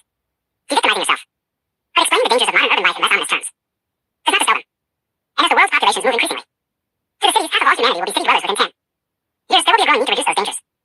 Fortunately, our newfound understanding of the bystander apathy process offers real hope. Armed with this scientific knowledge in an emergency, victims can increase enormously the chances of receiving aid from others. The key is the realization that groups of bystanders fail to help because the bystanders are unsure rather than unkind. They don't help because they are unsure of whether an emergency actually exists and whether they are responsible for taking action. When they are sure of their responsibilities for intervening in a clear emergency, people are exceedingly responsive. Once it is understood that the enemy is not some unmanageable societal condition like urban depersonalization, but is instead the simple state of uncertainty, it becomes possible for emergency victims to take specific steps to protect themselves by reducing the bystander's uncertainty. Imagine, for example, you are spending a summer afternoon at a music concert in the park. As the concert ends and people begin leaving, you notice a slight numbness in one arm, but dismiss it as nothing to be alarmed about. Yet, while moving with the crowd to the distant parking areas, you feel the numbness spreading down to your hand and up one side of your face. Feeling disoriented, you decide to sit against a tree for a moment to rest. Soon you realize that something is drastically wrong. Sitting down has not helped. In fact, the control and coordination of your muscles has worsened to the point that you are starting to have difficulty moving your mouth in time to speak. You try to get up but can't. A terrifying thought flashes to mind. Go. God, I'm having a stroke. Groups of people are passing by and most are paying no attention. The few who notice the odd way you are slumped against the tree or the strange look on your face check the social evidence around the man, seeing that no one else is reacting with concern, half convinced that nothing is wrong. Were you to find yourself in such a predicament, what could you do to overcome the odds against receiving help? Because your physical abilities would be deteriorating, time would be crucial. If, before you could summon aid, you lost your speech or mobility or consciousness, your chances for assistance and for recovery would plunge drastically. It would be essential to try to request help quickly. But what would the most effective form of that request be? Moans, groans, or outcries? Probably would not do. They might bring you some attention, but they would not provide enough information to assure passersby that a true emergency existed. If mere outcries are unlikely to produce help from the passing crowd, perhaps you should be more specific. Indeed, you need to do more than try to gain attention. You should call out clearly your need for assistance. You must not allow bystanders to define your situation as a non-emergency. Use the word help to cry out your need for emergency aid. And don't worry about being wrong. Embarrassment is a villain to be crushed here. In the context of a possible stroke, you cannot afford to be worried about the awkwardness of overestimating your problem. The difference in cost is that between a moment of embarrassment and possible death or lifelong paralysis. But even a resounding call for help is not your most effective tactic. Although it may reduce bystanders' doubts about whether a real emergency exists, it will not remove several other important uncertainties within each onlooker's mind. What kind of aid is required here? Should I be the one to provide the aid, or should someone more qualified do it? Has someone else already gone to get professional help, or is it my responsibility? While the bystanders stand gawking at you and grappling with these questions, time vital to your survival could be slipping away. Clearly, then, as a victim, you must do more than alert bystanders to your need for emergency assistance. You must also remove their uncertainties about how that assistance should be provided and who should provide it. But what would be the most efficient and reliable way to do so? Based on the research findings we have seen, my advice would be to isolate one individual from the crowd, stare, speak deeply at that person and no one else. You, sir, in the blue jacket, I need help. Call an ambulance. Without, you should dispel all the uncertainties that might prevent or delay help. With that one statement, you will have put the man in the blue jacket in the role of a rescuer. He should now understand that emergency aid is needed. He should understand that he, not someone else, is responsible for providing the aid. And finally, he should understand exactly how to provide it. All. The scientific evidence indicates that the result should be quick, effective assistance.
then your best strategy when in need of emergency help is to reduce the uncertainties of those around you concerning your condition and your responsibilities.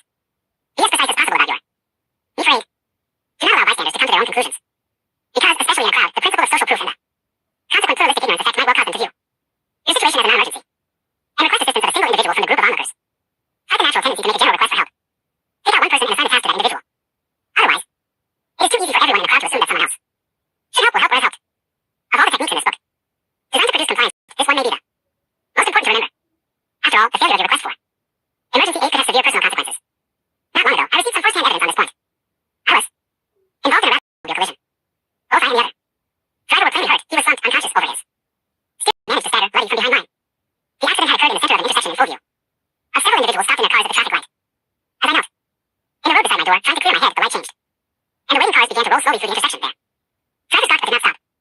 I remember thinking, oh no, it's happening just like the research says. They're all passing by. I consider it fortunate that, as a social psychologist, I knew enough about the bystander to have that particular thought. By thinking of my predicament in terms of the research findings, I knew exactly what to do. So I could. You see clearly, I pointed at the driver of one car and called the police. 2. A second and a third driver, pointing directly each time, pull over, we need help. The responses of these people were instantaneous. They summoned a police car and ambulance immediately. They used their handkerchiefs to block the blood from my face. They put a jacket under my head. They volunteered to serve as witnesses to the accident. 1. Even offered to ride with me to the hospital. Not only was this help rapid and solicitous, it was after. Drivers entering the intersection from the other direction saw cars stopping for me. They stopped and began tending to the other victim. The principle of social proof was working for us now. The trick had been to get the ball rolling in the direction of aid. Once that was accomplished, I was able to relax and let the bystanders genuine concern and social proof's natural momentum do the rest. Multi-do. A bit earlier we stated that the